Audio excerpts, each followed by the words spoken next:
Chapter 141, Strikes. Everyone watched the countdown in the vision with nervousness and expectation. 5, 4, 3, 2, 1. Release. Up in space, the platform activated a propellant and released the carrying mechanism, allowing a missile to fly out on its path. 5 minutes to detonation, 4 minutes, 2 minutes, 20 seconds to detonation. When it got to this point, everyone could almost see the missile up above them. The missile was big, being nearly 30 meters long and 7 meters wide. It didn't look like anything special, just a round cylinder of metal. But Dream, Luna, and Iris knew what utter destruction it was capable of. Soon, the missile got closer to the detonation point. 5, 4, 3, 2, 1. Ignition. Flash. BOM. Above the kingdom was a second sun. This nearly 14 kilometers wide fireball encapsulated the entire castle plus the nearby city, and everything outside of the fireball. Well, it was annihilated with the explosion. Everyone was silent as they watched the shockwave traveled across the 120 miles between them and Ground Zero. As they were so far away, though, it would take a while for it to reach them as per the speed of sound. As the fireball faded and the flash dimmed, everyone looked up at the clouds that had begun to form. And just like in every picture, it was a mushroom cloud. They watched as the rings formed around the top of the fiery mushroom, and as the clouds around were violently pushed away by a seemingly invisible force. The cloud for the next several minutes rose miles into the air, creating a towering dark middle finger specially formed for the demons. The shockwave also reached them after a while. Not long after that, Dream broke the silence. Luna, use your restoration on everyone. Okay. Activating her skill, Luna cast her healing on Riddick and Celine and passed it through the connection to Dream and Iris. After using it for a minute, she retracted it. Everyone seems fine, though I actually consumed a tiny bit of energy. Since we're far away, we don't have to worry too much about the radiation released from the explosion, but I just wanted to make sure.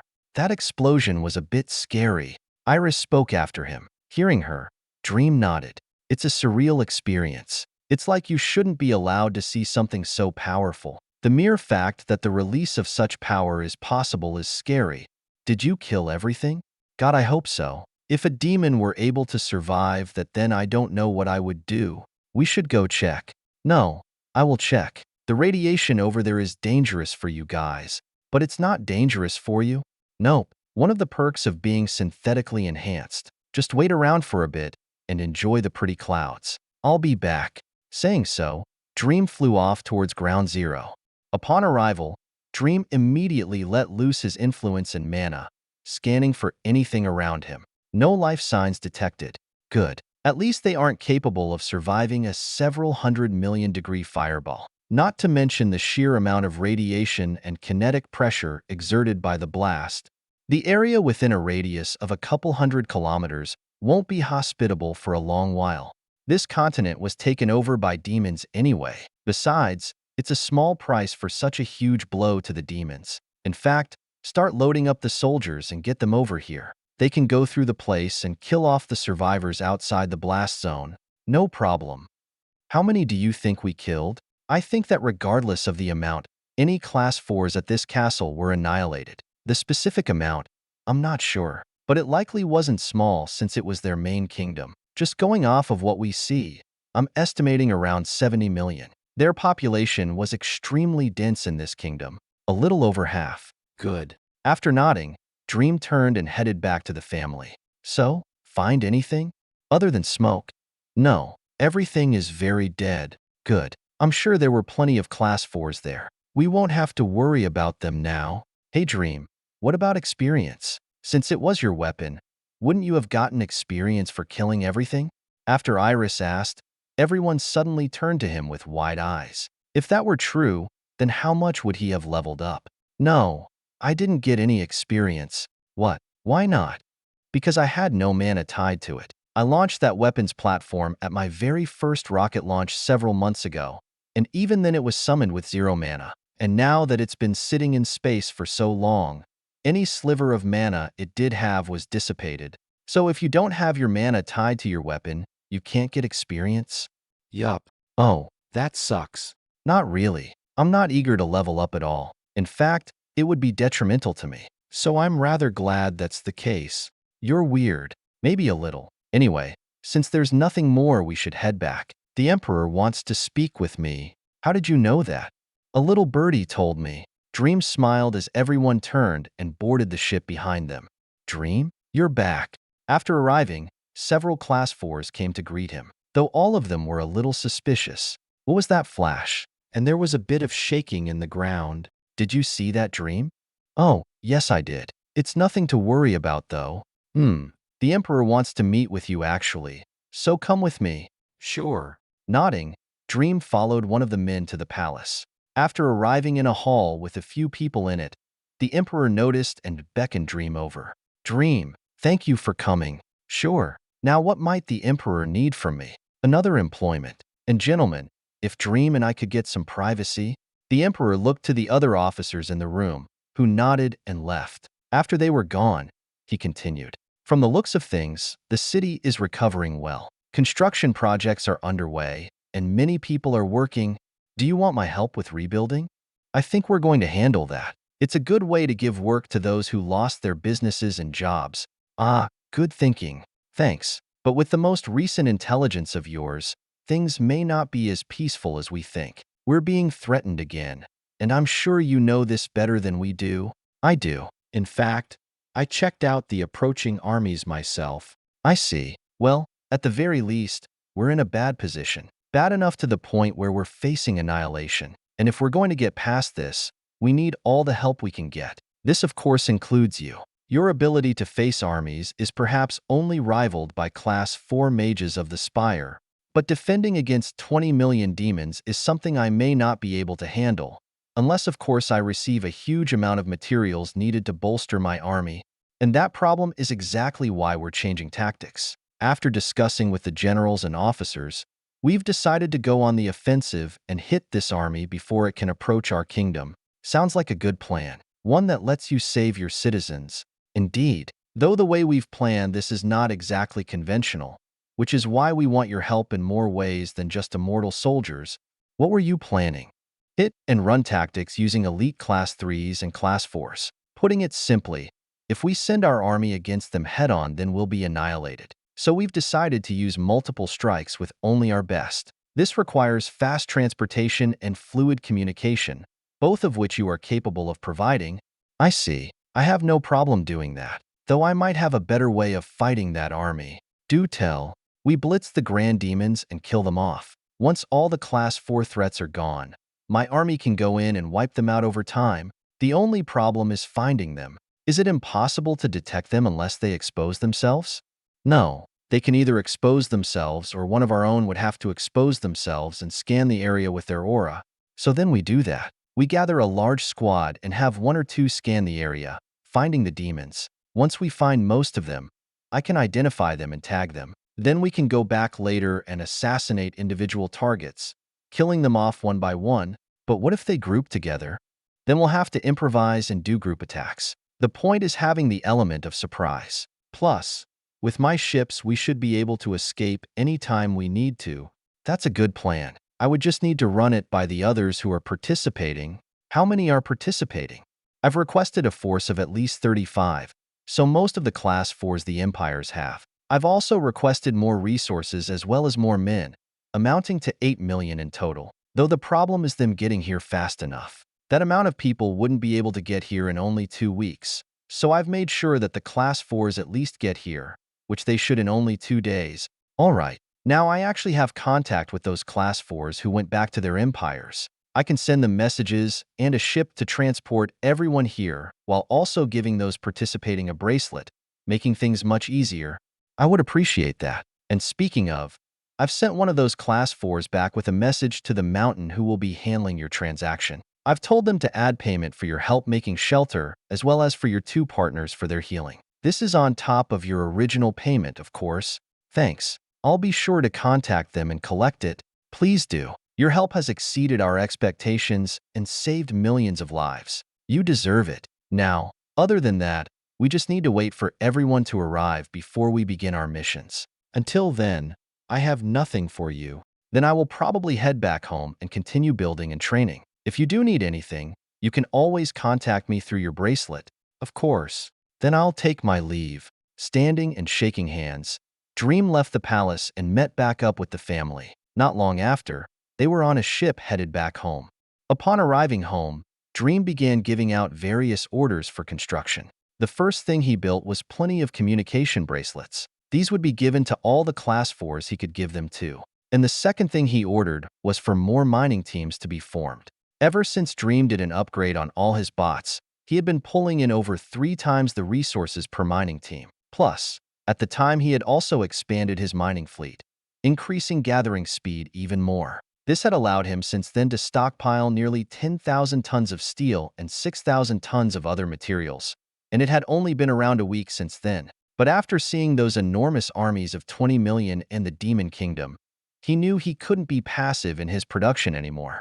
The demons were becoming more and more threatening, and he needed more materials for anything he might need. This included expanding his army as well as building more weapons, but it would also allow him to have plenty of building supplies should he need to build anything else, for example, more ships or bracelets. So Dream ordered the uninhibited construction of mining teams to expand his operations as much as possible. At the same time, the factory was even further expanded to accommodate more resources and processing facilities. Such a huge influx of raw materials needed huge processing abilities to keep up. At this point, Dream's bots were spread across half the human continent, and all of them were mining at their peak efficiency. His gathering rates were terrifying, but they were about to skyrocket once more. Other than that, Dream just needed to wait. His bracelets were quickly built the day he ordered them and flown over by some delivery bots to be handed off. After that, he was able to quickly coordinate and communicate with every Class 4 in every empire besides the ones that basically hid themselves, and the ones who were going to participate in the strikes coming up were also allowed to board his ships for transportation. So while he waited for everything to be set, Dream spent time with the girls and either trained, relaxed, or did some small experiments. 3 days later, Dream and the Emperor, along with 35 other Class 4s, were gathered within a hall. Are we prepared to start? The Emperor looked around at everyone. They had discussed the plan in detail, and since time was of the essence, they wanted to begin the mission as soon as possible. All the Class 4s around the room nodded. Seeing this, the Emperor stood. Then we leave now. Everyone board your ships. Clattering out of their chairs, everyone left the hall and then the palace. And hovering in the sky were 3 ships, which everyone boarded 12 each. Once boarded, the ships took off towards the 20 million strong army still marching towards them. It only took a few minutes to arrive. My God, they really are massive. Everyone gasped a bit after their ship hatches opened, letting them see the chaotic demon army. Though none of them worried about being seen themselves, as Dream had enchanted these ships for stealth, which could be easily maintained after cutting the reactor engines and hovering with mana. Alright, we have no idea where any of the Class 4s are, so we're going to spread groups of you out to scan the areas, just like we planned. Once you find them with your mana, tag them and we'll all be able to see. Dream, remember to avoid battles. We aren't here to attack right now. Now, the 9 who were chosen, step out and scan. Nodding, the 9 pre-chosen Class 4s flew out of the ship and descended. Moments after, their influence and mana swept over the demon hordes. Screech, growl.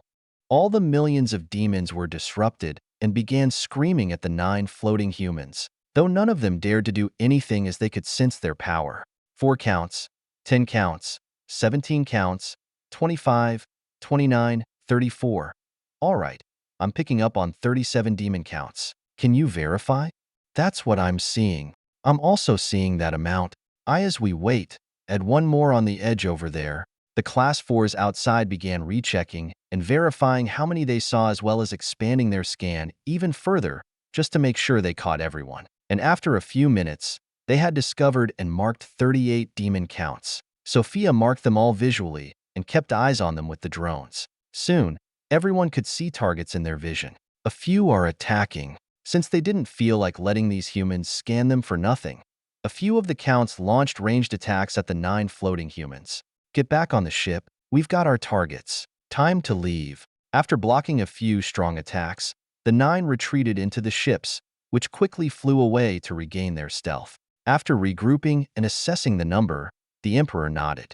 Since we have eyes on them, it's time to begin our strikes. We need to cut down their number as much as possible before they get alerted and group up. And once we have more than them, we can attack all together safely. We'll start in an hour. Chapter 142, Battle.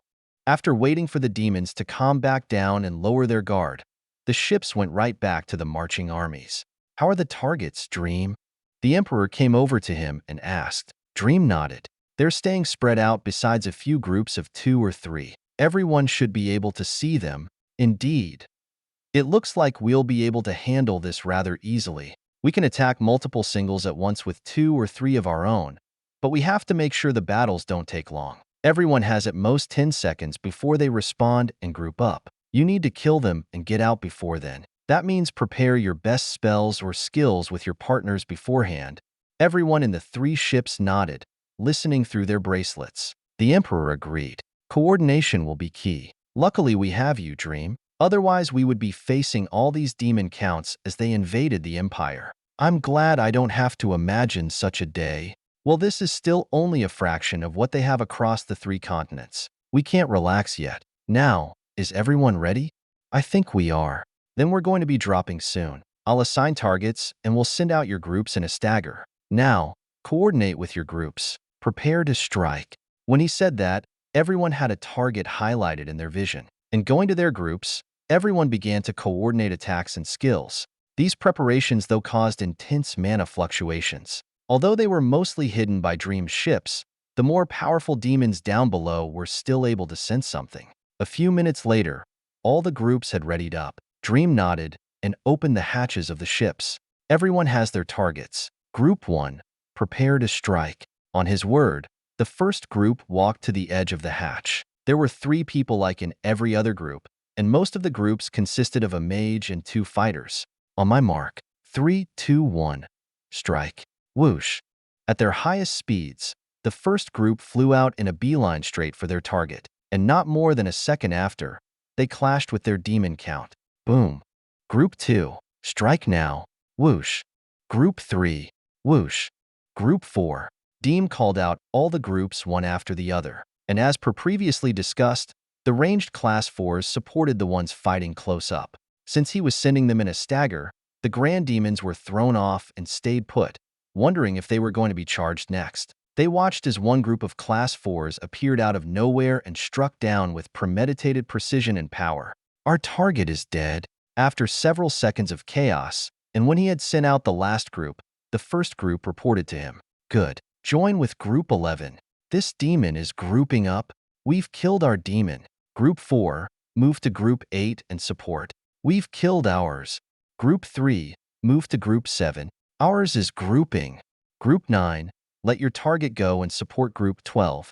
As the fight went on a bit longer, problems starting popping up here and there. Luckily, Dream wasn't afraid of improvising and began sending out orders while watching from above. His mind and perception accelerated, allowing him to scan everything and make the best decisions. It almost felt like a game, and his gaming sense did indeed kick in. He took in everything at once and began guiding the flow of the battles, aiming for the best victory. In fact, his mind ran so quickly that he didn't even open his mouth, sending out multiple orders at once. And since they were in the midst of an enemy army, each of the Class 4s didn't wish to doubt their overseer and just followed his blips and directions on their vision. Some groups were told to let their targets go, someone to support others, some groups were assigned a fresh target. Many different decisions were made, and while it confused many of them, luckily they all still followed.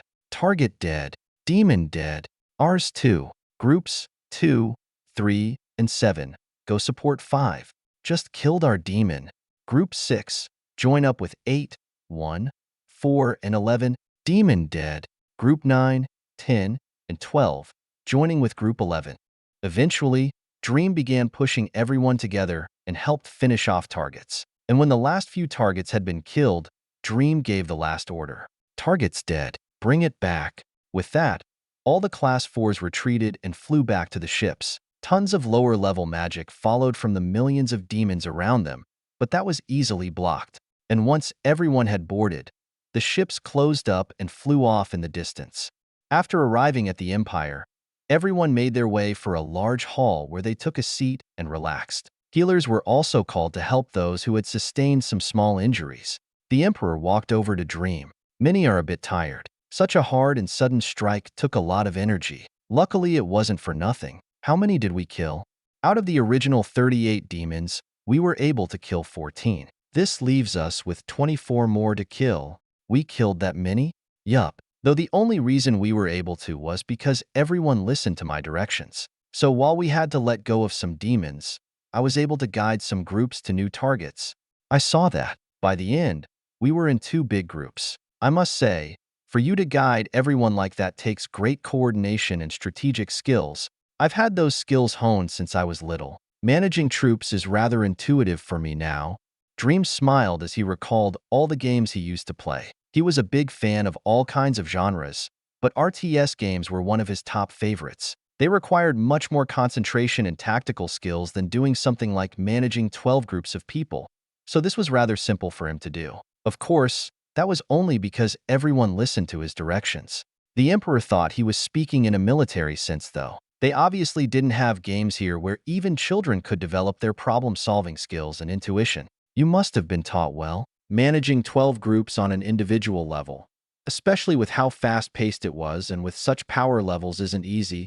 I'm glad everyone trusted me. Unfortunately, our attack put the demons on high alert. All the counts are grouped up, not separating from each other. Makes sense, but we have greater numbers than them now by nearly 50%.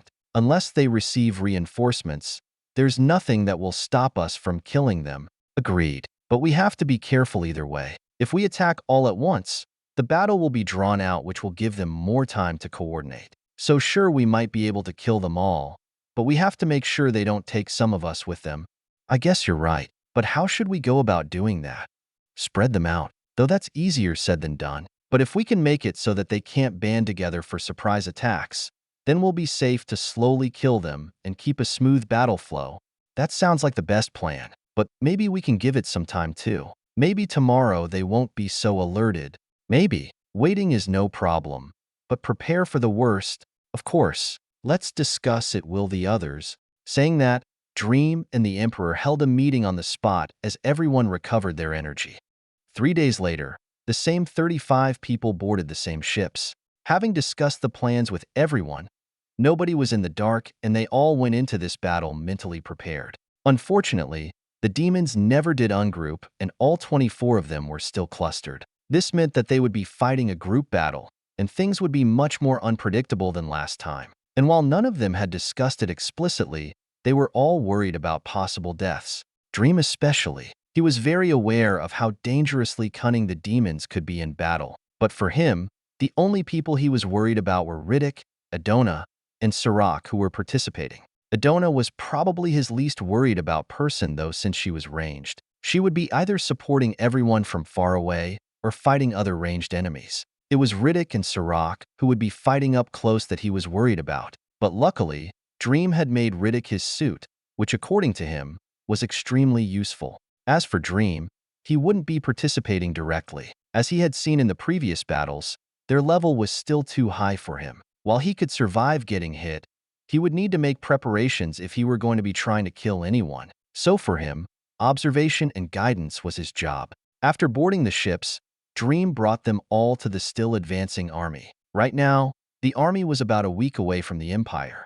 All right, everyone has their targets and groups. Remember, we need to separate them from each other. We can't get caught in one of their traps. The Emperor spoke as they hovered above the army. Everyone could see the cluster of grand demons, and Dream had assigned each person or group a demon. Since there were 24 demons and 35 humans, there would be 11 people who were paired with another or made a ranged support. For this, the Emperor took the weakest of the Class 4s and paired them, balancing the power evenly across everyone. Not all Class 4s were equal in power. This was something Dream still couldn't judge for himself as he hadn't advanced. Either way, everyone was prepared to fight. We go together. We strike hard and fast, just like last time. Dream, send us off. All right, on my mark. Saying that, the hatches to all the ships opened. 3, 2, 1. Strike. Whoosh. Agitating massive amounts of mana. All the 35 Class 4s flew out of the ships and straight down to the demons. Boom. Explosions of mana were released as everyone collided. Several demons were thrown away, putting distance between them and the group. After that, the fights begun. The ranged fighters in the sky flew away, so they could have a longer distance to shoot and support. It seemed like many archers worked like a donut where they gained power the farther their target was. The fighters on the ground, though, went to work immediately. The melee fighters with swords, axes, and even hammers began clashing with demons who had similar weapons. Mages also began fighting other demon mages, making things predictable between the combatants and therefore safer. Unfortunately, the demons weren't so easily defeated. While the human side had tried to separate them as much as possible, the demons kept moving around as a group and coming together. Other than at the beginning, the demons were never that far apart. This was the first problem that only cascaded to more. The demons knew exactly what their situation was, and they had amazing coordination. This is exactly what made them so dangerous. So as Dream watched, he made sure to communicate with the Class 4s as much as possible to prevent surprises. Only the demons were too fast for him to be able to do much. Not even 10 minutes into the battle, the demons had done a surprise blitz on an unsuspecting mage. And while everyone had reacted appropriately, it wasn't fast enough to stop the mage from getting injured and having to waste a ton of his mana. And only a few minutes after that, they had done another blitz on a fighter. This situation was nearly identical to what Dream had to deal with at the battle at the Stronghold before he was put into a coma. The Class 3 demons had done blitzes just like what these counts did, except that time, Dream himself was able to manage everything and hold them at bay. But now, Dream couldn't do anything, at least not personally. What he could do, though, was try and coordinate his side. So he did. The first thing he did was guide the archers. The archers had powerful shots, but they didn't shoot fast. So what he had them do was gather power for their arrows and wait for the blitzes where he would then give them targets. By doing this, he would be able to prevent some demons from hitting their target properly, or at the very least, give them heavy consequences for turning their attention away. But this still wasn't enough. Even after he had enacted this strategy, the problem still remained. In fact, after 25 minutes of battle, the first human fell alongside the first demon. This death spread a bit of fear into the hearts of these Class 4s. While they knew they would win, they were afraid of how many of them would die alongside these demons, especially the ones who were injured. Though there was one thing Dream didn't understand. Whenever the demons did a blitz, they wouldn't hit the same target more than twice. They would hit them to weaken or injure them and then move on to another. And for how dire of a situation the demons were in, they should be trying their best to kill, not just injure. So why? Dream thought on it for a while, though he couldn't distract himself too much as he had to watch everything closely for the archers. And to help out as much as he could, Dream also brought out his hybrid rifle. While not as powerful as his other railguns, this rifle was still driven by a reactor on his back and even had flux to amplify the force of the projectile. It was plenty strong by itself, but the best part about it was undoubtedly its accuracy. Dream shot out his bullets very specifically alongside the archers, hitting vital spots or areas that would disturb the demon's momentum or balance. Although it wouldn't be enough to kill them in one hit, it was enough to injure them and catch them off guard, giving openings for the humans. But not long after he began shooting, a change occurred on the battlefield. Assassin! A fighter spoke as the heads of two fighters near him suddenly went flying. This was now the second and third death, while the demons had lost their fifth and sixth. Hearing his shout, everyone immediately went on the defensive. This was especially true for those who were already injured and lost energy. So that's why. Dream suddenly figured it out. These demons were injuring people to place them on a silver platter. With them injured, it would be an easy kill for the assassins that they had no idea existed. And as they weren't stupid, the humans also figured this out. But while they went on the defensive, they kept fighting. They had already killed 6 demons, and their enemy was getting weaker and weaker. They also had more room to pair up and fight together. So this allowed the ones in good shape to support those who were injured. But as befitting assassins, they weren't so easily spotted and stopped, especially by distracted enemies. Only 15 minutes after their first killing, the pair of assassins came back for more. Xing. Clang.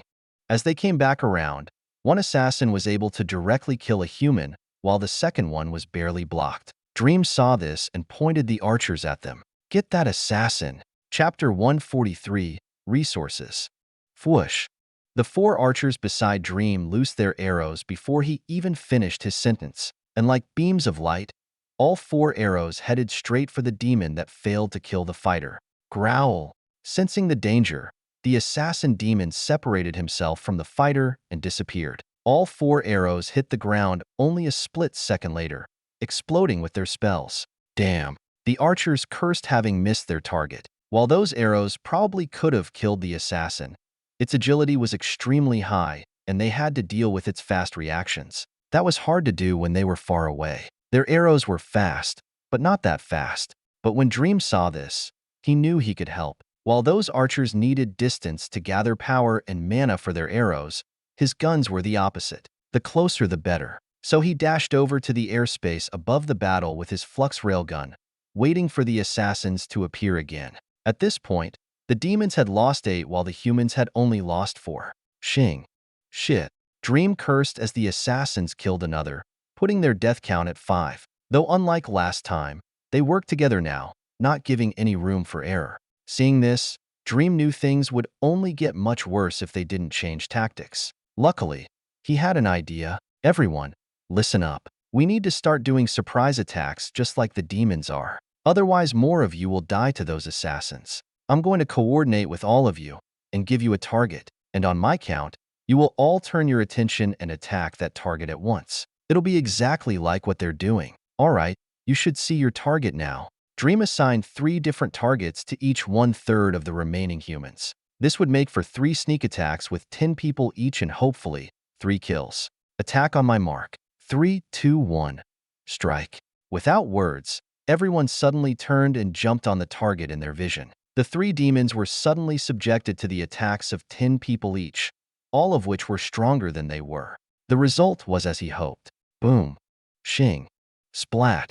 All 3 demons died quickly, and everyone turned back to their original demon. Although they were all a bit thrown off balance, they quickly got back into the groove. Nice. All right, settle yourselves. Next target assigned. Let's do it before the assassins come back around. On my count, 3, 2, 1. Strike. Whoosh. Everyone suddenly jerked around once more, jumping on their targets like a tiger. Once again, the demons were taken off guard and thrown into disarray, and the 3 target demons were also killed smoothly. Unfortunately, the assassins had chosen this time to strike once more, and 2 injured humans who had been concentrating on the target received a knife in their heart, killing them in seconds. The demon death count was 16, while the human death count was 7. But luckily, there were only 8 demons left against 28 humans. This allowed the humans to maintain an absolute advantage as well as to relax and keep their eyes on their surroundings. And because they had much more room to focus on other things, the next time the assassins came around, they were blocked and countered. In fact, with everyone being as pissed as they were, a group quickly jumped on one of the assassins. This made him unable to disappear, and he was quickly killed under the combined fire of several class 4s. 7 demons, 6, 5, 3, 1. All targets dead, except for the last assassin, of course. Casting a spell. I see it. Kill the last assassin. After a mage casted a recon spell, everyone was able to see a blurred figure running through the demon army. And like lions, everyone quickly moved to kill off that last demon count. Shing. Assassin dead. With an excited shout, a class 4 held up the assassin's decapitated head. Seeing this, everyone smiled and sighed in relief. Dream came floating down to the group while sending out swords to kill the demons that tried to eat the human corpses. I suggest we collect the dead and return. My army is currently on the way, and they'll be able to take care of this army. Hearing him, the emperor nodded and went over to the dead humans, collecting their corpses. Wait, this one's alive. With a surprised shout, the emperor bent down to one of the humans. It was a fighter that used an axe, and he had been stabbed through the heart by one of the assassins. Do we have a healer? Let me take a look. You're a healer, Dream? I know how to heal rather well. Saying so, Dream called out Aegis and scanned the body. His heart is completely destroyed. One of his lungs has been blown open. His spine is severed between the shoulder blades. Mana from the demon is hindering his healing ability. Can we fix the heart? We can try.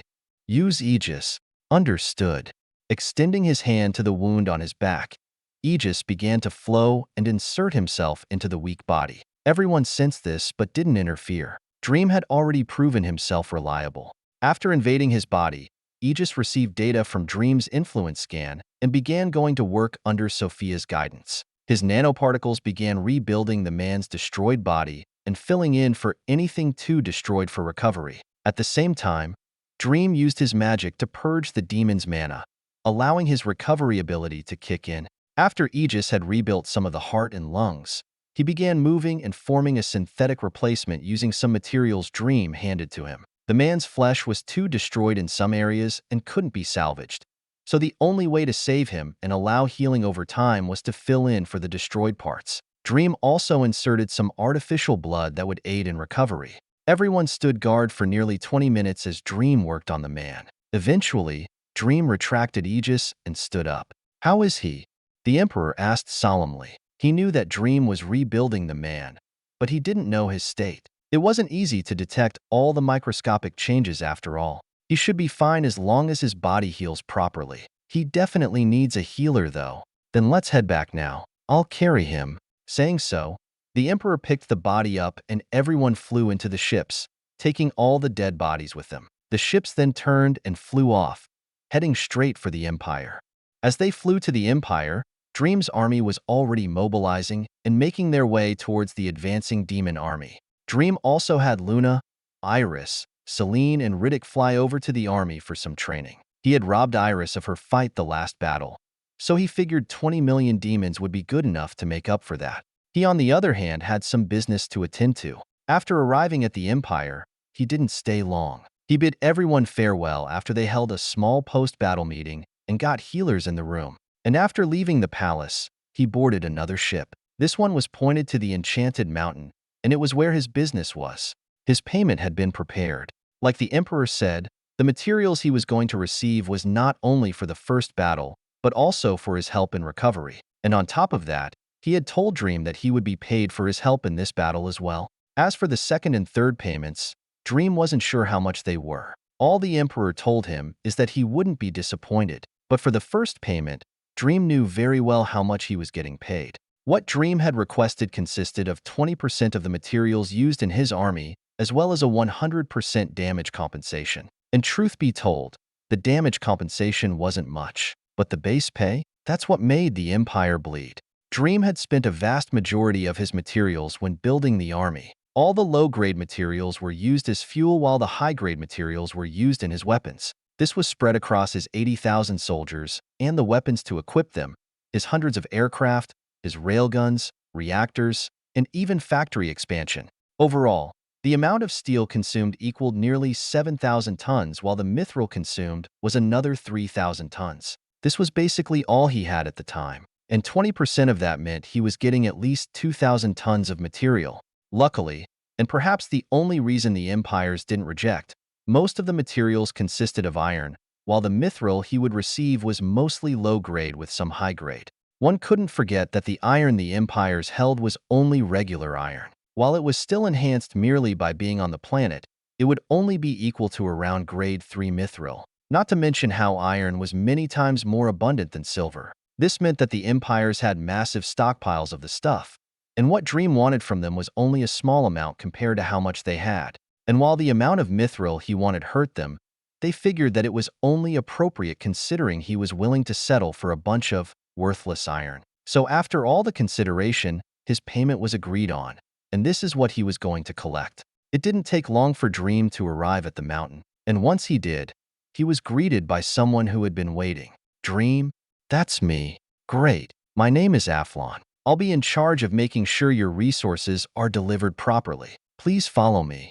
"Sure." Saying so, Aflon, a Class 3, made his way into the mountain with Dream right behind him. After flying through the air for a while, they came up on a very large building that covered nearly a 2 square miles of area. It was more wide than tall, and unlike many of the wood buildings around them, this was made of solid stone and even metal. This is where most of the materials throughout the empire are moved, whether for a transaction or other business. With how many tens of thousands of tons of resources you guys have, I'm sure they couldn't all fit in this small building. Dream looked around after entering. It looked like a normal large warehouse that was fortified a bit, but the amount of resources he saw inside were small. And if he knew anything about storing resources, it's that it took a lot of space. Just look at his space factory, for example. Just the processing plants took up many square miles of space, and his storage area was a few times that size. You are indeed correct. This area is actually only the first floor of many. But instead of going up, most of the building is underground. I see. Most of your resources have been moved up here, though, for easy access. And speaking of, do you have any specific way you wish to move your materials? I have some helpers actually and ships to move the stuff. In fact, they should be here any second now. Bob's. Lord. When he called out, voices could be heard from behind them. The guide Athlon flipped around in surprise. What are these? These are Bob's. 50 of my finest helpers. These are your helpers? They are. My ships are also in the sky, ready for loading. Ships?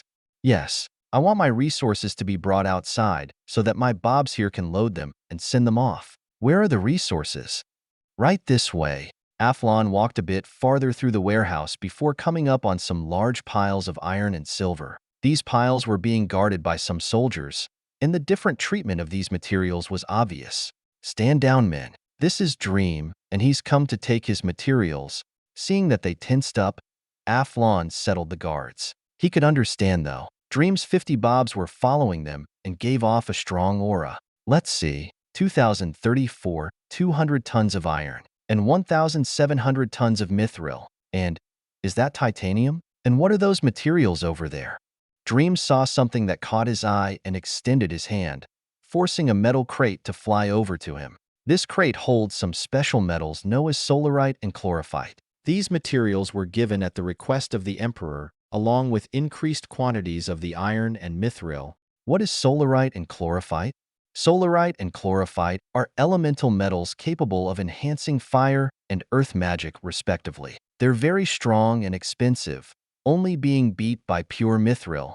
Interesting. Dream made the two different types of metals float in front of him as he scanned them with his influence and mana. These metals are both iron, actually. The only thing that's different is that these metals have been filled to the brim with elemental mana, and only that elemental mana, like that solarite. Right now it's heating up the surroundings passively due to the influence of its elemental mana on the surrounding mana. Alright, but is this useful for anything? Maybe a very specific weapon, but not really. The only thing that's useful is the fact that it has a high amount of flux. Okay, but how does this thing maintain its heating effect constantly without running out of energy? This chunk of metal had certain properties bestowed upon its flux that changes the mana it collects. When it is exposed to fire mana, it seeks to collect that mana. When it's exposed to ambient mana like right now, it seeks to change that ambient mana into fire mana. So you can change the properties of mana whenever you want? Could I change regular mana into fire mana? As far as I know, yes. In fact, I'm pretty sure that's what high-level people do. Like Iris. She does exactly that. And you're really good at making neutral mana. Huh, nice. Though I'm interested in how this formed. It had to be mined from somewhere. Dream turned his attention back to Athlon, who had been waiting silently. Hey, where does this metal come from? I believe most metals like solarite come from very fiery areas like volcanoes, though it's also common to find these metals in a cave dwelling inhabited by an elemental monster. As for chlorophyte, areas aligned with nature that have high mana densities usually create this metal. Volcanoes, nice. Well, my Bobs will help me handle all these materials. Let them load my ships. And since there's so much, I won't be able to move this all at once. It'll take time. Of course, take all the time you need. Then I'll be going. Going? Yes. Then who will? My Bobs. Bob 1, take over.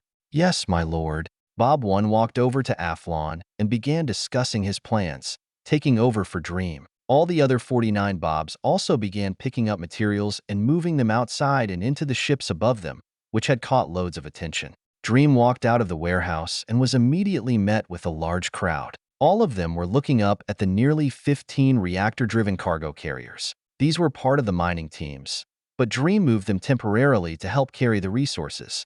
Dream? As he walked out of the warehouse and through some streets, Dream's name was suddenly called out. He tensed up, recognizing the cutesy voice. Chapter 144. The Church. Dream turned around, and wouldn't you know it, Lori was standing a few meters away. Lori, it's me. Knowing that he recognized her, Lori beamed brightly and hopped over. Dream just smiled sheepishly. Since he had last seen her, Lori hadn't changed much physically, but she gave off a more mature aura. He was a bit surprised. Not only that, but she seemed even more powerful than before. Not quite class 3, but not far from it. How's it going, Lori? It's going good. And my goodness, I almost didn't recognize you. You've changed. A lot. Yeah, I guess have. Dream remembered back when he had seen her last time. It had been right before he went through the enhancement surgery. So compared to then, he had indeed changed much. Not only have you changed, though, you seem to have been on plenty of adventures. I didn't imagine you would become so famous. Famous? Of course. Everyone knows your name after that grand meeting. Not to mention the rumors about your immortal golem army that fought at the mercenary empire. Wow. News travels fast. It does. Though your power grows faster. I can't even sense your mana. Class 3? Yeah. That's rather insane. And I thought my growth was fast. I'm almost at class 3.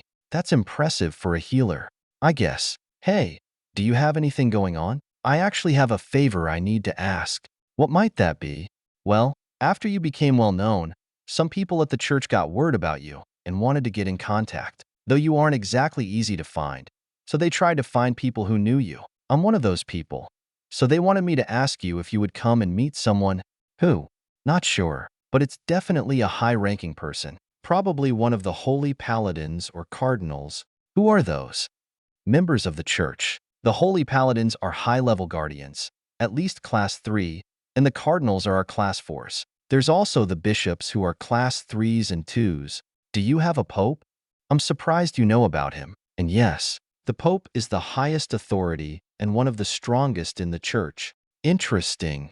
Dream went into thought. He had known Lori was a part of this church before, but he had never inquired about it. But now, the church was coming to him. He didn't know how to feel about his religion being much larger than he initially thought. It even spanned across worlds. And those angels he had seen on earth. Is there really a God? His heart pounded strongly. He was gaining power, and he would have the ability to truly discover what this religion was. It was his religion, and while he's had conflicts about it, it still remained a part of who he was. His family as well. Dream wanted to know more. So where can I go to meet these people requesting my presence? So you'll come. Our church spans the entire continent, but being as popular as it is, they have a division here in the mountain. I can take you there. Lead the way. Okay. Smiling brightly, Lori began guiding him through the streets. As they walked, Lori didn't spare the conversation at all and chatted Dream up the entire way. And not being antisocial, Dream humored her. Eventually, they arrived at a tall white basilica. This basilica was in the high-class area of the city and occupied a large plot of land. It was luxurious and outfitted with many grand designs and even stained glass windows. Many people were walking in and out of this large building. There were thousands walking through the plaza alone, and Dream could see many in robes. There were even nuns walking through the place, guiding groups of children. I can take you to one of the bishops I know. Over here. Grabbing his hand, Lori began weaving through the crowds of people towards the basilica. And after entering the building, she made various turns to other parts of the building not dedicated for worship. After walking through a few halls, it got much quieter. Soon she stopped at a large set of doors. Thud, thud, thud. Bishop Nathar, it's Lori. After knocking on the door with a knocker, Lori shouted. Not long after, the door opened. Lori, come in, come in. An old bald man with a white beard opened the door and lit up when he saw Lori. After waving her in, she and Dream walked into the large room. So Lori, who's your friend? After leading Dream over, he and Lori sat down on a couch. The man joined then, asking about Dream. Bishop, this is Dream. He's the one you guys wanted to see. So it is. I knew I recognized him from somewhere. Hello, my name is Nathar. I'm one of the bishops who presides over this church. Hello, Bishop. Reaching across, the men shook hands. When they did, Dream got a hint of the guy's mana. Class 3. Though his mana is interesting. How so? It's similar to elemental mana, just not one of the elements. If I had to make a simple comparison, I would say it's a kind of light or holy mana. But I'm not sure exactly what this kind of mana is aligned with in terms of function. Maybe I'll inquire with Lori later.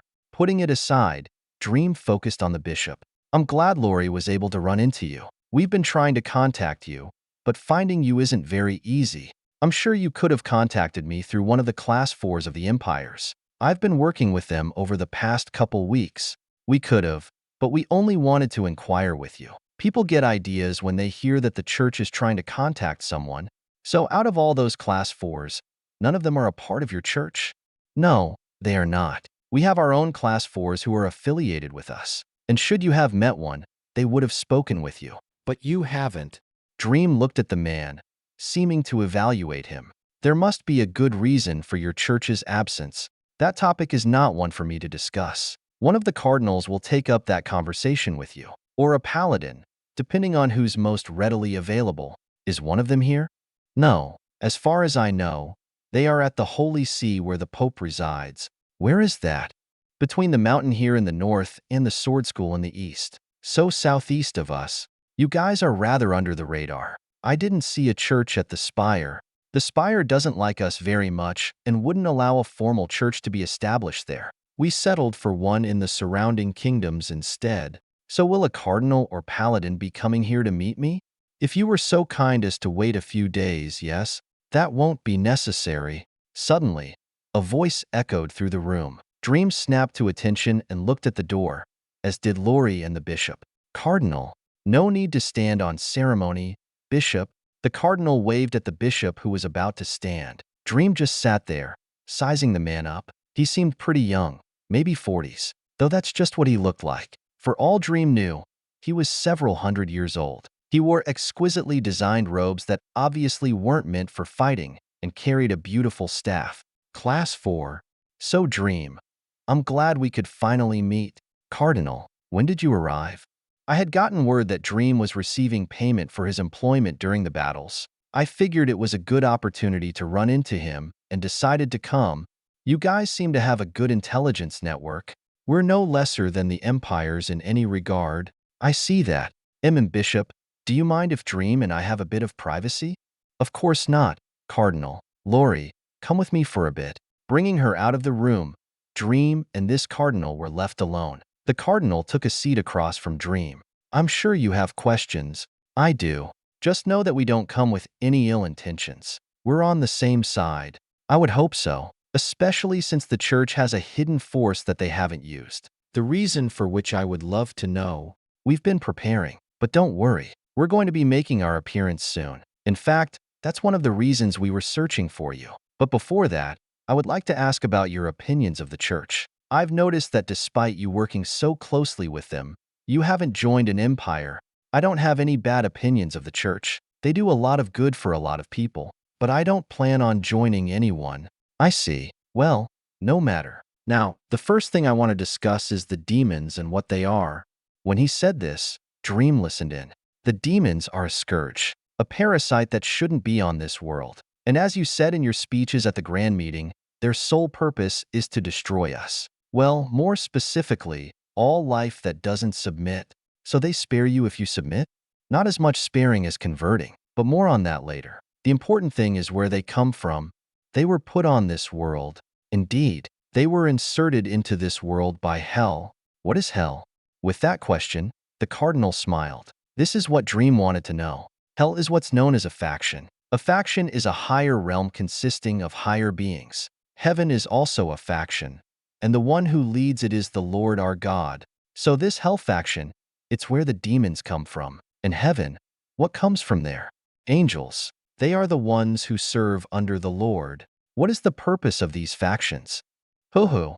Us mortals are in no place to worry about things like that. I'm not talking about that kind of purpose. I guess I should ask, is the higher realm where we go when we reach the end of Class 4? It is. When we want to ascend and become a saint, we need the blessing of heaven to help us. Dream went silent. With this, he had more of an idea of what was next. And though he had a whole list of more questions, he wasn't in the position to be asking them. So tell me about what the church's plans are for these demons. Kill them, of course. Total extermination. None should be left alive. But to carry out such a war, We need intelligence and help. And we know that you're the best when it comes to logistics. You should have all the intelligence that I've given out. I never made it a secret. We do, but knowing about the demons isn't enough. We need updates on all of their movements and the best places to hit them. Basically, we're looking for a general, someone to guide our forces. Am I strong enough to be in such a position? You are. You've proven yourself to be exceptionally skilled, not only by gathering that intelligence, but also being able to make those golems of yours. You leading our forces wouldn't pose any problems. Now here's a question. Why don't you cooperate with the empires? The news hasn't gotten out yet, but we lost 6 Class 4s in a battle that we had today. If we had more forces, we would have lost less. We actually were planning on cooperating with the empires, but as I said earlier, we were preparing. Plus, we also need someone to act as the intermediary between us, allowing fluid cooperation. You seem to be the best for that as well. So let me get this straight. You want me to lead you into battle alongside the forces of the empires? Should it come to that, yes. Though there's another reason we wanted you to work with us. What's that? As you know, the demons are not only invading our continent, but the animal continent as well. Our forces on the animal continent are also prepared to fight. So you would help guide them as well. You have forces all the way over there? Of course, the church does not only open its doors to humans, despite what others may say. Animals and humanoids are just as welcome. In fact, our presence on the animal continent is even greater than over here. Doubtful. No, just confused. About what? Why the hell would the church seek me out? A random kid. And out of nowhere dump on me the responsibility to lead your forces in battle against the demons. If you wanted ships for transportation, I can get that. Even if you came asking for me to assist with my army, I would understand that too. But for me to take control of your forces, isn't that a little risky and irresponsible on your part? Well, truth be told, that's what many of us thought as well. But it's the Pope who wanted your assistance. And after investigating you, many of us understood. Your technology that seemed to be beyond magic, the fact that you survived a blow from a Class 4 despite only being a Class 3, and the fact that you're an Otherworlder. All these things made the decision not as crazy as we thought. You know I'm an Otherworlder? It's not like you hide it. True. Now, we know that we're asking for a lot, so you should know that you won't go without reward. Think of this as a long-term employment. The contract is to aid us in cooperating with the empires, guide our forces across 2 continents, and wage war against the demons. Except should we fail, it will mean the extinction of all life in this world, rather than you simply not getting paid. I won't press you for a decision now, though I'm sure you of all people understand how dire the situation is right now. So I would recommend deciding quickly. I'll do it. Dream spoke before the cardinal stood up. You will? Yes, I accept your contract. Though to carry out what I'm planning, I'll need your intelligence and full cooperation. I was planning to do this with the empires as well. What's your plan? I'm going to spread my technology. If I'm going to lead the entire damn world in a war against the demons, I'll need to be able to have eyes, ears, and hands everywhere at once. I also need to be able to communicate with everyone and give orders, as will every leader who controls troops. This requires my technology and devices. And while the resource cost will be astronomical, I may be able to keep up. We can assist in any materials needs you have. Oh, it'll take more than you can give me. I need the empires as well. And while I've already expanded my operations, they still need more time before my expenditures are exceeded by gain.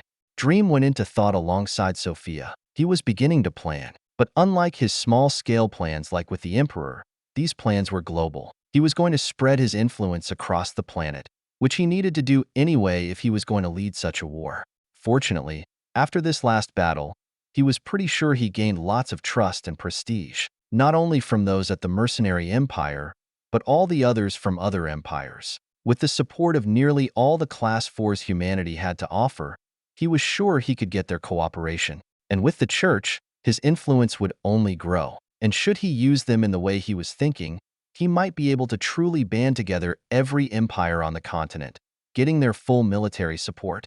Along with his bracelets that would allow never-before-seen communication, he would have full logistical control of the world. The gears of war were finally about to turn. Chapter 145, Declaration. The Cardinal sat there for a bit as Dream pondered. All right, Cardinal, How do you plan to make yourselves and forces known?" Hearing him, the cardinal smiled and got to business.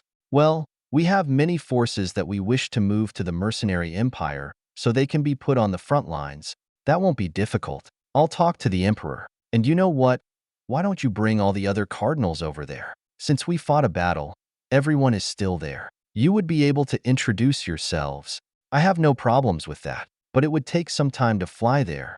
Not with my ships. Here's what we'll do. I'll give you a ship that you will take to your holy city. There you will gather your cardinals and use this same ship to fly to the mercenary empire. If none of your cardinals are slow, you should be able to arrive in the next hour or so.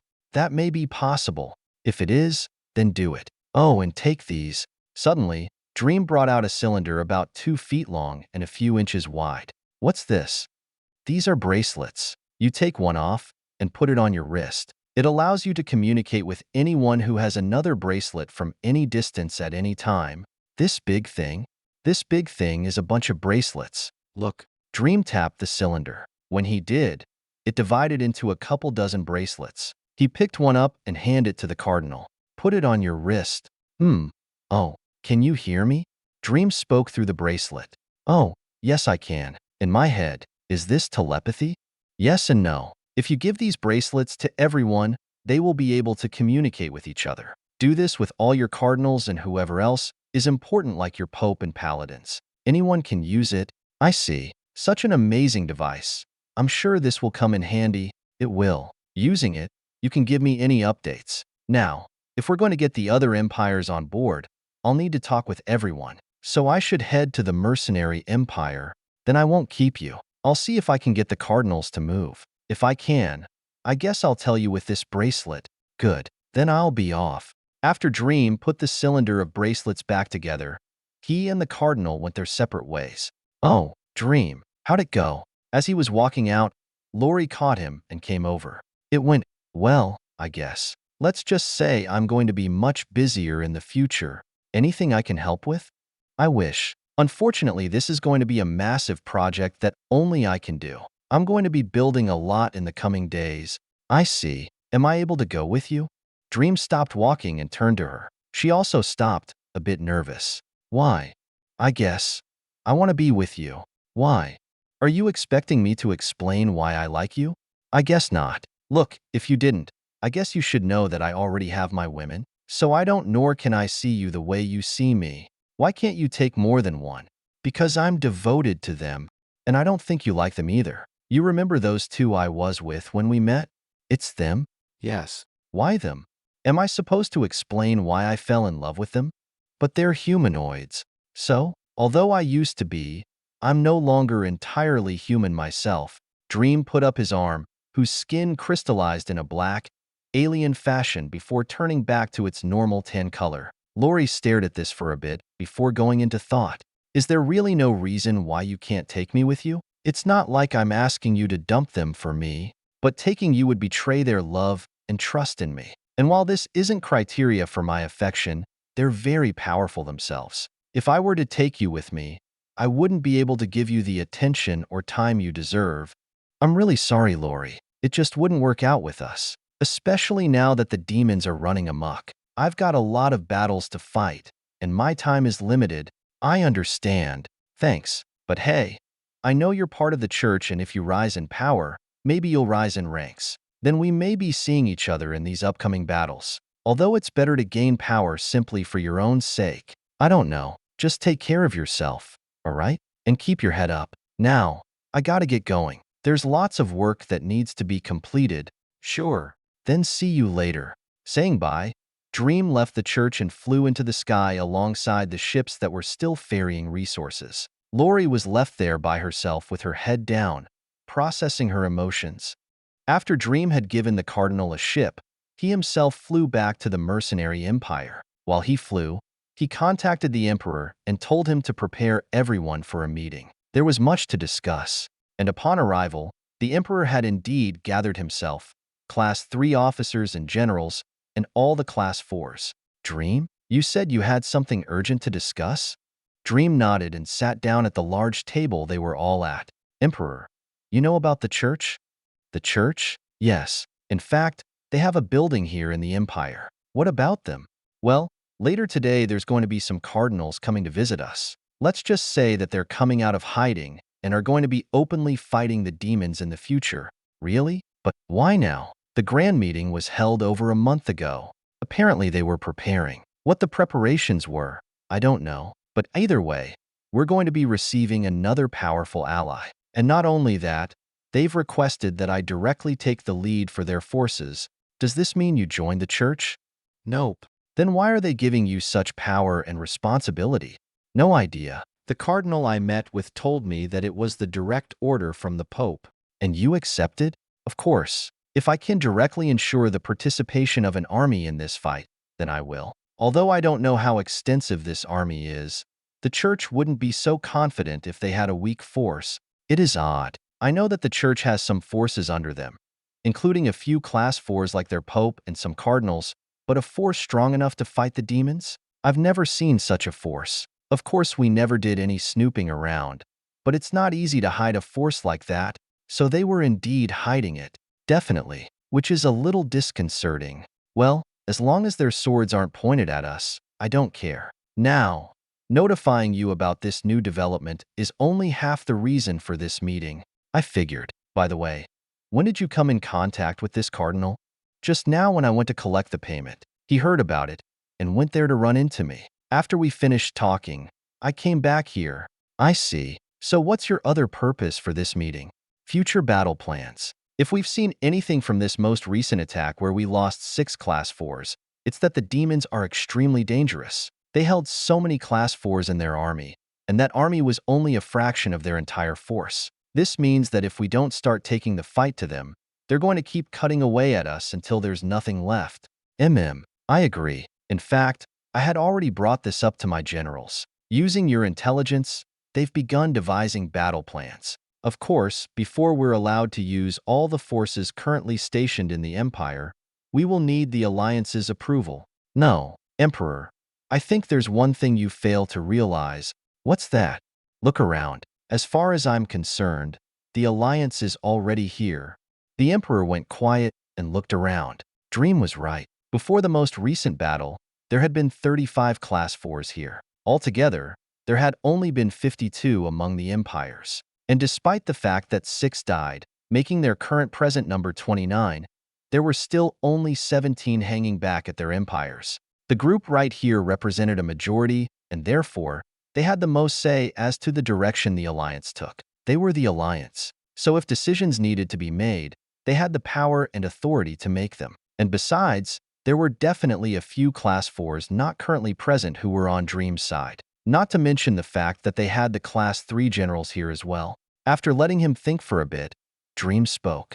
Emperor, I think everyone here knows that there is a battle that needs to be fought. What I want to do right now is make sure that everyone is on the same page, and when the time comes, that nobody will oppose going back to fight. I want to make sure that the people here right now will convince the class 4s not currently present to step up to the front and join us in this battle. I can't speak for everyone, but I agree. While the threat has become real, this doesn't mean we can back down. We need to instead push harder. We can no longer be passive. We must go to war. But again, this is just me. What about everyone else? Looking across the table, the Emperor handed the mic to the other class 4s. Everyone pondered for a bit, until one spoke up. I agree with going to war. It's been a while and these swords need some bloodying. Sirach spoke with his lion-like aura as he took out his dual blades, playing with them. I also agree with war. My archery has gotten a bit rusty. Adona spoke second as she twirled an arrow around. I agree. Riddick spoke third, though much more plainly than the other two. I'm on board. So am I. Those demons can't get away with killing so many of us. We should take back the land that we lost as well. I vote to go to war as well. I also cast my vote. With one after the other, everyone eventually spoke up around the table. And at some point, it turned into a kind of vote with everyone wishing to go to war. After a while of conversing and cursing the demons, the Emperor interrupted. Gentlemen, since we have the authority of the Alliance, let's do a proper vote. Going around the table, everyone please raise your hand if you wish to formally declare war. If not, keep your hand down. I will start. I vote to declare war. I vote yes. I vote yes. I vote yes. Going around the table in an organized manner, everyone raised their hand and spoke their choice one after the other. By the time they got to the end, only two people hadn't raised their hand. One was a man from the Enchanted Mountain, and one was a woman from the Sword School. The emperor looked around and tallied the votes. 26 vote yes, 2 vote no. If we take the absentees as a no, then we still have a majority. And since the majority of those presiding over the alliance, also consisting of representatives from each empire, have voted yes on a formal declaration of war, the alliance shall henceforth devote themselves militarily, economically, and socially to the destruction of the threat known as the demons. This declaration will be signed by all those who have voted yes and be made formal under their name. Should others who are not currently present also wish to sign with their authority, they will be allowed to do so. However, once signed, their names will be forever ingrained onto this formal declaration. Generals, please procure a declaration. Of course, Emperor. Bowing, for generals left quickly, and only a minute or so later, they came back with a few sheets of special paper. That looks like the Declaration of Independence. All those who voted yes, please come and sign your names on this sheet. Oh, and Dream, you should too. Me? Yes, you're the one who called this meeting and wished to declare war. You're even bringing along an ally. And considering the support that you've given and the power you've shown, you're not any less valuable to this effort than us. Our empire would have been wiped out if not for you. So I believe you've earned your spot on this declaration. Okay, sign it with your mana. Standing up from his chair, Dream went over to the documents on the table, and on the blank space meant for signatures, he used his mana to engrave his signature at the top. When he did, the signature solidified and hardened, a result of the powerful enchantment on the paper.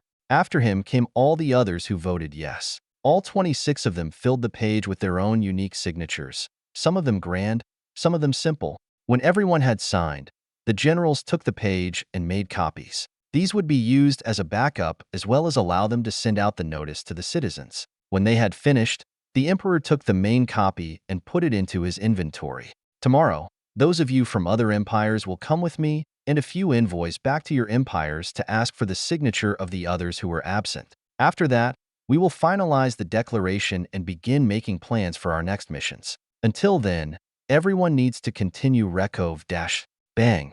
Emperor, the church has arrived. Suddenly barging into the hall, a man announced some news to everyone. Seeing him, Dream nodded. The church? Dream? They arrived not long ago. They should be coming in right now. After he said that, sure enough, some people in various outfits like robes and armor came walking in. The people in armor entered and stood to the side like guards, while the people in white robes behind them also entered carrying staffs, crosses, and even incense. Everyone at the table stood and watched this procession, a bit on guard. The reason was because of the auras at the back of the group. The Pope is here?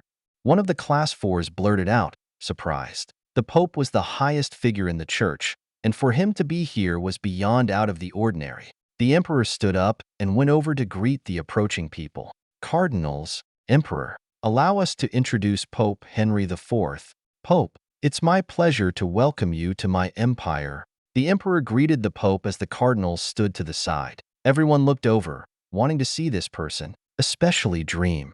Though contrary to what Dream expected, the man who came walking didn't look that old. Other than some gray hairs and a bit of wrinkles, this person looked to be extremely healthy. He was a little over 6 foot, not that brawny but not skinny, and had a rather charming aura about him. He seemed very friendly. Emperor, it's also a pleasure. Truth be told, I didn't expect to be coming here today. But after hearing that there was a large gathering among so many Class 4s, I decided that it was time to meet the people we'll be fighting alongside in the future.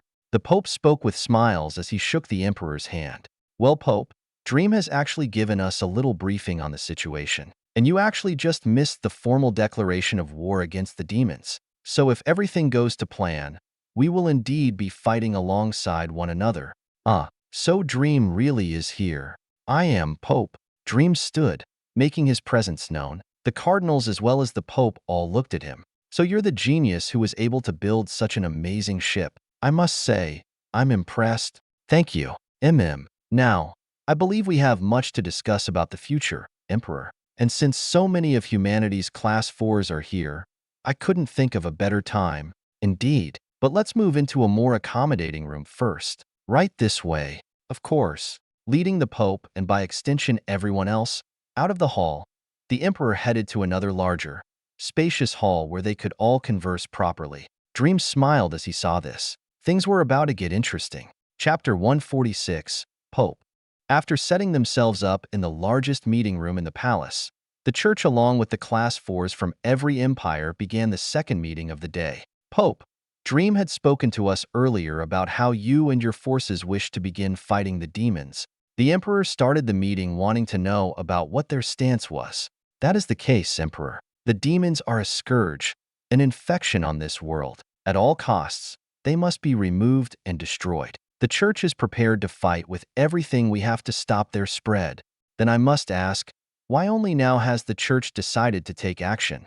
The other class fours nodded, also wondering about this. The demons have been attacking for a few months, and they even had a grand meeting. If the church had an army and was ready to use it, then why would they wait so long? Our preparations have taken a long time. For that, I apologize. But it was definitely necessary. Preparations?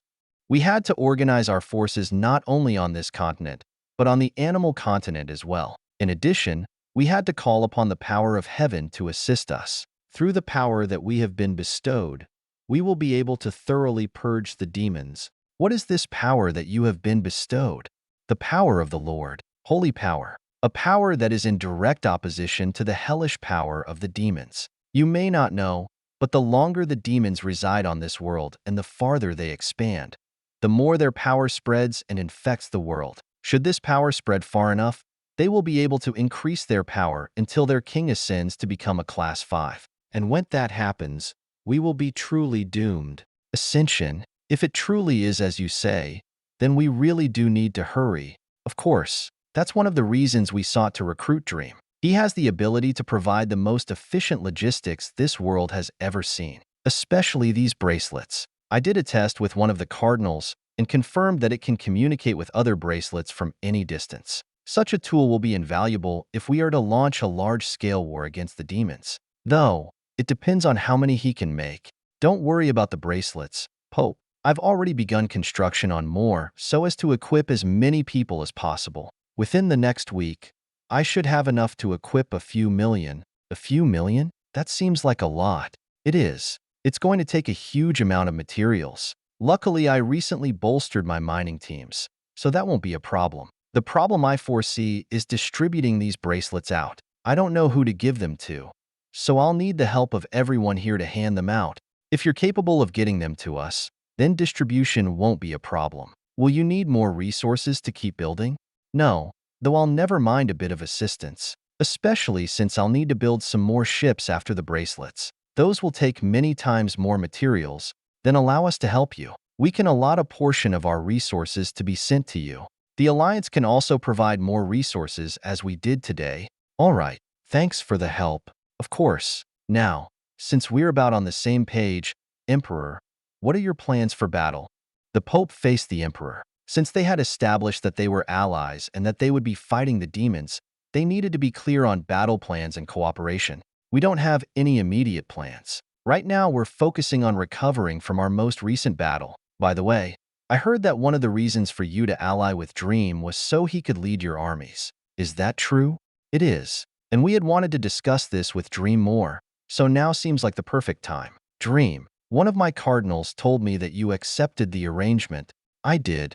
Then I thank you. Now, we'll be able to go over it more in the future, but we should be more clear on what you will be doing with us. First, militarily, we wanted you to be our guide. Your intelligence gathering capabilities are better than even the Empire's, so knowing the whole situation as in-depth as you are naturally the best for the job of giving us a general direction.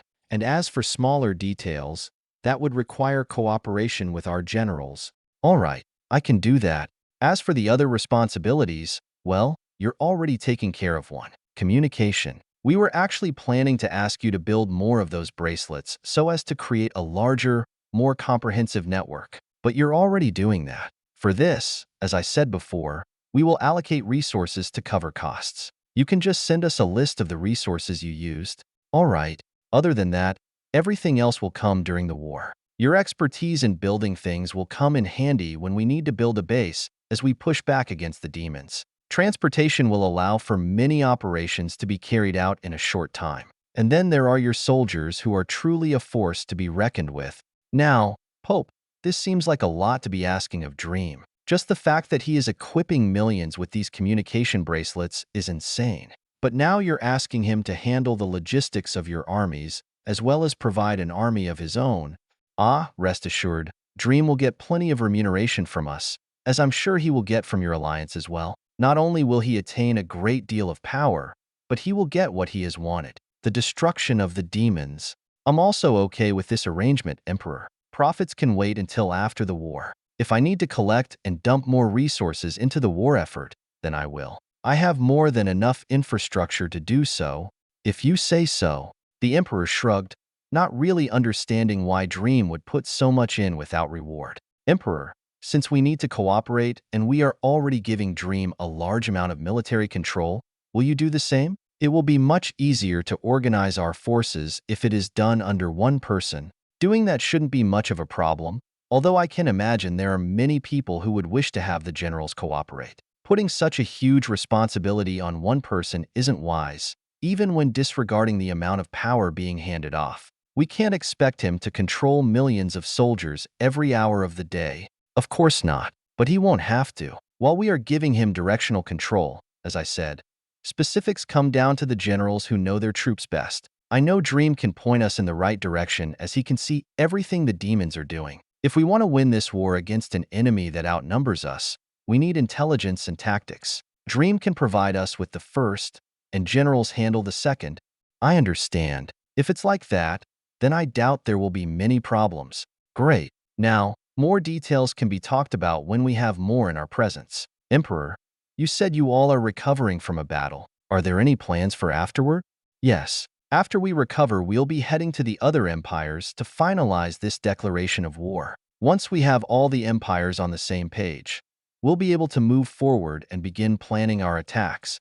I see. A proposal. How about you take us with you as you go around to these empires? We would like to spread the news of our emergence, and we can also help you in making sure the empires join in your war effort. Plus, it will make coordination easier as we will need to meet with everyone. I see no problem with that. We had planned to leave tomorrow, and if Dream is going with us, then we'll be able to use his ships, making travel faster. I can go along. Good. Pope, we have no problem leaving tomorrow. Then that's what we'll do. Until then, we can accommodate you all here at the palace. Thank you. Oh, and if they aren't busy, I have some generals and officers here that can meet with your own. They can have their own meetings. I don't believe they are. I'll arrange a room for them. Okay, and one more thing. One of my cardinals is a healer. I'm sure he will be of great assistance to those of you who are injured. He will be. I thank him in advance. Of course. Settling their matters, everyone began to disperse. After walking out of the hall, Dream found Riddick and boarded a ship. The girls were at home, and they were both tired. Honey, I'm home. With a shout, Dream walked into the cabin with Riddick. The girls, who had been in the living room watching a movie, turned to them and smiled. Hey, how'd the battle go?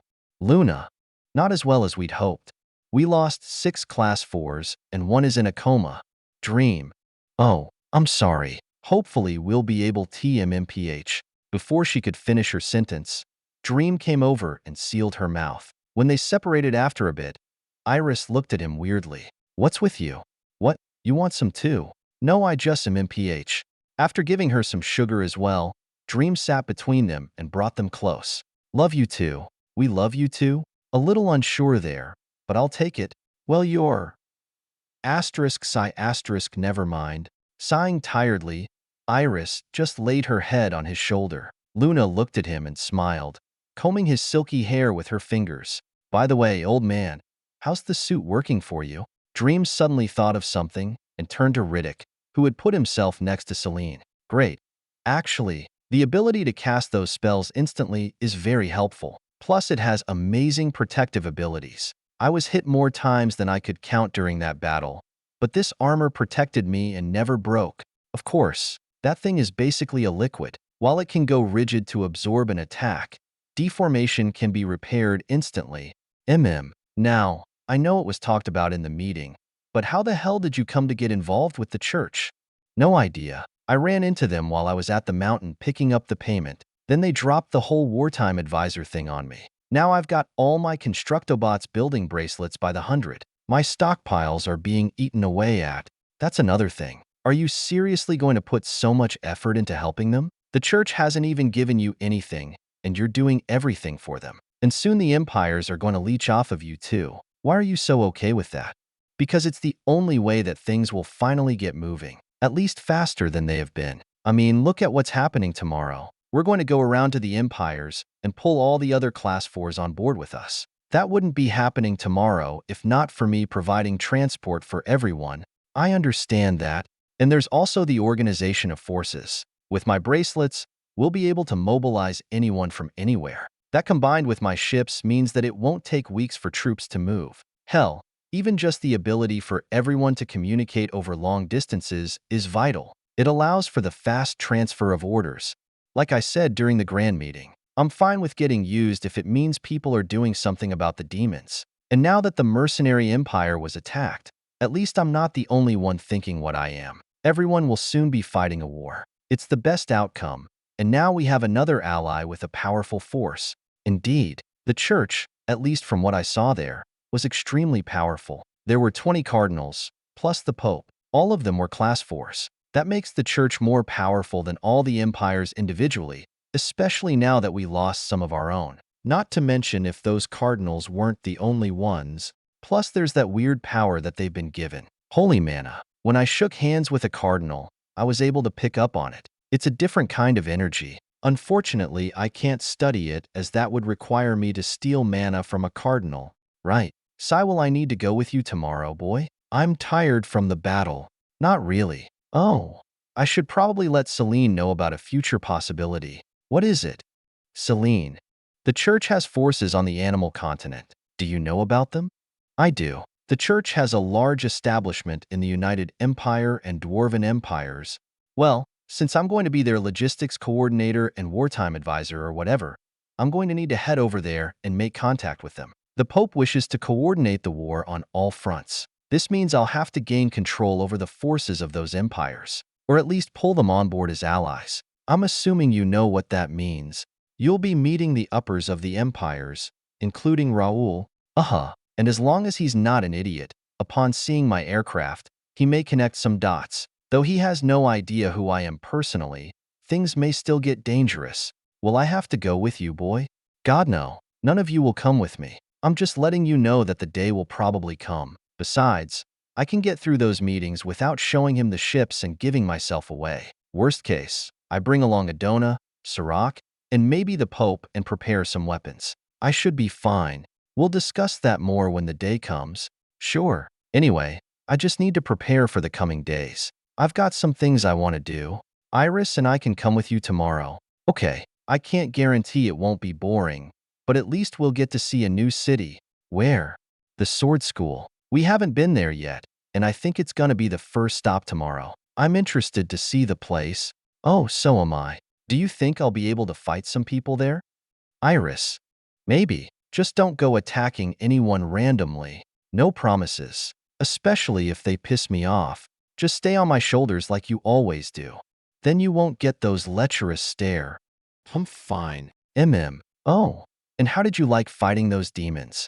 It was great. So much fun. Although we didn't kill several 100,000 like your bots, Luna and I still killed a lot. I was able to fill my stomach. Good. Glad I was able to make up for last time. Yes, thank you. Hee. Now gimme those tails. Smiling, Dream grabbed Iris's tails and started petting her. He would never get tired of that soft, cuddly fur. Chapter 147, signed.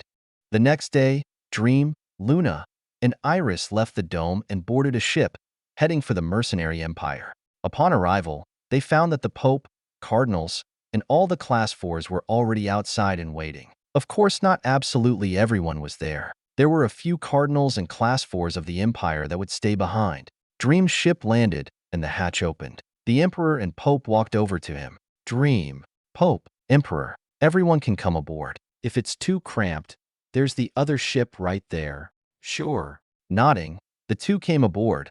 as did some of the cardinals and class 4s. Though not wishing to stuff everyone in one place, half of the people went to the other ship Dream had prepared. When everyone was loaded, they took to the sky. Their destination had already been decided, and they were headed to the sword school. Lounging around the luxurious ship, the Pope and Emperor turned to Dream, who had a woman by his side and a fox on his lap.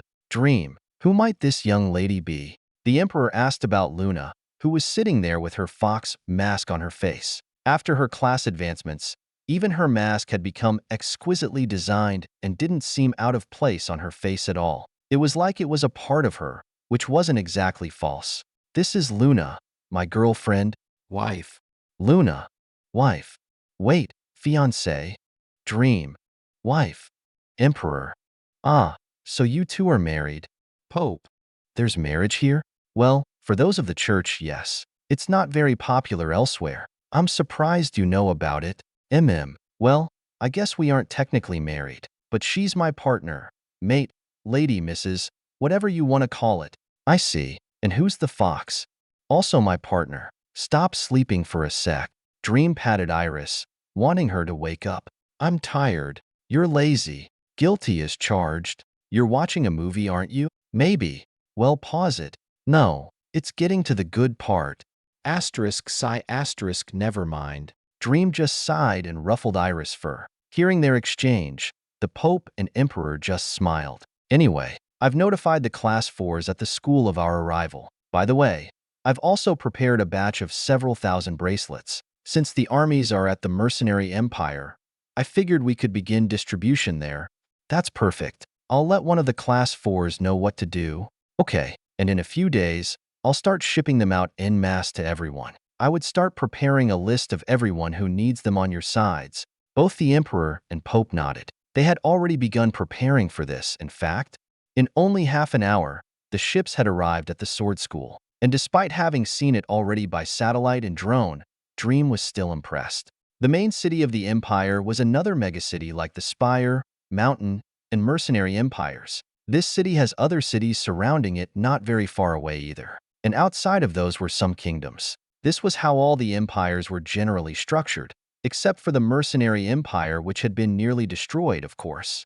This city, though, similar to the Mountain and Spire, had its own style about it. It actually reminded Dream about Asian architecture with only a few differences. If he had to describe it, the architecture was like a modern-looking pagoda architecture. The buildings were pointy, and knowing that this was a hub for martial artists, he didn't find it surprising that they would develop this sort of architecture. In the center of the city was a massive 1,000-meter tall and 300-meter wide pagoda that rose into the sky like a temple. It was majestic and simplistic. Outside of this building, similar to the Spire, were many other pagodas that covered land as far as the eye could see, though none of them were as tall as the one in the center of the city. However, despite the fact that this place was a city, there were lots of trees and plants around the place. It gave the city a very natural and peaceful vibe, unlike the more developed cities like the Mountain and Spire.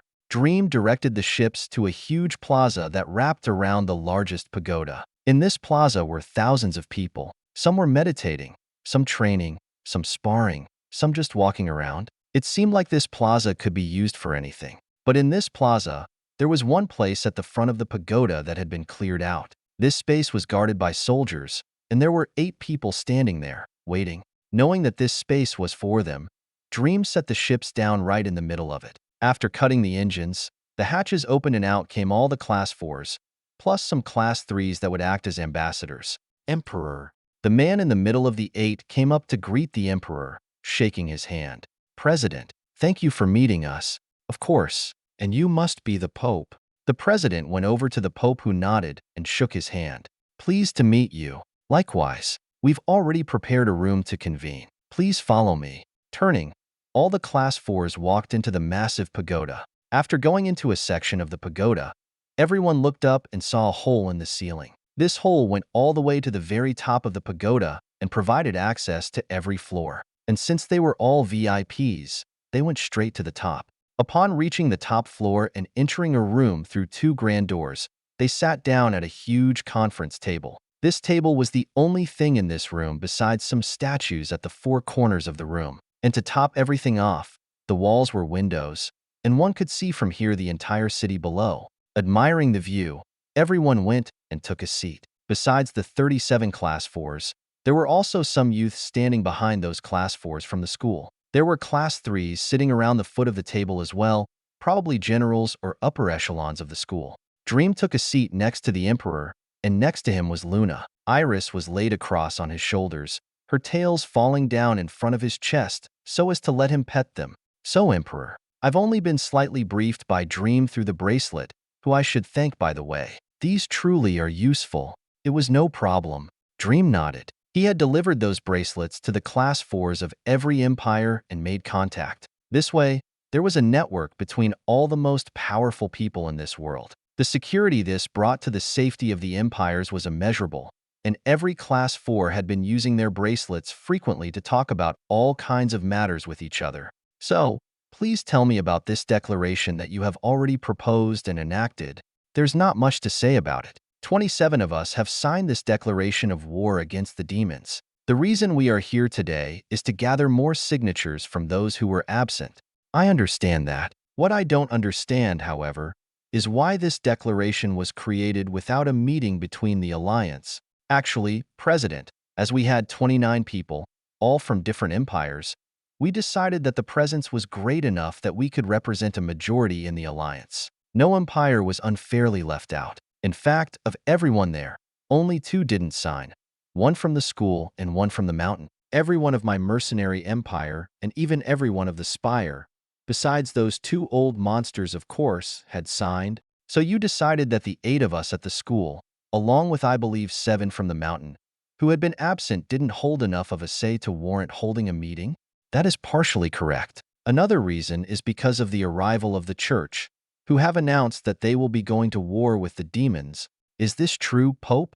It is. The church has prepared soldiers and combatants across the 2 continents to wage total war against the demons on their continent. And because those 29 people who were at the mercenary empire have decided to go to war, we will naturally support them as allies. In fact, unofficially, we are considering ourselves allies with all 4 empires. The demons are a common enemy, and only by uniting can we effectively fight them. So you are here to announce this? Yes, although we are also here to convince those who were absent to sign and commit to the declaration. On what grounds? On the very fact that if you don't, the demons will either destroy us all, or should we make it through the war, those who cowered and backed out will be outcast from human and animal society. Outcast? You wish to convince us with the consequence of being outcasts? The president narrowed his eyes. This was almost a blatant threat. He obviously didn't enjoy that. The demon threat is one that needs to be dealt with by everyone. They are our common and natural enemy. By cowering away from the war and withholding support, you are threatening the entire civilized world. And in that case, not only should you be stripped of your power and influence, but you should be banished from the civilized world that you didn't wish to fight for. Of course, I don't wish for anyone to have to be coerced into fighting. Wars are never desired by those who fight in them. But this isn't a simple war. It's a challenge to all sense of order itself. Should we fail and collapse, it will mean extinction. I hope, President, that you can see how urgent this matter is and not be swayed by fear or by material losses. Everyone went silent, contemplating what the Pope said. Everyone who had fought against those demons knew very well how threatening they were. They lost 6 of their Class 4s in only a single battle. Plus, this was still only the beginning. They would have to fight their way into the demon continent and destroy the demon race at its roots. It didn't take a genius to understand how dangerous and challenging it would be. But if they waited, it would only get more impossible. So they needed to start acting now. And if it took coercion to do that, then so be it. I understand your words, Pope, and don't misunderstand me. I've seen the most current intelligence and know what happened in your battle only a day ago, and I understand how dire the situation is. However, President, should we band together now, I believe that we will have a much greater chance at destroying the demons while minimizing losses. At this time, Dream spoke up. Everyone looked at him, and the Emperor spoke. Dream has made extensive plans and preparations for this upcoming war. In fact, both my mercenary empire and the church have pledged support for him. He will act as the head of logistics and guide all of our armies not only on this continent, but on the animal continent as well. The animal continent? How is he supposed to manage millions of people on two different sides of the world? President, my technology makes it possible. I've already told the Emperor and Pope, but I plan on distributing millions of those bracelets to the empires on both continents. These bracelets will go to the ones in charge of the armies and even high-level citizens, and it will ensure that I and everyone who has a bracelet can transmit information to those who need it. I'm sure you know how important instantaneous communication across any distance will be to an army. Indeed, such logistical capability will be terrifying. Along with some other troops and bots of my own, and I'll be able to manage the militaries of every empire across the world. This will make us able to coordinate attacks on a global scale, and that way, we'll be able to use everyone's power to their utmost and slowly kill our way through the demon continent, destroying them once and for all. Because of his ability and willingness, he is doing many things to make this war easier. Without him, the mercenary empire would have been utterly destroyed in the past week, and of all the Class 4s who had come to support, many would have died, far more than the 6 that did. Emperor. The president was quiet in thought for a while, as were the other 7 who had been absent. President, I hope you know that we must all choose a side, and the only side for us to choose is war. While this declaration is more of a formality, it represents your commitment. We hope that you, along with the others who were absent, will sign it. Emperor. Very well. After pondering for a bit, the president spoke up. I will sign the declaration. As for the others, I don't represent them. Of course, those 7 of you who were absent, come up if you wish to sign. The document is right here. The declaration page that held all of the signatures appeared in the emperor's hand. He then handed it over to the president next to him, who signed it with his mana. I will sign it. A man, one of those who was absent, raised his hand. The president passed it to him through the air, and he signed it with his mana. After he signed it, the others also raised their hand. The declaration was passed around to them, and all 7 of them signed with their mana. I will also sign it. Suddenly, a woman who hadn't been absent but had chosen to not sign raised her hand. She had changed her mind, but nobody was angry or upset, instead glad that another person was going to stand with them. The declaration was passed to her, and she signed it with her mana. With this, everyone from the Mercenary Empire and Sword School has signed this declaration. Now we need to go to the mountain and do what we just did. President, I hope you will come with us as support. Of course, other than 4 people, I'll have everyone come with you as well. Maybe we'll have another grand meeting at the mountain this way. Haha, indeed. Everyone chuckled. Only at the grand meeting had they assembled so many Class 4s, and now they would do it again barely a month later. Excuse me, I have a question. After the mood had calmed, one of the men from the school spoke out. The president looked at him. Yes, Tulsar? Might I ask, what class Dream is? I am Class 3. Dream spoke, answering for the president. The man, Tulsar, smiled. Are you a low, mid, or high-level Class 3? Low-mid, I guess? I see. In that case, I was wondering if you were open to a duel. With you? No, my disciple. Saying so, a youth behind Tulsar stood out and looked at Dream. Seeing this, the president smiled.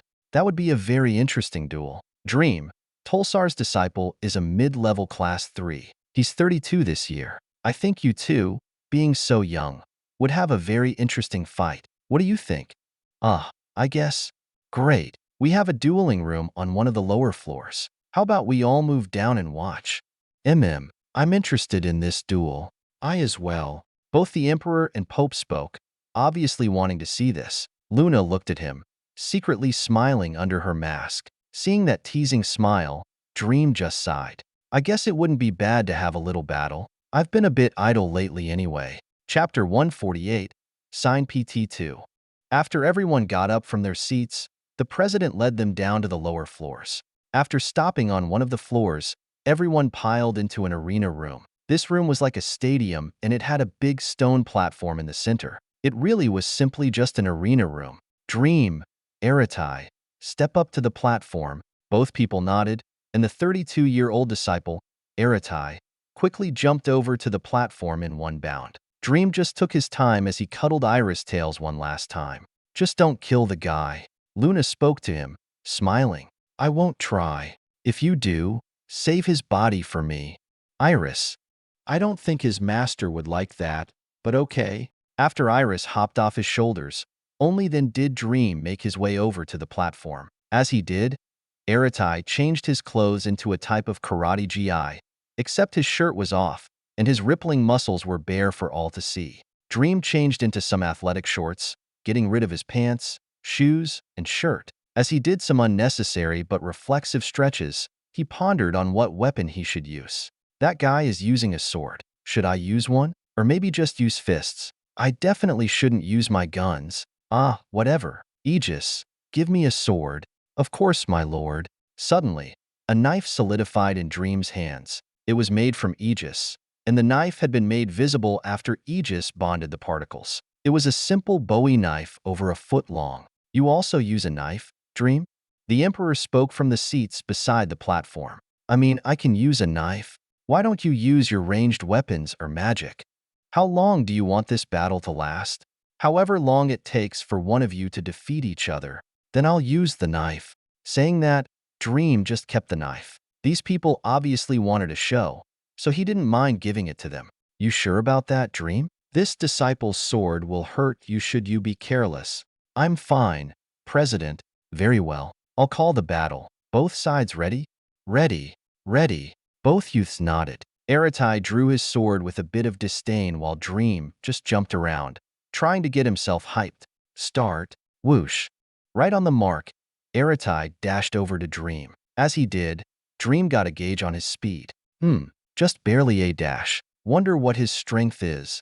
Standing there, Dream just waited for Aratai to reach him. And once he did, Aratai slashed down directly with his sword. Ding. Oh. Everyone watches Dream simply blocked the downward slash with the knife. Your strength should be a little higher than A. Dream looked at Aratai, who snorted.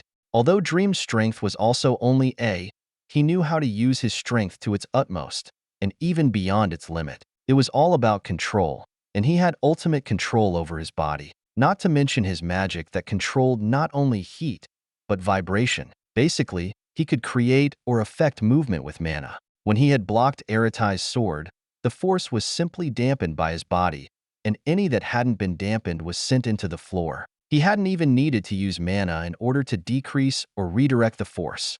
But of course, Aratai wasn't convinced. He hadn't even used his own mana. Pulling back, Aratai moved and slashed with his sword again. This time, it was loaded with mana, and the sword began to harden as well as activate the enchantment on it. The sword flamed with fire, and its temperature soared. Ting. Whoosh.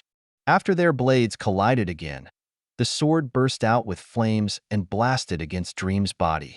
Let's see. Fire enchantment whose purpose is to guide your fire mana and eject at the point of contact. It also heats up the temperature of the opposing blade, seeking to try and structurally damage it. It also tries to disturb the opposing blade's enchantment with your own fire mana. Not the worst enchantment I've seen.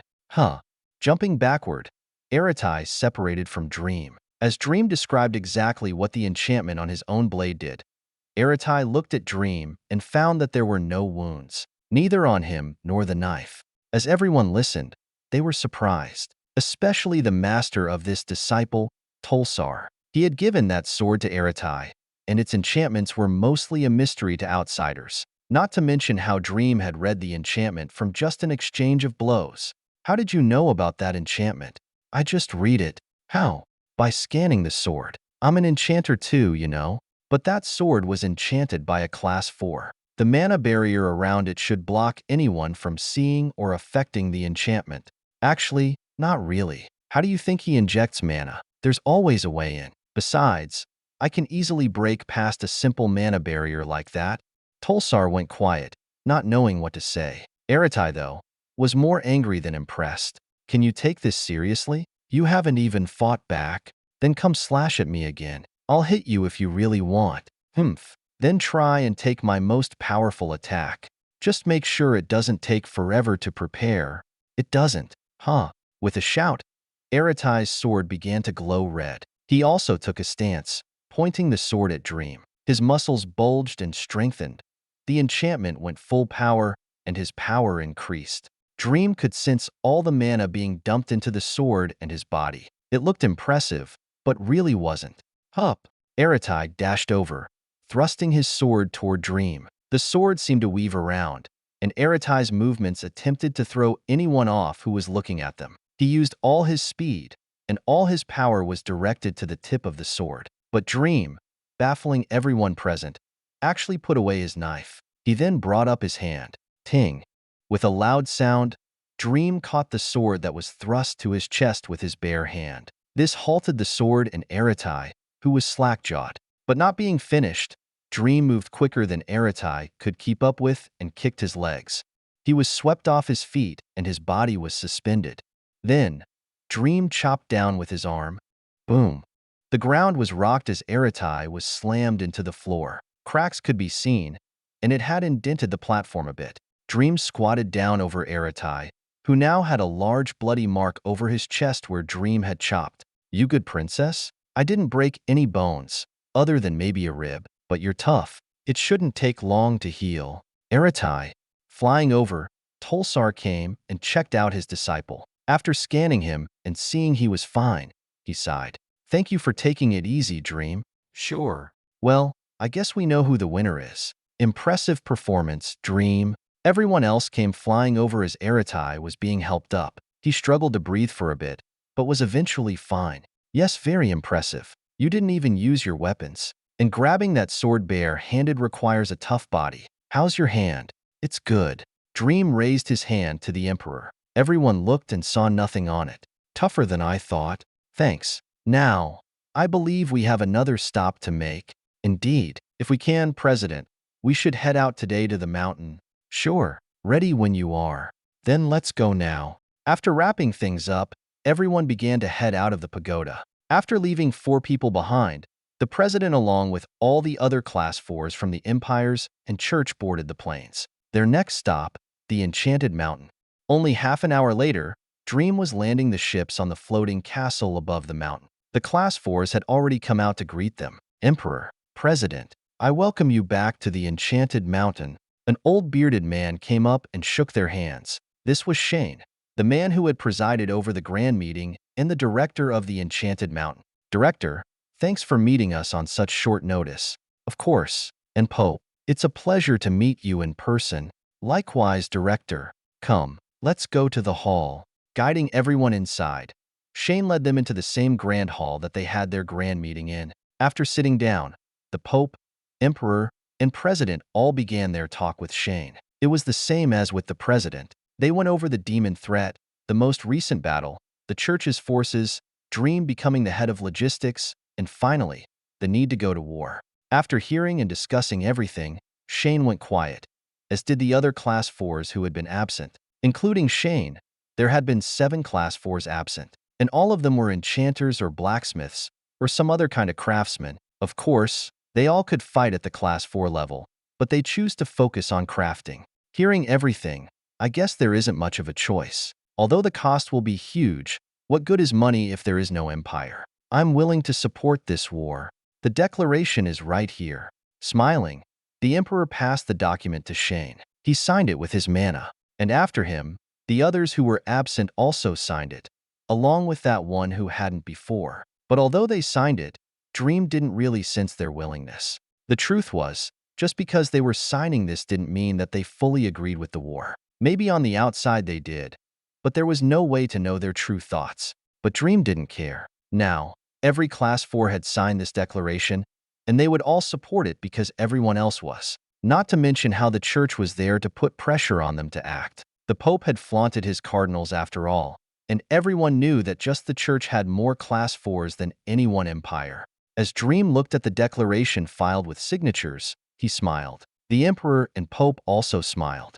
The declaration of war has been unanimously approved. Starting tomorrow, we will start finalizing war plans. As for the troops, they can stay at the mercenary empire where they can be quickly mobilized.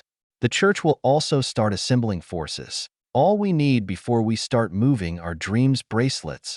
By the end of the week, everyone should be equipped. After that, I'll have to make a trip over to the animal empires and begin preparations there. Along with the production of my ships, I say the soonest we can begin launching operations is in a month.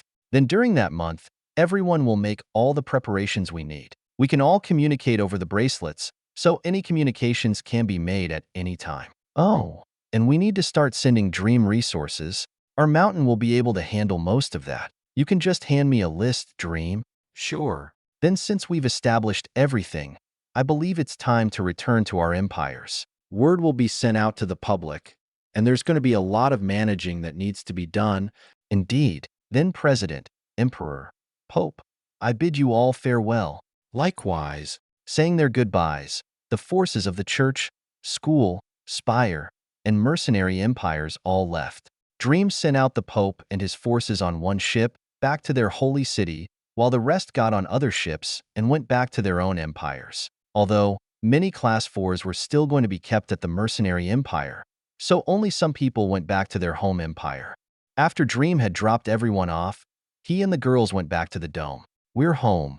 The three walked in and went straight for the couches. Riddick and Celine watched them flop down with a smile. How'd it go? Perfect. Every Class 4 besides those two hidden people from the Spire have signed the declaration. Once I get my bracelets and some ships made, everyone will begin mobilizing and running operations. I gave it a couple of weeks before our first mission. That's good. So it's going to take a couple of weeks for you to build everything? Yup. Though I'm starting distribution tomorrow. I've already got about 150,000 bracelets ready, and that alone will be able to create a substantial network. I can't believe you're able to make that many. How will you even be able to manage them all? Well, they all connect to each other and my satellites, which are more than enough to handle this amount. I mean, it's not like there are billions of devices connected at once like my homeworld, so I don't need a crazy amount of infrastructure. Plus, Sophia has made an AI that can compile everything automatically. When you think about it, managing everything is rather simple. Nothing is simple about managing millions of devices, but all right. Anyway, you'll need to go over to the animal kingdom soon, right? Within the next few weeks, yes. For that I was planning on taking Adona with me. She's an elf, so she'll be a good guide. And then a cardinal or the pope will probably come with me to contact the church forces. For the Dwarven Empire and the United Empire, the church will also probably help. So overall, I should be good. Though I'll have to make even more bracelets. My production is accelerating the day. Good. Are you sure we can't come with you? Luna asked as she cuddled against him. That's going to have to be a no. For you guys, the animal continent is enemy territory. I'm not taking any chances. But don't worry, I won't be gone long. Probably. Well, if the empires decide to be a bunch of stubborn assholes, then it may take longer. That shouldn't be much of a problem. Animals value their territory a lot, and from what I had picked up on, they were already beginning to fight back. At least for the United Empire, you shouldn't have any problems. Though the others, I'm not as sure. All right, I wish I could take you, Celine. That would make things much easier. Maybe if I reach Class 4, then we would be able to stand up to my father. But I still have some ways to go. Maybe as we fight the demons, everyone will be able to level themselves up. Speaking of, Dream, how is your army doing against that demon army? Them? Well, I've leveled up to level 242, and about 17 million of them have been killed. So I'll say good. You killed 17 million? Took a while though. My bots can only kill so fast, as you guys saw. Plus, they're really spread out. I had to send in my planes to help out, but they should be dead by today. I'm really looking forward to the materials I'm gonna get out of them. Wait, you're going to use all those corpses? If I can, yes. Although the mercenary empire is also going to send out troops to recover a bunch of the bodies as well, so they're going to get a lot too. But I'm definitely going to get most of the weapons. That's a lot of metal to be got. The three stared at him for a bit before shaking their heads. They couldn't even be surprised anymore. Chapter 149. Leaving. Over the next few days, Dream had begun rolling out huge batches of communication bracelets to the empires and church, and having been prepared for this, they were quickly distributed. In the mercenary empire, the emperor had given bracelets to everyone from the top of the hierarchy down. This meant generals, admirals, politicians, government administrators, Class 3 combatants, and more. Everyone was quickly given a bracelet, and they didn't have to worry about somebody important not getting one since there were a few 100,000 that came in. This was what happened for the other empires and church as well. They gathered everyone and handed out this technology, which upon being equipped, would carry each person through a profile setup. This profile setup took everyone's name and assigned them a number. It was similar to a phone, and once they had given the bracelet all their details, they were allowed to attain contacts from others who had this bracelet as well. Not even an hour after the bracelets were handed out, Dream was able to see the originally tiny network expand itself by thousands of times. Everyone with a bracelet was a node, and information came in constantly from each one. As long as nobody put the bracelet into their inventory, the bracelet would be constantly active. Like this, everyone was able to communicate on a scale never before seen in this world. It didn't matter if they were across empires or across rooms, they could all talk totally unhindered by obstacles. And as the person who managed the information flow of all these bracelets, Dream was able to hear and see all talks and messages between everyone. He couldn't really help it though. The people on this world wouldn't be able to use his technology unless he did most of the work for them. So on board every bracelet was an AI that would help carry them through everything. But in exchange for that ease of use, he would be involved in everyone's communications. It didn't necessarily mean he would do anything with that information. It wasn't like he could possibly listen in on everything all the time either. But if the situation ever arose where he needed to use this hidden card of his, he would at least have it. Other than the bracelets, Dream had begun construction on a bunch of ships. These ships were huge, and Dream estimated that they would be able to carry a few hundred soldiers and their supplies. The ships were enchanted to fly, and since he had the materials, he put reactors in them. Although the reactors weren't as big as he normally made them, they were sufficient to drive the ships at high speeds alongside the flight enchantment. The ships also weren't the most heavily defended. Dream needed to make thousands of these, and it wasn't like he could give each one grade 9 strength. So where he could, he went with the lowest grades possible like grade 4 and 5. These were enough to accommodate the enchantments and not break the bank. And so, since he didn't want the construction of these ships to take weeks, he personally went and built them in the space factory. And after a couple of days of relaxed work, he had built 2,000 ships, each capable of carrying around 300 people. And since these flying boxes took up so much space, he had moved them down to the planet as he built them. While these 2,000 ships would only be able to carry 600k people at once, it wasn't like they couldn't make multiple trips. And either way, Dream wasn't going to make much more, at least right now.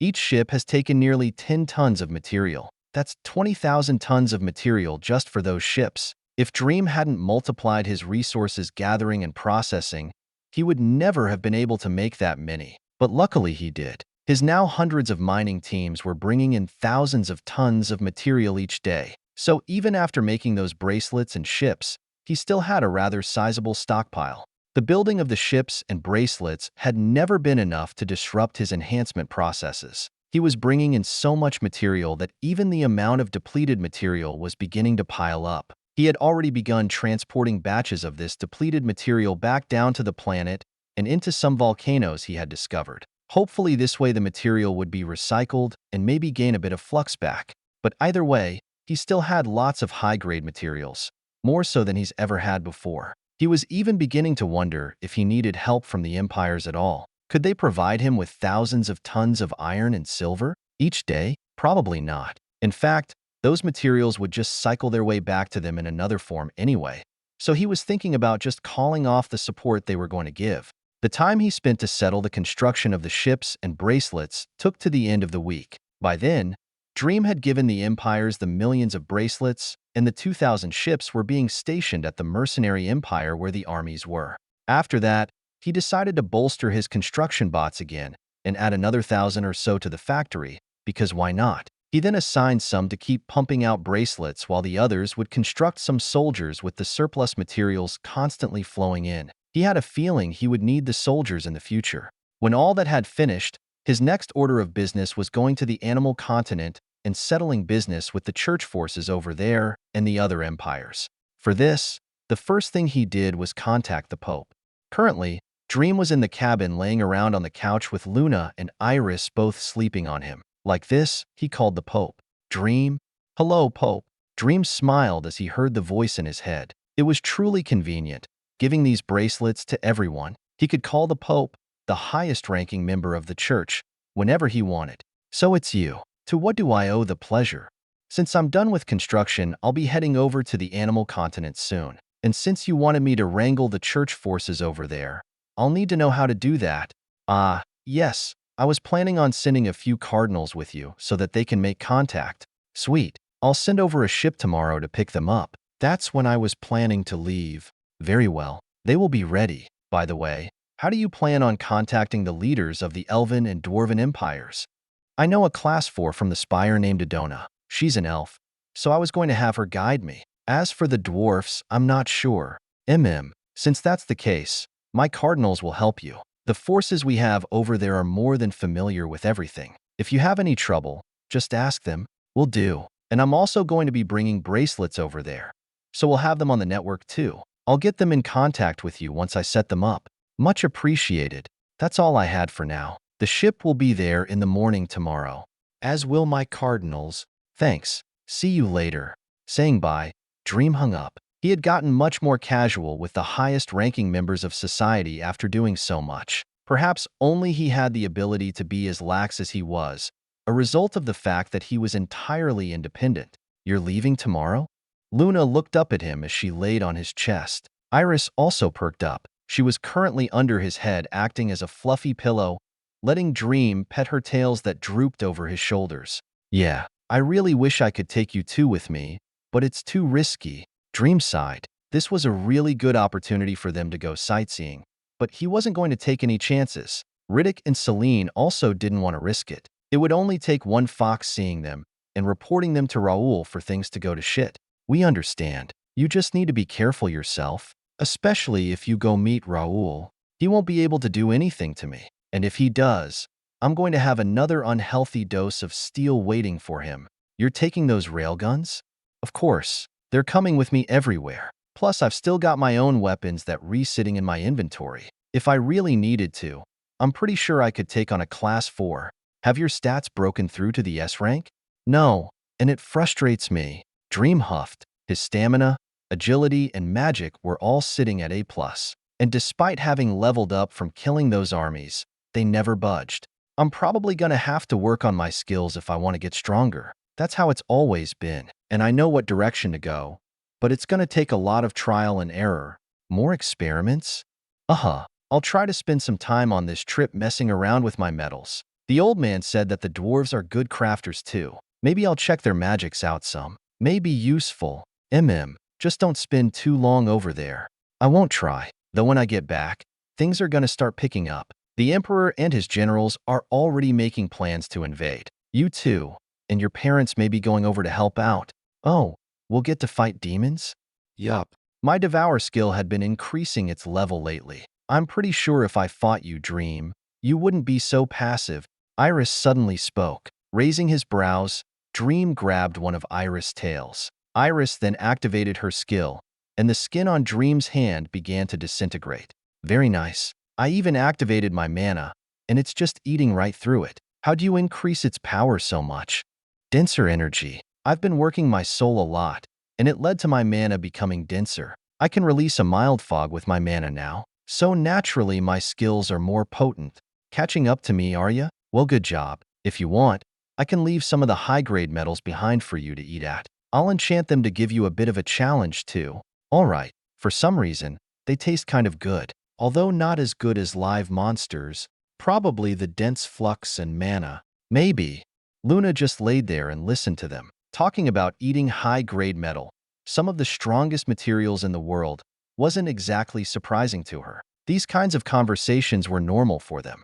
That night, since they weren't going to see him for a while, Luna and Iris made sure to get every last drop of love they could out of Dream. And after several hours, they had finally been satisfied. And in the morning, the three, along with Riddick and Celine, who had come back the night before, had a delicious Iris-cooked breakfast. You leaving today, boy? Riddick spoke as he put a piece of bacon in his mouth. My ship is going to pick up the birds right now. Birds? The cardinals. Oh, right. What about Adona? The ship is also going to get her. Right. So where's your first stop? Well, the church has a kingdom on the continent where we're going to get things settled. Once they make contact with the Pope over here, then I'll go over to the Elven Empire with Adona, not the United Empire. The church will go there first to talk with them before me. They have more of a standing anyway. All right, just be careful. Anyway, I'll have to get going. The ship is here. I'll see you two later. If I ever have some free time, maybe I'll fly back. Okay. Dream gave Luna and Iris a kiss, shook Riddick's hand, and hugged Celine before leaving the cabin, taking a few pieces of bacon with him. After activating stealth, Dream flew up and out of the dome. He then turned toward a direction and flew off. After flying for a couple minutes, he found the ship that was hovering in the sky. He had made this their meeting spot so as to not give away the location of his dome. The hatch of the ship opened for him, and he stepped in. There were 4 people already there. Hi, Dream. Hi, Adona. Dream walked over to Adona and the 6 cardinals who were in the ship and took a seat. At the same time, the ship activated its thrusters and blasted off into the sky, heading into orbit. You ready, Adona? Me? I guess. I haven't returned since I became a Class 4. It's been a long time. I'm not sure how they will react. They as in, my family. And the Ljosfer. Ljosfer. They're the Class 4s and the natural leaders of the Light Elves. Then there's the Dark Elves who live under the tree. Why do they live under the tree? Because the light hurts them. At least for the ones who aren't at least Class 1. Like vampires? Vampires? Never mind. So there's light and dark elves who live above and below the tree? Yes. The dark elves have their own leaders called the Dokelfar. The 2 races are very cooperative with each other as the dark elves bring up many valuable minerals like chlorophyte while the light elves bring down lots of food. The dark elves are also known to trade with the dwarves very often as the 2 are both inclined toward the underground and minerals. They get along with each other the best. Nice. So we meet the leaders of both elf races and then try to bring on the dwarves through their alliance with the dark elves. And it's not like they should be opposed to fighting the demons. So this doesn't look like it will be difficult. Shouldn't be, but you never know. Getting them to commit and actively fight may prove a challenge. They don't necessarily have to fight. They just need to support, whether economically or militarily. Speaking of, how big are the elven and dwarven populations? Last I saw the elves were numbering around 180 million. The dwarves should be around 400 million. The elves are centered around the tree as they don't like to expand much, and the dwarves have their main empire with many surrounding kingdoms and cities. They're much more spread out and take up much of the northern part of the continent. In the United Empire? Not sure, but it's definitely a few times more than the elves and dwarves. They occupy the entire southern half of the continent. Okay, that's about what I've seen on the map. Then once we get the cardinals settled and the bracelets delivered, me and you will head over to the tree. Sound good? Okay. Idona nodded with excitement. Although it had been a long time since she last visited, she was still returning to her homeland. Plus, she was a Class 4 now. She wondered how her peers would react. Not long after they pulled into orbit, the ship pointed back down and headed straight for their destination. Soon, they were landing inside a large kingdom established by the church. Chapter 150, Motivator. At the same time that Dream had arrived above the kingdom, his cargo ships also flew down and met him in the air. There were over 10 of these cargo ships, and all of them were packed to the brim with bracelets and the robots who would manage their distribution. These 10 ships hovered next to Dream's ship, making his appearance look like an armada had arrived. This obviously alerted the hundreds of thousands below him, and everyone looked to the sky at these large gray planes. Now that I think about it, nobody was told that we would be arriving. Are we even sure this is the right kingdom? Dream looked at the cardinals as he asked. He had been given a rough location of the kingdom by the Pope, but that was it. They weren't the ones who had GPS satellites. This should be it. Allow me to go and ask. Saying so, one of the cardinals got up. Dream opened up the hatch and let him fly down to the kingdom. 20 minutes later, this is not the right kingdom. The king here said that the one established by the church is to the northwest. Oh, all right, then let's go. Saying so, Dream's armada turned and flew off into the distance. They headed to the next kingdom as shown by the satellite that was to the northwest.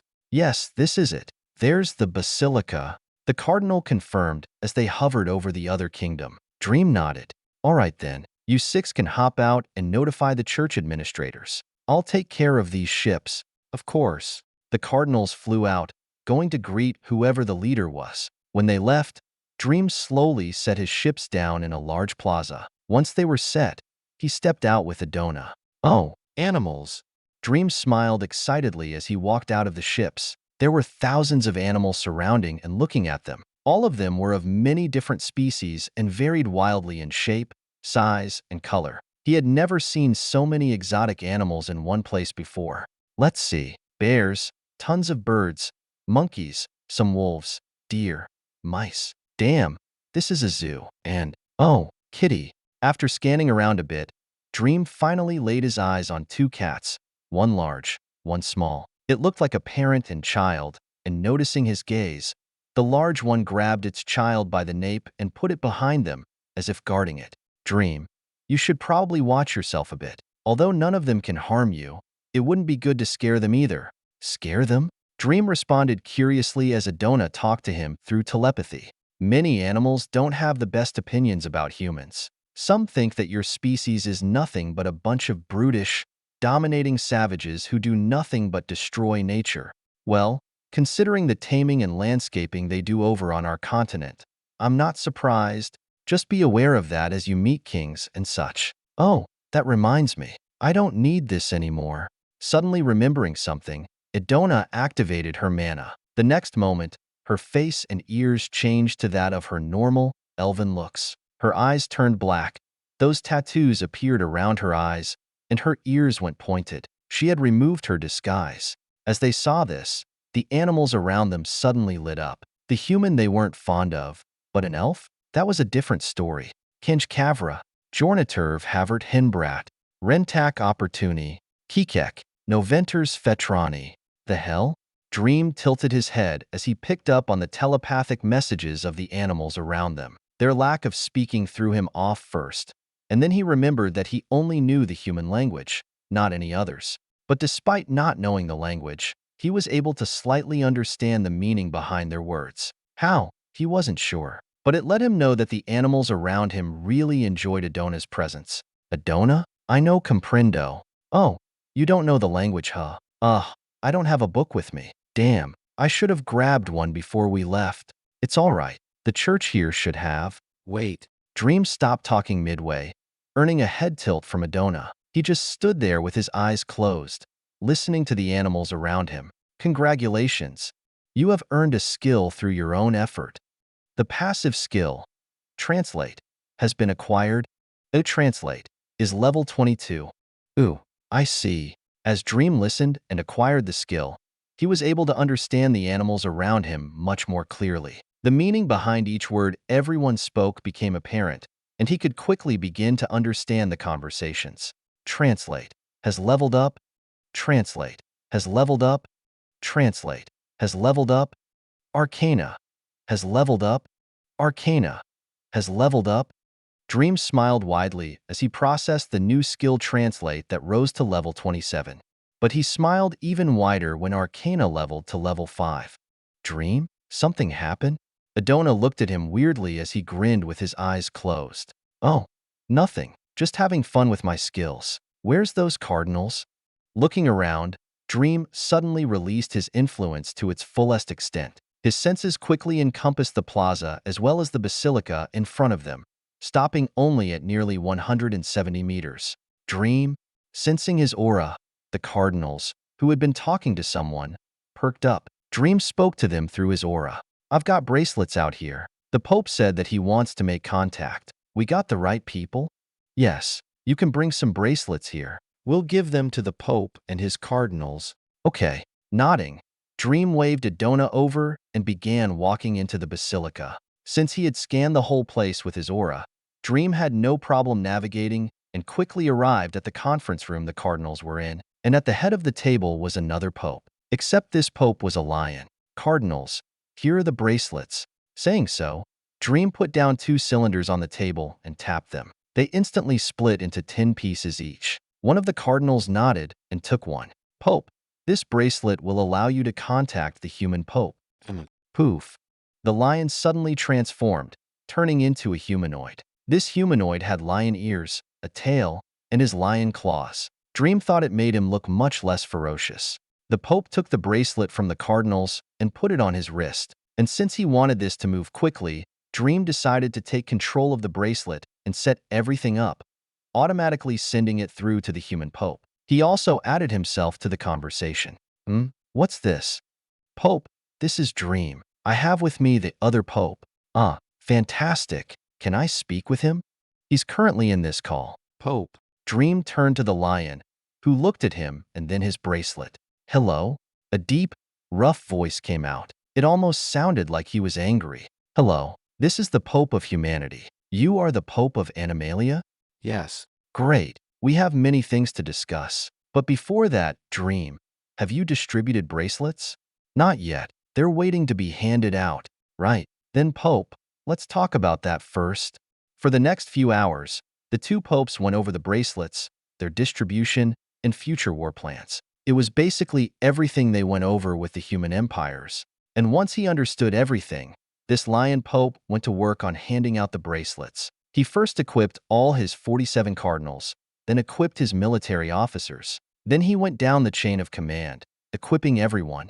Though this wasn't able to be done in a single day, their forces were spread across the continent.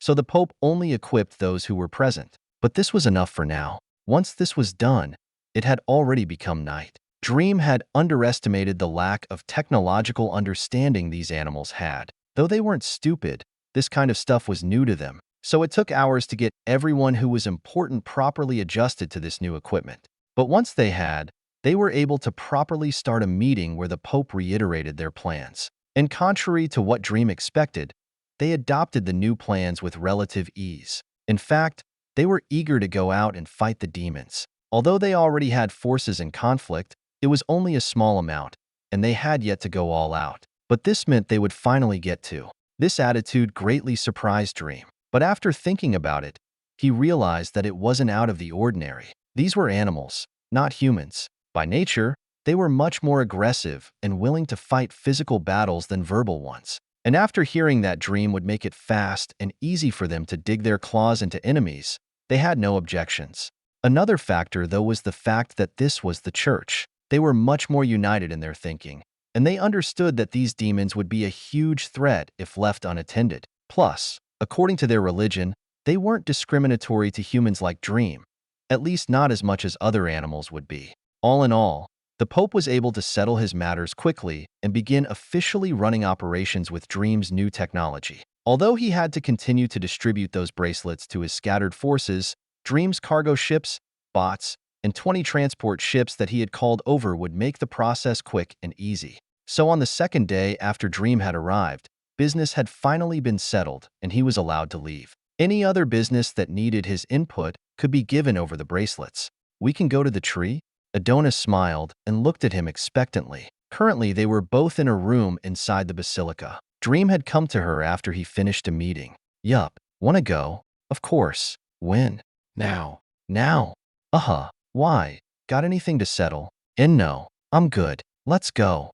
All right. Smiling, both of them left the basilica and boarded a ship. Without even saying bye, the ship rose and took off. It didn't take hardly any time to reach the vicinity of the tree, which was near the center of the continent. But following Adona's instructions, Dream didn't fly straight in. Instead, they would walk in from the outside. Why? He didn't know. But Adona was the elf here, and it wasn't like he didn't have time. So Dream set them down into the massive forest below about 30 miles away from the tree. This tree was as one would expect. It was some kind of world tree or Yggdrasil. The elves just called it their home tree though, and as characteristic of a world tree, it was utterly massive. The tree from the ground up was nearly 3,000 meters tall. It stuck out from the also massive forest around it like a nail on wood. The forest around it was also a huge jungle, and although those trees didn't approach nearly the same height as the home tree, they were still a colossal 700 meters at their highest. The rest gradually scaled down as they moved further from the tree. Though other than its height and ridiculous scaling, there was nothing else out of the ordinary with this home tree. It looked like an incredibly average tree, just really big. But according to Adona, this tree was anything but average, not just because of its size, but because of its miraculous power. Adona told Dream that other than Class 4s, nobody was capable of damaging the tree. And even for Class 4s, it was difficult to even cut into it. Not only that, but the tree increased the mana density around it immensely. And then, to top it all off, its roots tunneled extremely deep into the ground. This was where the Dark Elves lived, and they were apparently able to procure their many valuable minerals from the mana those roots gave off. Lastly, although she wasn't entirely sure, it is said that the tree possesses a life of its own. Given the immense power, Dream wouldn't be surprised, though he wondered what it could possibly do given the fact that it was still a tree. Either way, with thoughts of curiosity and intrigue, Dream exited the ship with Adona. They were greeted with a rather dense jungle, and Dream wondered if he should change into something more appropriate for the environment. Semi-formal clothes weren't exactly fitting for the wild, but given the fact that he had no worry for heat nor dirt, he just shrugged his shoulders and took off the blazer he was wearing. After rolling up the sleeves of his nice black button-down and adjusting his slacks, he walked out into the greenery. Have you ever considered changing your clothes into something more mobile, like robes? I only ever see you wearing that. Adona spoke as they began walking through the forest. Dream shrugged. Not really. My movement isn't restricted in these, and it's comfortable. Plus, this attire is confidence-boosting. Back on my world, it was a formal kind of wear. I never got to wear it much, but now, I can wear it all I want. Why? Does it not look good? Not at all. Although it's different, you look very nice. I just thought it looked tight. As she said that, Adona looked at Dream's bulging muscles that seemed to be wrapped by the shirt, like a present. Although she saw plenty of his shirtless self at the beach and knew his muscles weren't hulking like Sirach's, his toned muscles seemed strong yet elegant. Sirach's just looked meatheadish. Plus, although the shirt covered him up, it was tight enough to tease the glorious stature underneath. Whenever she looked at him, she couldn't help but be imaginative. Knowing what she was talking about, Dream smiled. The shirt's a bit elastic. It moves with my body. Right. Anyway, when we get there, just don't piss anyone off. Elves can be a bit prideful. Why's that? They think they're a superior species due to our innate gifts. We have the tree, better bodies, look better, and are naturally stronger than other species at the same level. Plus, our attunement with nature allows us to attain great abilities. I can see why that would make one prideful. Indeed, it's also why I was looked down on. Many think that mating outside of your species is lowering yourself and tainting the bloodline. So for my elven father to mate with a human woman was taboo. Ouch. Well, I can't say that I'll willingly take shit from arrogant assholes, but I can try not to make you look bad. I'm not worried about looking bad. Believe me when I say I don't need their approval. It's you I'm worried about. What? Think they're gonna attack me? That's very possible.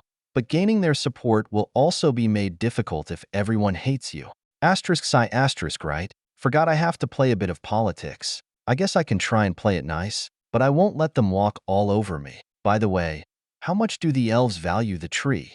The tree? Well, if I had to compare it, the tree is like a religion. There's a reason the elves haven't spread, and it's because nobody wants to part from the tree. If the tree fell, the entire elven race would be thrown into chaos. Why? I just want to make sure the elves have something more to lose than just their lives. Something of more significant value than the deaths of many. And good thing the tree fits that description. Why is that good? Adona looked at him cautiously. Relax. I'm not planning to burn their precious tree down, but the same couldn't be said for the demons. They need to know that it's not only them who will be threatened by the advance of the demons. Their tree could see its downfall should they sit still. That's going to be their motivator. Chapter 151 Tree. Dream and Adona didn't need to walk through the forest for long before they began encountering life. In fact, it was only a couple of minutes before they had walked up to the gates of their city. Halt! Dream and Adona were yelled at as they walked up to a huge natural barrier. This barrier was a 50-meter high wall, and it was made entirely from living wood. The trees seemed to reach out between each other and connect, forming this wall of wood. This cannot possibly be natural. Dream came to this conclusion as he scanned the wall. It spanned for miles into the forest, and he was pretty sure it surrounded the city around the tree. There was no way he would believe that this just happened to grow like it did. Elves have some powers that can control nature, almost manipulating it. These walls were built after the elves came and modified the trees for this very purpose. You will see lots of these kinds of constructions instead of the normal deadwood housing as in the human empires. Very interesting. Dream went into thought. This was a very interesting power, and he honestly wanted it. He might be able to gain some magical insights or learn new ways to control magic. But the problem was getting it. Was he supposed to soul search an elf for it? That probably wouldn't fly here, especially since he was trying to get their support. Who are you? At this time, a guard jumped down from a tree. Idona took something out of her inventory.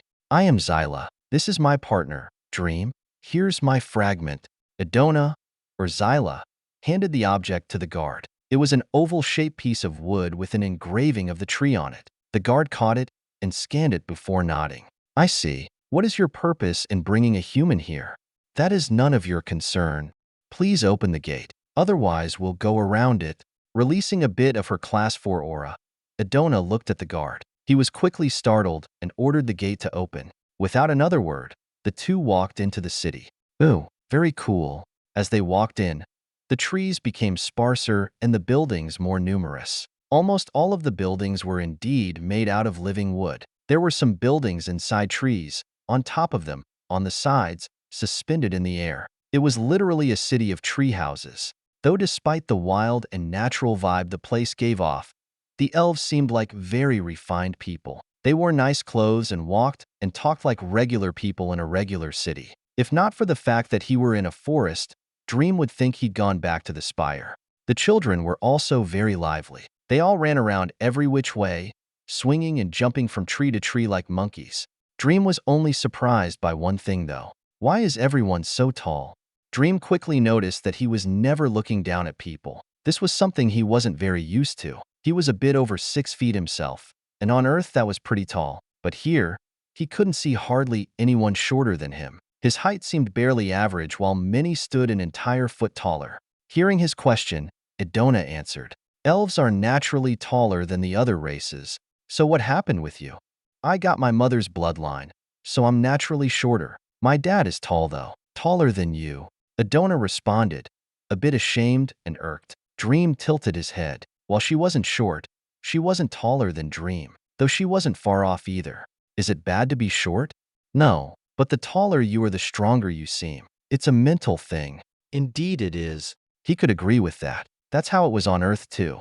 Another thing, their ears are longer than yours. Same thing as with my height. And their hair. Why do so many have green and gold hair? Elves are aligned with nature, giving many of them that colored hair. You're not? You have black hair.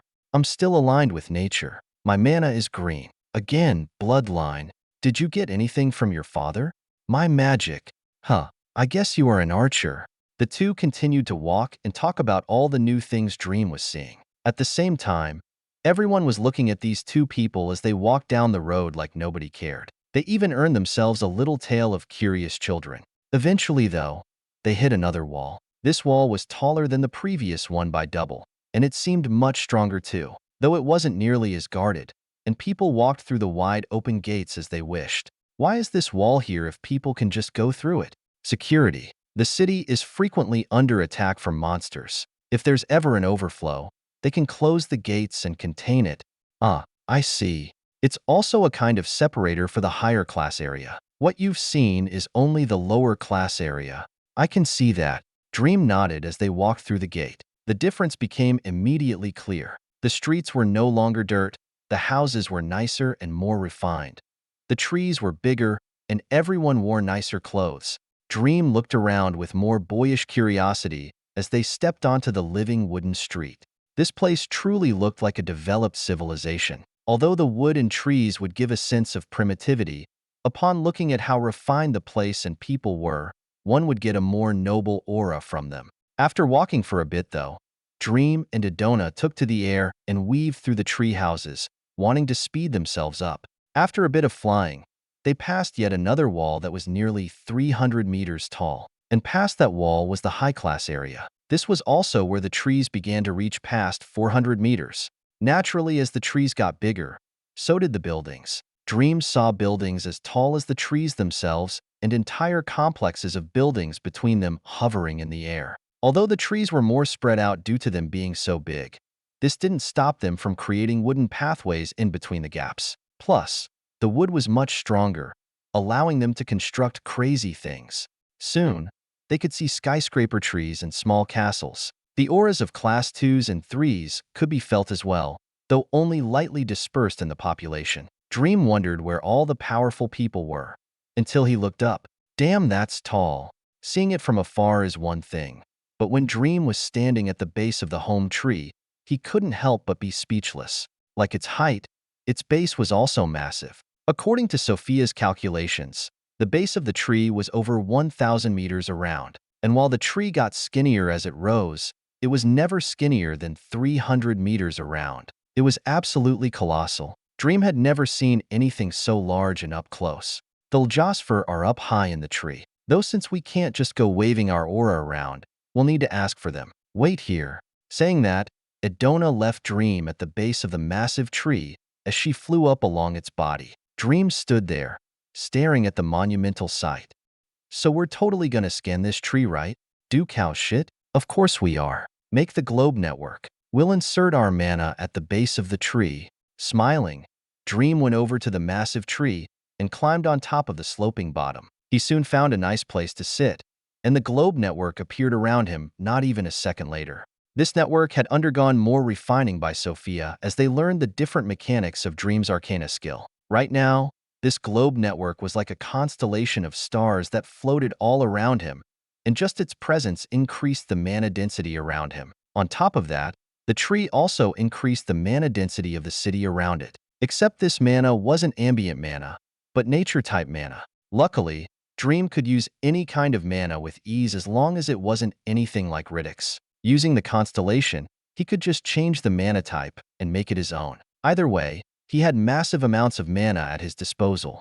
After sitting down, Dream pressed his hand against the tree below him. The constellation connected to his hand through strings, and Dream guided these strings into the tree. He quickly found mana channels under the surface of the wood.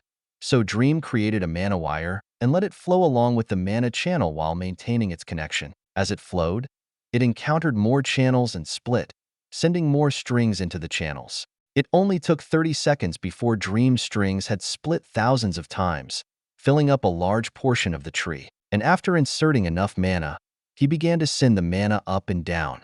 Holy crap! Dream was amazed as he processed the mana channels he infiltrated. The mana flowing through this thing is liquid, all of it, and all these channels are connected to each other, exchanging information. It's a massive network of enchantments. I've never seen an enchantment of such a scale. And wait, what's this? As Dream's mana spread further into the tree, he began encountering a weird substance. It's like a crystal, but it's not solid. At least, it's not in the third dimension. Sophia? Dream poked around a weird rock inside the tree. It was near the center, and around it he could see many rocks just like it. It's some kind of energy, obviously nature type, and it blocks out your mana extremely well. Definitely not material. Try taking some of the liquid mana from the tree and seeping it into the crystal. Alright. Nodding, Dream began to grab some of the liquid mana flowing through the tree and converted it to his own. He then sent the dense mana towards this energy crystal, trying to either scan it or break into it. Unfortunately, when he tried pushing his liquid into this crystal, it didn't budge. It was like banging water into a rock. But Dream didn't give up. Since he couldn't scan its subtlety, he would have to drill through it. So with his ultra-fine mana control, he took the liquid and began bombarding a small point on the crystal. This quickly yielded results, and the crystal cracked into pieces. Dream then sent his mana around the pieces, seeing what was inside. There's nothing. The hell? Dream's forehead creased as breaking it open didn't show him anything. The crystal is the energy. It doesn't contain anything. So I need to get inside without breaking it. Can I just take the thing out? This isn't something I can figure out right now. Yup, just let me isolate the fragments. When she said that, the liquid mana began to envelop the broken energy crystal. Unfortunately, this energy was bound to the wood. So they had to cut out a chunk of the wood in order to move the crystal. Gradually, the wood chunk began to slide through the tree like a fish in water. Soon, it slipped through the surface and out into the world. Dream grabbed it. Amazing! This chunk of wood is even harder than my strongest metal. Could this crystal be the solid form of mana? Hard to say. We've never encountered anything denser than liquid mana. Though considering its properties, something like that wouldn't be anything crazy. The crazy thing is the fact that this tree had tons of those crystals. Its entire center is made up of it. No wonder Class 4s would have a hard time cutting this thing down. As Dream had searched around, he had indeed found massive amounts of these crystal formations. They were very organized, and they formed the internal structure of the tree. Considering its weight and height, though, it would take something as strong as this to hold it up. But he was still baffled behind the power contained within the tree. Dream put the wood chunk into his inventory before going and bringing out a few more crystals from random locations throughout the tree. He really wanted to study this. Hell, if it weren't for the fact that he would become the elves' #1 enemy, he would try and enchant this tree, making it his own ultra-powerful mana battery and fortress. He couldn't scour the tree for long, though. Eventually, Idona came flying back down, and when she spotted Dream, she came over. Dream, I was able to get a hold of. What are you doing? As she got closer, Idona could sense the massive amount of mana Dream was controlling and sending through the tree. Whatever he was doing, it was to the tree, and that wasn't good. Get your mana out. What? I was taking a look at the structure. This tree is a very impressive natural oddity. I know that, and so does every other elf. But should the Ljosfer catch you, you would be in big trouble. How would they catch me? Aren't they up in the tree? They're connected to it. They can sense you through your mana. So that's what those weird streams were. Dream suddenly realized, as he had been sending his mana through, he had come across streams of powerful mana that pulsed in a weird way. He had held off on observing it, waiting until he finished grabbing some crystals. But turns out they were the connection these elf leaders had to the tree. I thought they acted odd. Guess it's a good thing I didn't interact with them. You encountered them? Well, I did, but they didn't encounter me. My mana is too subtle for them to detect. Just get out already, before they do sense you. All right. Smiling sheepishly, Dream began cut the connection to his mana strings that had spread throughout 40% of the tree. He then attached them to an enchantment, allowing him easy access into the tree's channels later, like a backdoor. When he stood up, Idona let out a tired breath.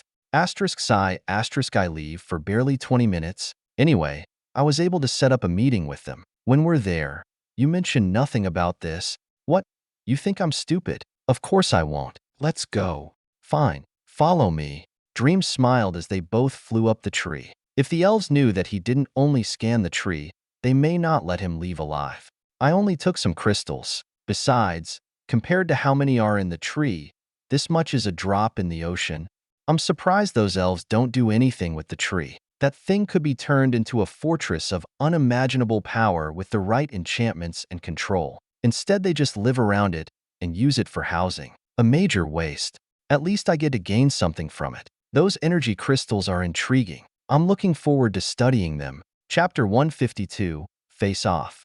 After following Idona up the tree for nearly 1,000 meters, they finally came to a massive branch extending off the side. This branch was partially modified so as to accommodate many buildings, and inside these buildings, Dream could sense many people with Class 3 auras. So this is where all the powerful people live. I was wondering where they were.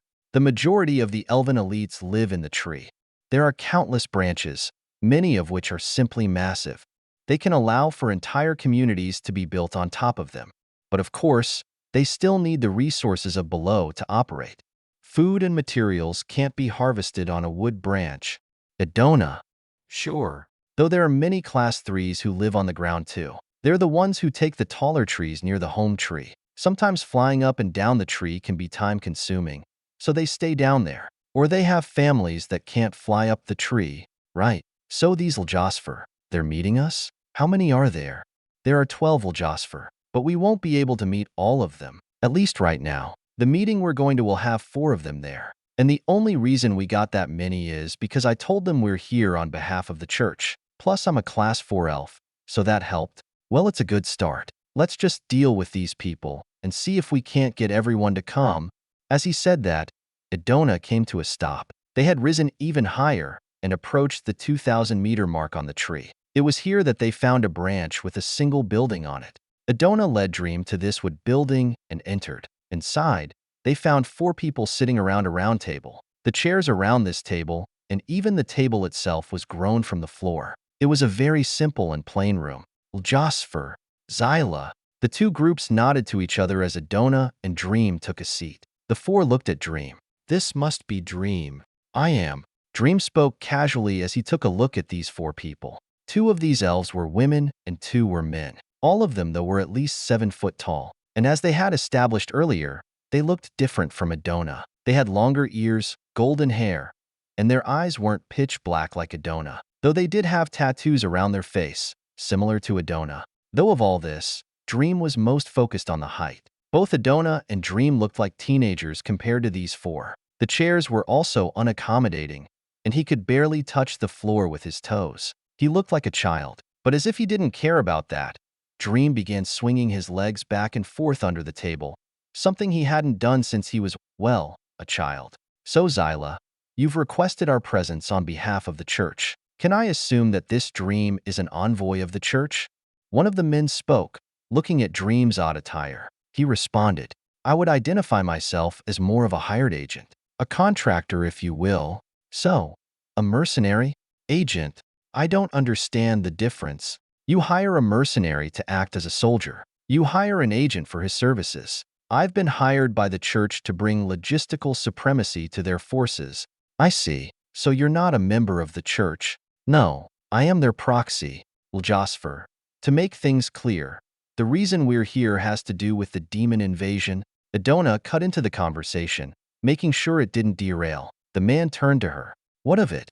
Wow, we're here to request an alliance. We wish to band together the forces of the continent and launch an offensive against the demons. An alliance? Is there anyone else in this alliance?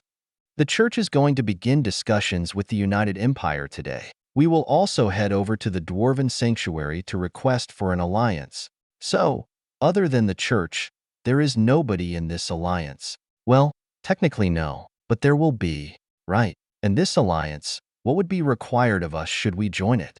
Participation in the war. We want to band together all the forces the continent has to offer. Is the United Empire having problems facing the demons themselves?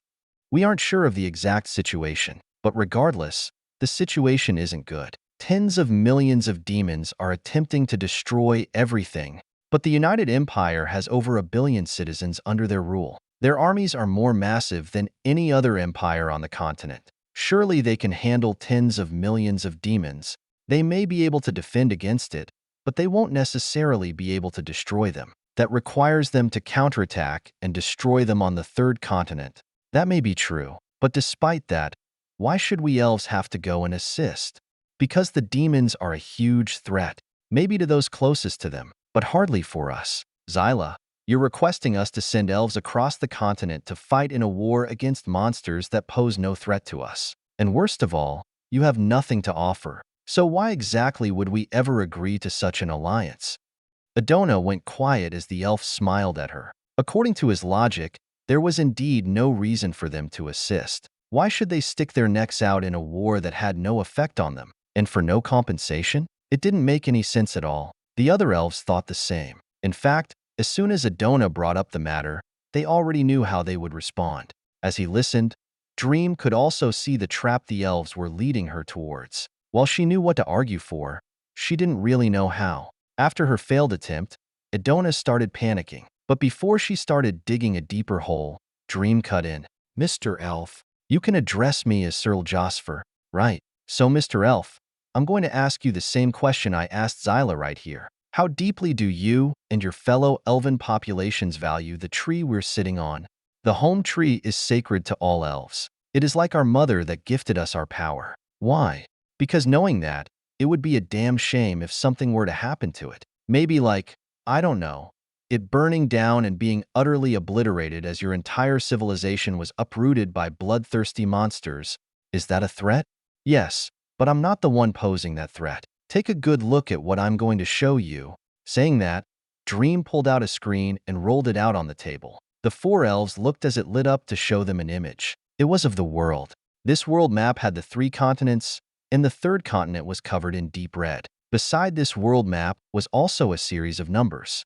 This is a world map, obviously, and these numbers represent approximate population sizes. Take a look at this number. What's that number? 600 million. Correct. And can you guess what empire holds that many people? The Dwarven Empire? Wrong. The demons. As of now, the demons have a population of about that much. These demons have been flowing constantly into both of the continents, threatening human and animal civilizations alike. But there's one thing you need to understand about the demons. Their entire population consists of combat-capable monsters of at least the Class 1 level. Impossible. All of them? Of any given population, the majority will be ordinary while only a third will be talented enough to even gain skills. Of that third, a vast majority will be Class 1. And the numbers get smaller as you increase power. How can all 600 million demons be at least Class 1? How am I supposed to know? Do I look like a demon? All I know is that that's how the demons are. Now you said the United Empire has a massive population of over 1 billion. But do they have armies that can number the same as the demons? Going off of your logic, only 300 million people within the Empire would be at best Class 1. That's half of the demon army. And as we speak, these demon armies are pouring into your continent. They've already begun their invasion, and they're gaining ground. Zyla may not know how bad it is over there, but I do. How do you know all this? What even is this thing? It's called technology, and this stuff is the reason the church, as well as every single human empire, has hired me, because I can provide intelligence and logistical abilities never before seen on this world. They've given me the task of guiding their armies. And now, I've come to the animal continent in order to do the same. I'm planning on uniting the armies of the world, of all species, to fight against the demons.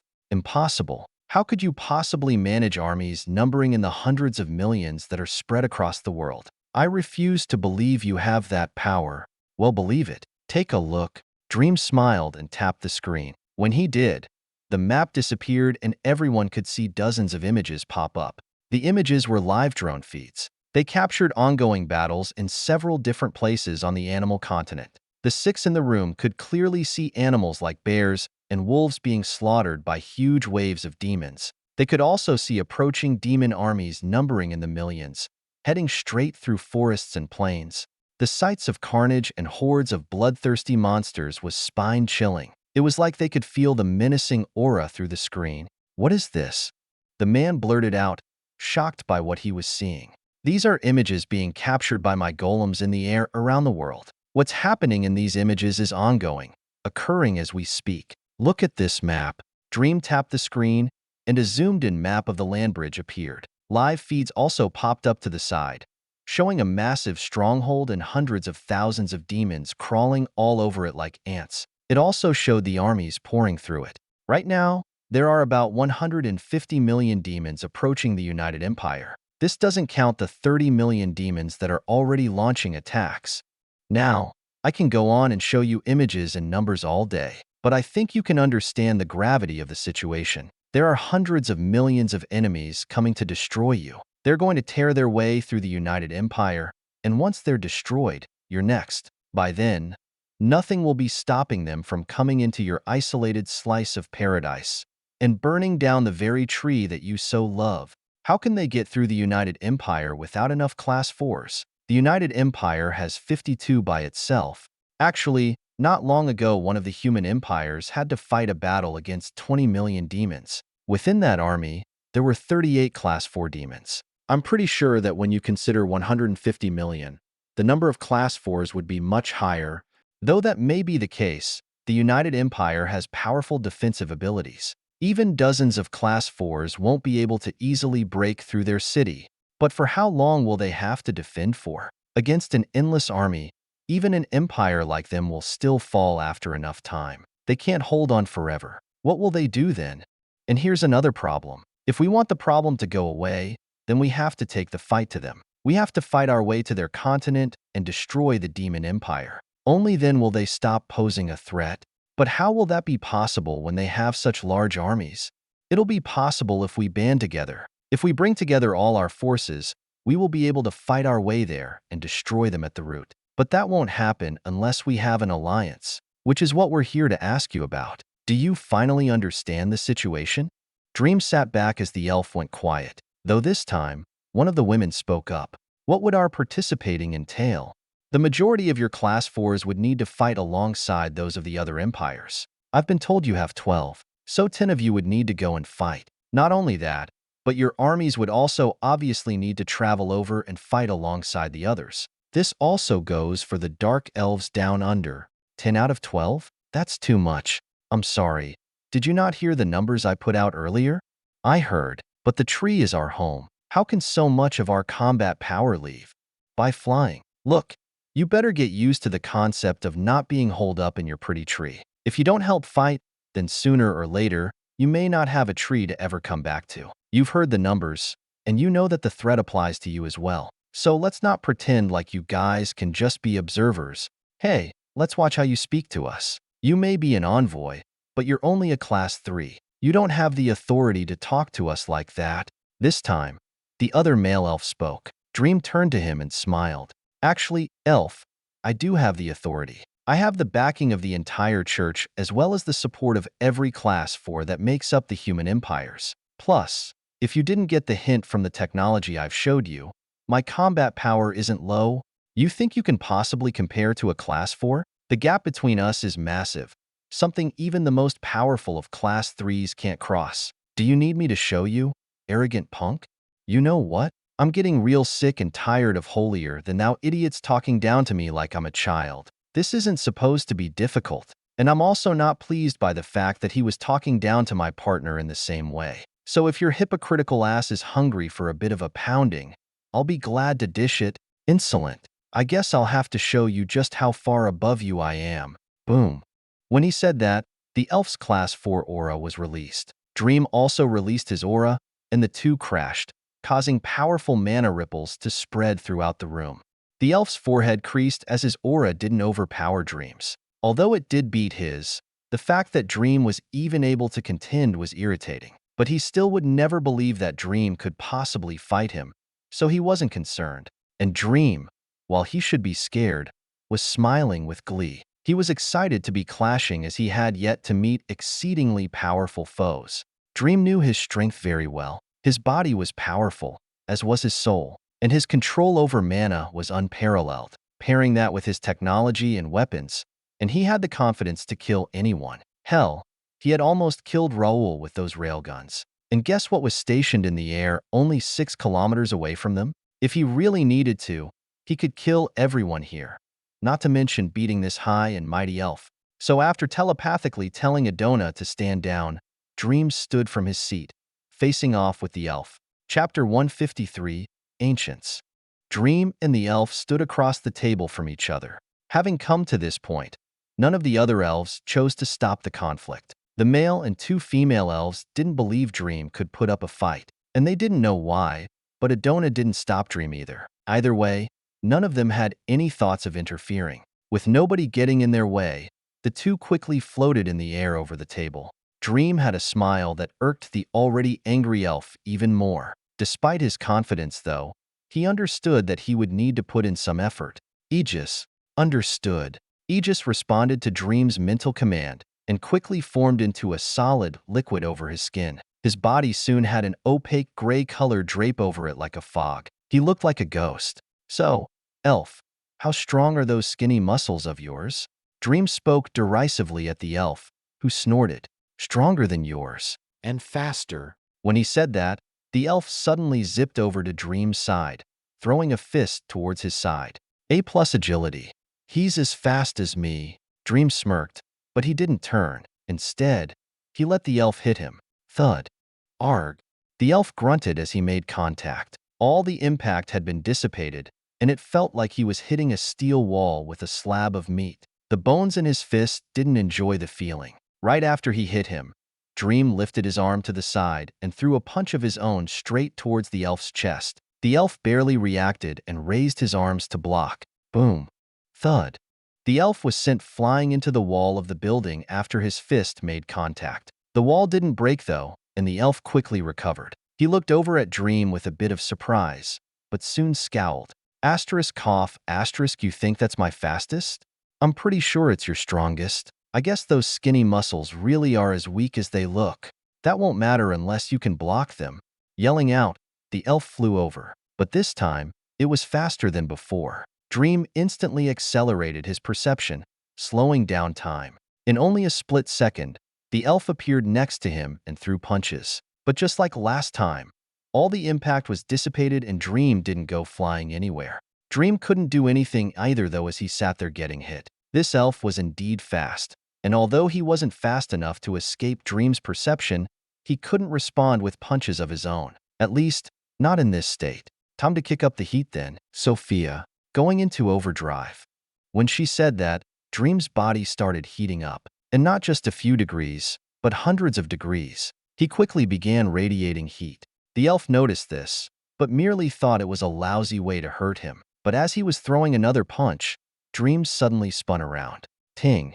Dream grabbed the elf's hand within his palm. The elf's eyes went wide. Your speed. You'll need to try harder if you want to beat me. With those words, Dream swung the elf like a ragdoll, throwing him across the room with massive strength. Bang! The elf crashed into the wall, causing tremors through the building, but still not breaking the wall. Dream clenched his fist, feeling the bursting power coursing throughout his body. His muscles operated through heat and electricity, so when one increased the heat, it naturally increased the power. Dream had the ability to increase heat, so he could easily put his body into overdrive at will. After the elf slumped down the wall, he looked over at Dream with a maddened glare. Try harder? Fine. How do you like magic? Saying that, liquid mana suddenly exploded out from the elf's body. He also equipped a staff that was entirely wooden. It had a wooden crystal sitting on top of it as well. That's one of those crystals I pulled out of the tree. Guess it really is a magical item, but watch out. His magic is definitely more powerful than yours. We'll see about that. With a snort, Dream began to infuse massive amounts of his own mana into Aegis. All the environmental mana began rushing towards him like a tsunami. At the same time, he flew straight towards the elf at high speeds. Huh! With a shout, the elf pointed his staff. Then, all his green liquid mana began to form into a solid figure. It was a green wolf, and like it had a life of its own, it snarled at Dream before dashing to him. The hell? Dream was confused at how that worked, but he didn't stop his pursuit. Instead, he redirected towards the wolf and threw out a mana-filled punch. Boom! When the punch landed, it caused a hole to appear on the wolf's hard body. The liquid mana was dispersed, but only a second after, the mana recoalesced and fixed the wolf back up. It quickly turned around and lunged at Dream. Humph! Time to employ one of Iris' tactics.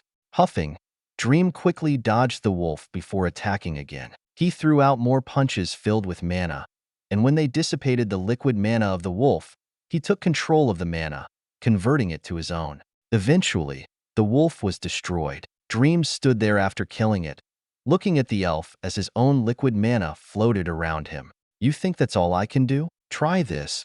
The elf smirked before creating even more animals. Instead of just one wolf, he created 30. He also made over a dozen bears and 10 birds with sharp beaks. Dream looked at all the animals and smiled. You really are an elf. Nature-based mana attacks. As he said that, all the animals began to charge him. Dream's arms, or more specifically Aegis, quickly formed into long blades. He then dashed into the animal horde, slashing each one to pieces. Dream's 2 blades pulsed with mana as they slashed at the animals. And as his mana came into contact with the animals, it overwrote the soul signatures of the elf's mana and turned it into his own. The mana was therefore turned into his, though this came at a cost. It took soul energy to overwrite and convert mana, especially for liquid mana coming from a class 4. It wasn't easy converting the mana, but it took away mana from the elf, forcing him to have to regenerate mana slowly from the surroundings.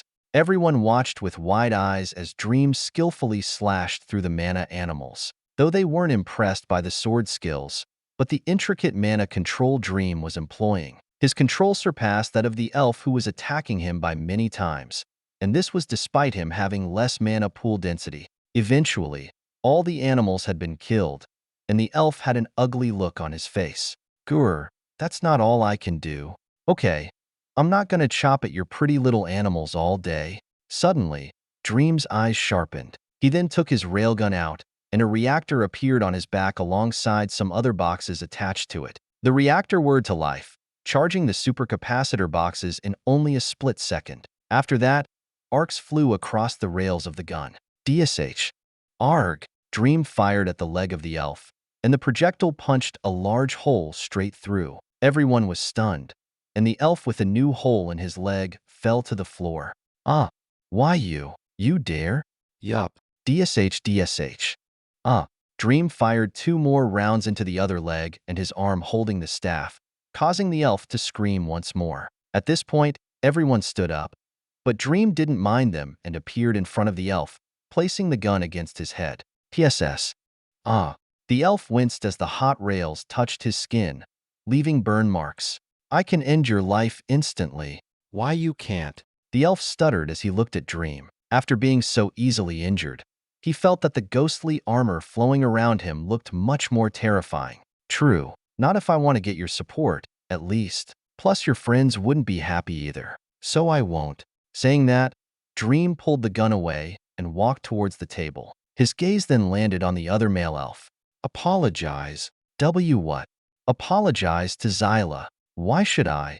Because you were a condescending asshole to her. And because if you don't, I'll beat an apology out of you. The elf went silently as Dream's railgun began to charge. He could see the powerful arcs flying across the rails and saw exactly what that weapon did to his friend. He pondered for a moment. You're not a class 3. I don't care what I am. Apologize. Zyla, I hope you can forgive me for my earlier attitude. It's okay. The elf turned and slightly bowed to Adona in apology, then sat down a bit unhappily. Well, is everyone having fun without us? At this moment, a voice sounded out from the door to the building. Everyone turned and looked to see 8 other powerful and majestic elves walk in. Class Force. These must be the missing 8 leaders. Dream scanned these people as they walked over. One of them went over to the injured elf, letting out a light green light which quickly healed the wounds. The others went and took a seat at the table.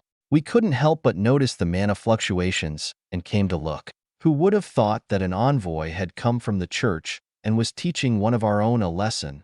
Obviously not my intention, but I'm glad you enjoyed the show. Dream responded to the female elf who spoke as they relaxed at the table. He also went back over to Adona, standing beside her chair. The elf that spoke along with 3 others in the group seemed much older than the other 8.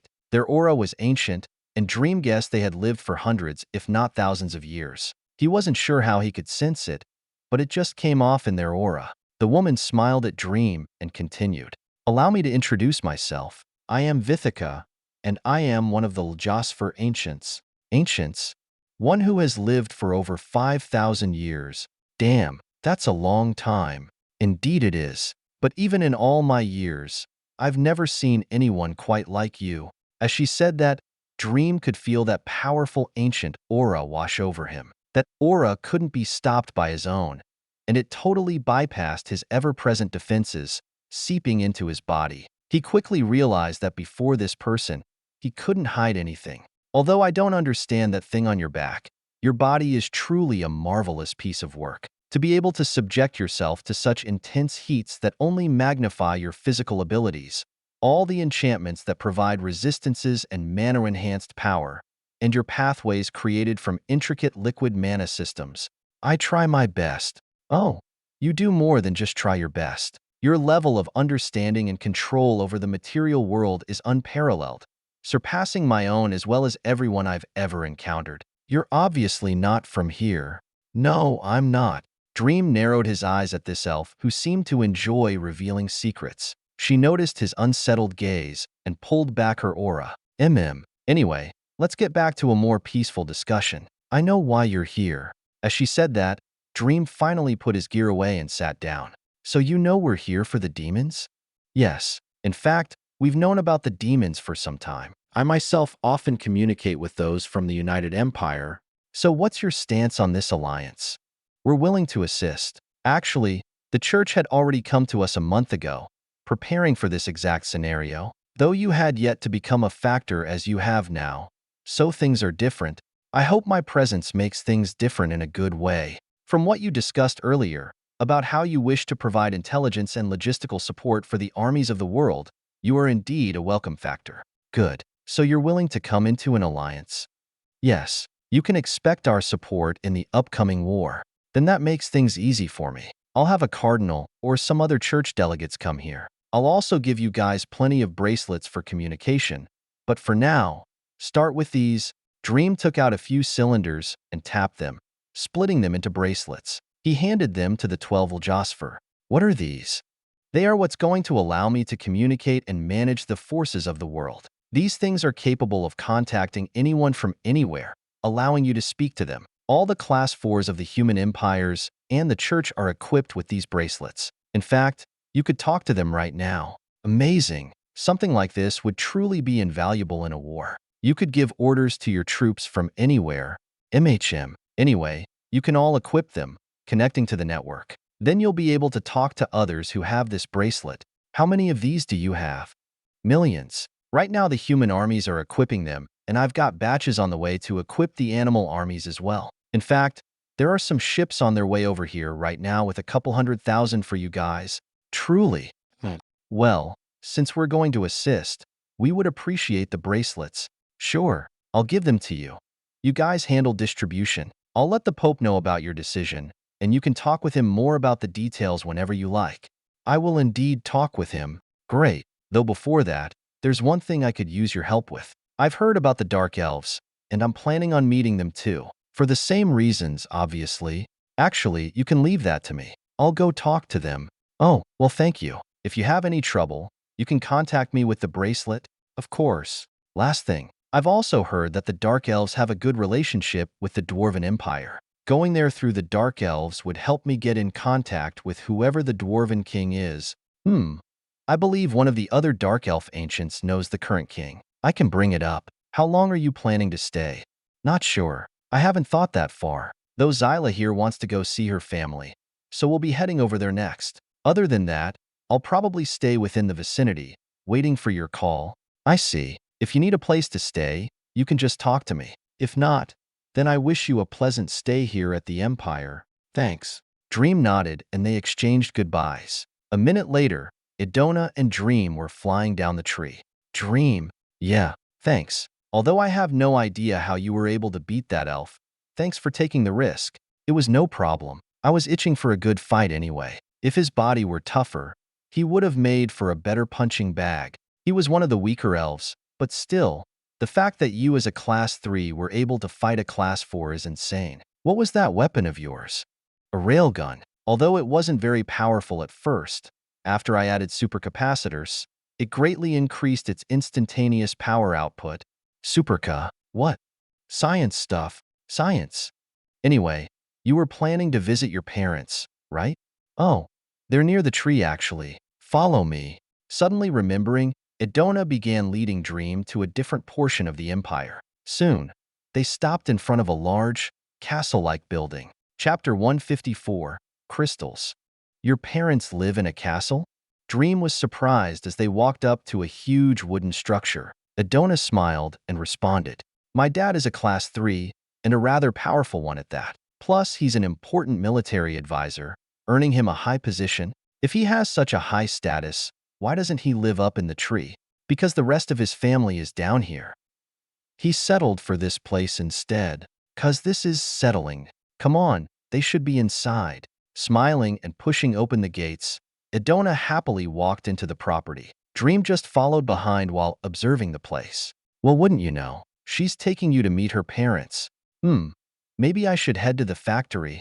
No, escort her, you fool. Time to snare yourself another woman. You and the two girls are enough for me. Thank you very much. Besides, Iris would probably kill us both if I brought Idona back home. Yeah, she probably would. Let's just find a time to head out. I really do want to research those energy crystals. Besides, Idona's visiting her family. I'll be in the way. As he had the conversation with Sophia, he and Idona walked into the courtyard of the property. Who are? Wait, Zyla. Out of nowhere, a woman came walking towards them. She was stunned upon seeing Idona, and the two of them faced her. Idona casually looked at her and waved. Hi, Kasia. You? It's been a while. It has. Do you know where Dad is? He's in his study. Figures. Are you going to tell me who this is? The woman, Kasia, pointed to Dream. Oh, this is Dream. He's my partner. Partner? Like? And not that kind of partner. He's a magician. We work together. Idona blushed as she prevented a misunderstanding. Kasia just looked at her with narrow eyes for a bit before turning to Dream. Dream. Yes? Are you a Class 4? Nope. How powerful are you? I could kill you without lifting a finger. That's bold. It's also true. Kasia, I don't suggest you test him. Idona, what about you, Zyla? I can't sense your power. Don't tell me you advanced. I did. I'm a class 4. So you really did. Father will be happy. Unfortunately, you can't become a Ljosfer. I don't care about that. I'm a Magus instead. But enough of that. I want to see Mom and Dad. Sure, go to Dad's study. I'll grab your mother. Okay, Dream Dashta. You go see your parents, Idona. I actually have some things I need to take care of. Dream cut in, using this opportunity to part. Idona thought about it for a second before nodding. I guess you were busy. Go ahead. I won't disturb you. Thanks. Have fun. I'll let you know when Vithika contacts me. Okay. Saying bye, Dream took to the sky and flew away. Idona watched for a bit before turning and entering the building. Soon, Dream was up in his factory. In front of him was a table with dozens of wooden crystals on it. These were all the crystals he pulled out of the tree, and they amounted to a little over 50. These things must be very precious, but there's just so much in that tree. Dream spoke as he fondled one of the crystals. We had already discovered over 25,000 of those crystals, and that was just in the part of the tree that we searched. If it weren't for their difficulty in pulling out, I would have been able to take more. We also had to watch those streams of mana filled with auras. Those were elves who had connected with the tree. If they discovered you or a significant decrease in the tree's power, they would go crazy. Luckily, we were strategic in pulling these out. Nobody noticed, otherwise that ancient would have brought it up. Oh well, let's check these things out. Dream put the other matters aside before letting loose his influence. He also assembled his globe network, bringing out his full magical power. So if my guess is right, then this crystal is the solid form of mana. How to form such a thing? I'm not sure, but I can imagine that it takes massive amounts of mana.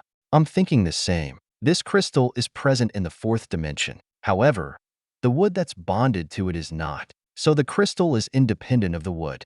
So it's definitely a 4D energy. And since it's 4D, we should be able to take it out of the 3rd dimension. The problem is that the energy is, again, bonded to the wood. We were barely able to shatter the crystal with liquid mana. To disperse it and move it freely will take a lot of force. Luckily, my soul is sufficiently strong, or should be at least. Let me see if I can seep my influence into it. Saying so, Dream held up the crystal and activated his skills alongside his pure influence and globe network. All three attempted to pierce through into the crystal, but after a while, only his influence was able to do so. Damn, this crystal is tough. Dream cursed as he tried to exert control over the crystal. He tugged and pulled and squeezed, but even after using a bunch of energy, he was only barely able to deform the crystal. Arcana has leveled up? Who? A level up? Well, at least I know it's magical. But damn, this thing won't budge. It's like whenever I try to control flux, I can imagine this crystal has a much higher concentration of flux than liquid mana, and it's bonded together extremely well. If I want to control this crystal, I'll need to be able to control flux better, or we can enchant it. Can we? It would be very difficult, but this crystal is still energy. Although our liquid mana would be inferior, we could still try to use it to extract energy from the crystal through external. Sophia? What happened? So, totally different topic. Believe it or not, our production has slipped in the past week or so. Gone down? How? I'm not sure. Either way, just now 2 of the enhancement bots somehow lost their power. And not electrical power. Where are they? Right here. Dream looked up and turned around as his mana controlled 2 bots to fly over. These 2 lost their ability to fly and enhance materials. And not just them, but many others have had their efficiency lower over time, albeit not as much. These are one of the first bots we made for enhancement. Let's take a look. Dream raised his hand, placing it on one of the bots. He scanned it in its entirety, and he quickly found what was wrong. Its enchantments? They've degraded. So enchantments can be worn over time. I'm thinking more overused than time. Our enchantments don't leak and are incredibly efficient. I guess degradation makes sense, though not conventionally. You would think it's because of something like entropy as with regular materials. But we know that's not the case. Will.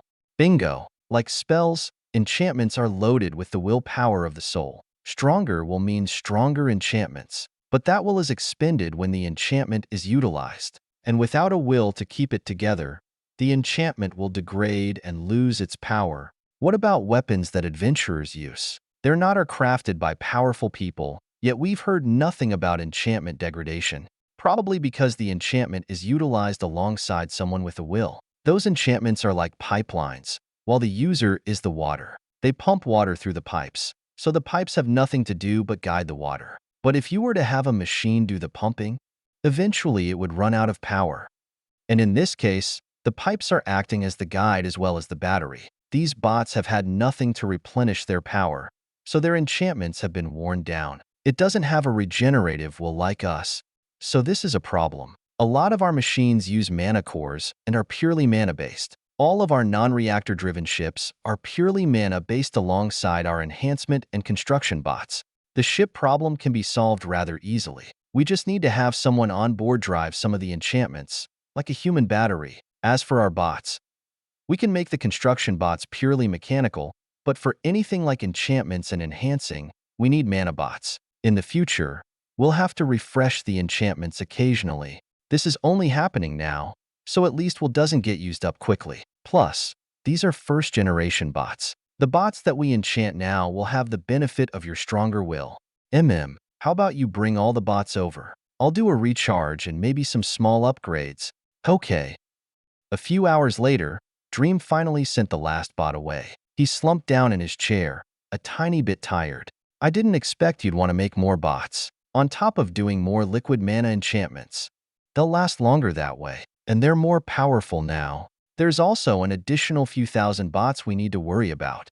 But we need those to accommodate the extra resource intake, only because you launched another 700 mining teams into the animal continent. At least they're almost entirely mechanical, but still, the animal continent is an untouched mining haven. If I had the materials, I would send 7,000 mining teams into it, not just 700. Luckily, most of them are probably going to head to the mountains. That's where the dwarfs are. I'm sure they can share.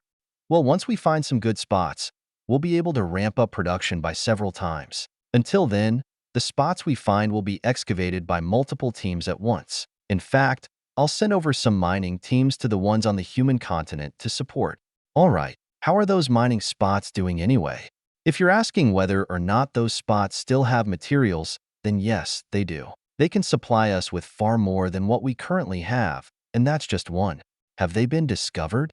Of course, but the Guardian bots are able to either scare people off or kill the monsters. No problems have arisen. Good. Now, let's get back to this crystal. Didn't expect to get sidetracked. Dream spun on his chair and faced the table with the crystals on them. He picked up the fragments of the one he broke. I should be able to more easily manipulate the smaller crystals. But even these fragments are difficult to deform. As he said that, Dream exerted his influence on the crystal, trying to split or squish it. But even these small movements took lots of power. Remember that your arcana skill is different from your magic skill. You're trying to control energy as you did before, but that may not work, especially now that you're trying to control flux. I'm not sure that there's any special technique to develop. I mean, the only thing different about the new and old skill is the way the signatures are formed. And although this new signature allowed me to control new energy, I have no idea how. So for now, I just need to brute force it. I'll gradually get better, strengthen my soul, and then I can develop new techniques. Maybe try another way to brute force it though. Maybe try controlling smaller chunks of crystal. I can do that. Nodding, Dream began to bring out some liquid mana in Aegis storage and move it over to the crystal fragments. He then did as in the tree and bombarded the crystal with mana. Eventually, Dream was able to break the fragments into smaller pieces. He then broke those smaller pieces into even smaller ones. Once had pieces the size of his fingernail, he stopped. Let's see what I can do with this. Smiling, Dream took the finger-sized crystal and manipulated it with his influence. This small crystal was clearly much more easily manipulated, and Dream was able to split it in half with a bit of effort. He then took the halves and split them once more. Then he took the quarters and split them into eighths. This got Dream thinking though. Hey, what's the smallest building block of mana? Am I supposed to answer that? It'd be pretty cool if you could. I'm sure it would. Could it be a particle? Or is it energy? And what would this energy be?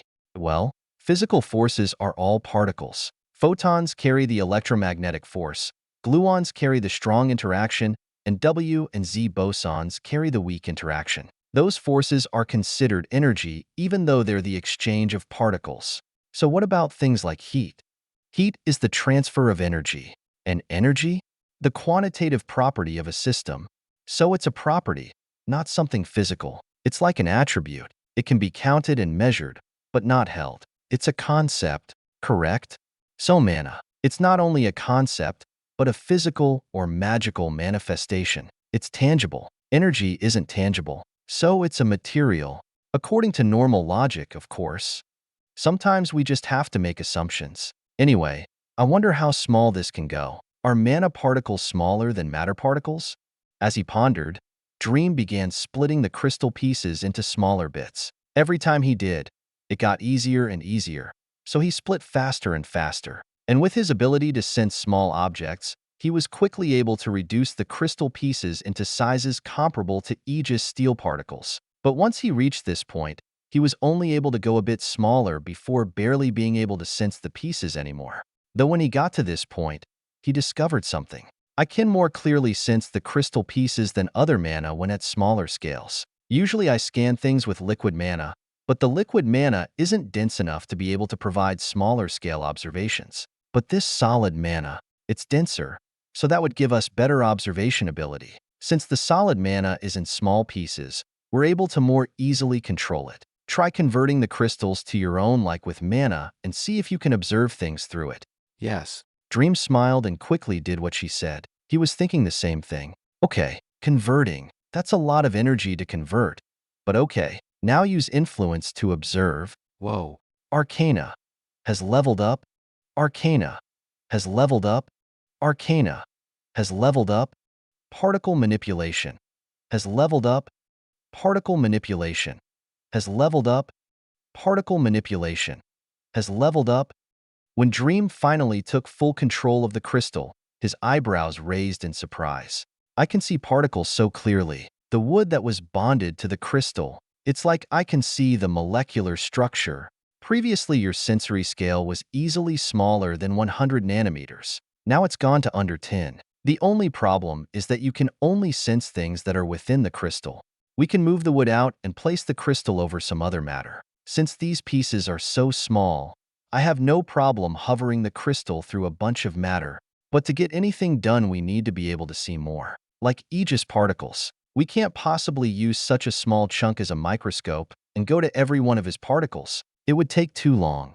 Then we get more pieces. Once I took absolute control of the solid mana, it became much more easily manipulated. Though it takes a few times more effort to do anything with it than with liquid mana, we get better results. I can just keep breaking it down until we have tons of pieces, take control one at a time, and then use them all.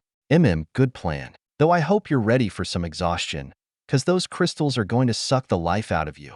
If it weren't for the fact that this came from the tree, it wouldn't be so hard to convert this stuff. The tree had its own signature bonded to the mana, and it was very powerful. That'll probably be the hardest part of this whole thing. Do you want me to call over the girls? They can help supply some energy to your soul, so you at least don't pass out. Huh, that's a good idea. Sure. Calling them now. I'll start breaking the crystals more until they get here. Saying so, Dream went back to having chunks of crystal. Chapter 155, S tier. Barely half an hour after Dream called, the girls were boarding the factory. I still can't believe how huge this place is. Iris spoke as they walked past the massive processing machines and cauldrons of molten metal. The amount of energy flowing through the place was far higher than they could imagine, and if it weren't for the reactor technology Dream recently developed, he wouldn't be able to expand his processing facilities so much. After admiring the sight of huge machines and metal processing, they arrived at the storage room. Both of them sighed as they saw the heaping piles of ingots that were being constantly stacked and taken from. And off to the side of these piles, Dream was sitting in a chair, fiddling with some crystals in his hand. So Dream, done with your negotiations yet? Luna smiled as they walked over to him. Hearing her, Dream sighed. I wish. I just happened to have some free time, so you decided to play with some crystals? These crystals are very special. Your soul is a bit weaker than normal. Sensing his aura over the connection, Luna spoke out in concern. I've been exerting a lot of energy tampering with these things, so what makes these so special? It's solid mana. Solid? That exists? Yup. When I arrived at the Elven Empire, I did a scan of their home tree. Inside, I found these solid mana crystals. They were interesting, so I took some. This looks like a bit more than some. Both girls looked at the table in front of him that held 20 of these crystals. All of them were bigger than a head and took up a bit of space. I actually have 50. Most of them have been broken down. Plus, there was a lot more inside the tree. So it's okay. Do the elves know about this? Of course not. They would kill me if they knew. Right. Anyway, I need some help. If I don't want to pass out for days on end, I need some energy passed to me as I exert it. What? You called us up here to act as batteries? Iris snickered as she curled up on his lap in fox form. Dream smiled and pet her. Something like that. I also get to spend time with you guys. Better than being gone for a week straight. True. We were bored anyway. Luna came from behind his chair and hugged his neck, placing her chin on his shoulder. You guys can just relax as I test some things. In fact, let's get us a couch. Saying that, Dream stood and brought out a couch. The three sat down and got comfortable, cuddling with one another. Dream then made more of the crystals float over in front of them. I've broken down 30, but I haven't begun converting anything. What do you mean, broken down? I've reduced them to tiny particles that you can't see. There's currently a cloud of crystal particles floating in front of us. In fact, you, Scarlet, walked right through it. I did? I didn't notice anything. I know. Luckily, I kept you from breathing any in. Anyway, you'll notice when I start converting the mana to my own. Okay, then I'll start. Saying so, Dream utilized his already spread influence and controlled the crystal particles in front of him that were no larger than 40 nanometers. He began wiping the existing mana signature from them and replacing it with his own, thereby giving him control. But unlike last time, he was now doing this across thousands of pieces at a time. It required much more energy, and the girls were indeed able to sense his gradually weakening aura. When they did, Luna used her skill and amplified the connection between Dream and Iris. Iris then began slowly passing energy over, assisting his soul. Like this, Dream went through clusters and converted the mana alongside Sophia. He also had Sophia display a live simulation, letting Luna and Iris see what he was seeing and doing. This made it so they wouldn't get bored. So you're converting mana. Why do you need to convert it? Halfway through, Iris chimed in with a question as she watched what he was doing. Each person's mana is personalized with a signature that comes from the soul. If someone wants to use external mana, they need to get rid of the signature and put their own on it. This takes energy depending on the strength of both people. But you got these crystals from a tree. It's a very special tree, so the crystals have the signature of that tree. And it's rather powerful too, making this more difficult than I would have liked. Gotcha. After answering her question, Iris closed her eyes and put her head back down, enjoying Dream's masterful petting skills. He also continued converting, and around 15 minutes later, he had finished breaking down and converting all the crystals. Doing anything with these crystals is gonna be a pain. You exerted yourself quite a bit, though compared to your bottomless pit of soul energy, it wasn't much. I could naturally recover from this in a few hours or so, but I have yet to work out at all. This is just a warm-up. Workout, MHM, and boy is this one gonna suck. Alright, first let's squeeze. Squeeze? Squeezy. Dream stared straight at the floating gas of crystal pieces in front of them and stressed his soul, bringing together all the pieces. Then, like a liquid, the pieces seemed to melt and bond together. At first, the girls only saw a small portion of crystal come into view, but as time went on, the small portion turned into the bottom hemisphere of a globe, and every second, layers were being stacked on top of this hemisphere, forming one big globe about the size of a head.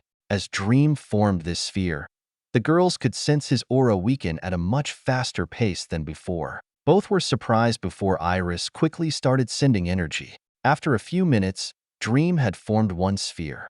Arcana has leveled up. Arcana has leveled up. 2 levels. That's level 11 now?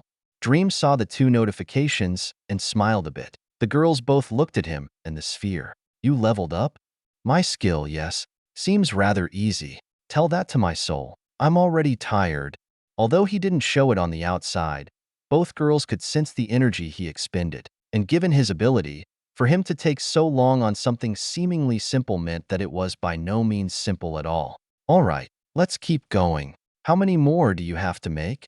Well, there were 50 when I started, and I just made one. So 49 more. Wait, you're planning to reform all of them? Yup. Good luck. Thanks.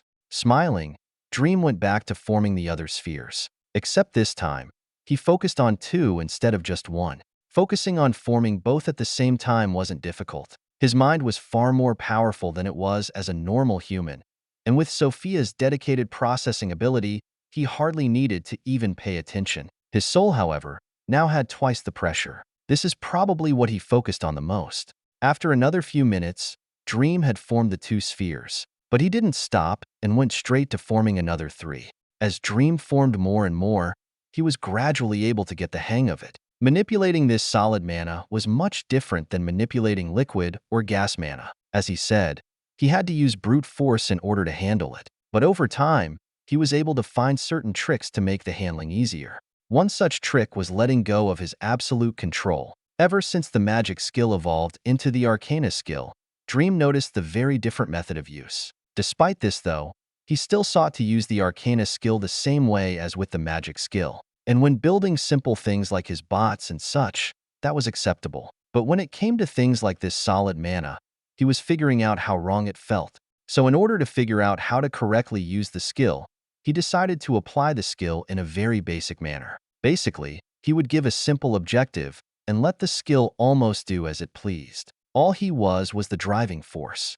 By doing this, he was able to slowly understand the different method in using the skill. Once he found a pattern, he would begin to actively apply that technique and try to understand it. And when something felt off, he would either loosen his control or try a different pattern. Sophia would also map out different ways of using the skill in a more mathematical way. Dream went on like this for a few hours, and gradually his mind disregarded the slowly decreasing strain on his soul. He just closed his eyes and immersed himself in the visualization and feeling of control. Arcana has leveled up. Arcana has leveled up. Arcana has leveled up. Particle manipulation has leveled up. Particle manipulation has leveled up. Particle manipulation has. Sophia has. 11 notifications streamed down his vision, but Dream didn't pay it much heed. At this point, all 50 orbs of solid mana were floating in front of him. Some were in pieces, some were smushed flat, some were reduced to nanoparticles. He just did random things with each orb, working on his control over this solid mana. But while he was immersed in the euphoria that came from progress, the girls were a little worn. Iris suddenly spoke up. Ugh, Dream. How long are you gonna fiddle with those balls? You really had to make it weird, huh? I'm not done yet. Well, you've taken a lot of energy from us. You can stop sending it. If I do that, your soul will be strained. It's fine. I'm coming onto something here. Just gotta. When he spoke, Dream suddenly started taking in super deep breaths, more so than should be possible. But he wasn't simply breathing in air, but mana. As he breathed in, not only did the ambient mana fog start rushing into his body, but one of the orbs was reduced to particles and flew in with the mana fog. Everything gathered in his lungs and started accumulating, condensing, and only a few seconds later, a drop of liquid mana formed. Arcana has leveled up. Arcana has leveled up. 2 notifications appeared, but Dream didn't have the mind to notice them. The reason was because of the simultaneous strain and strengthening of his soul. Dream, what's going on?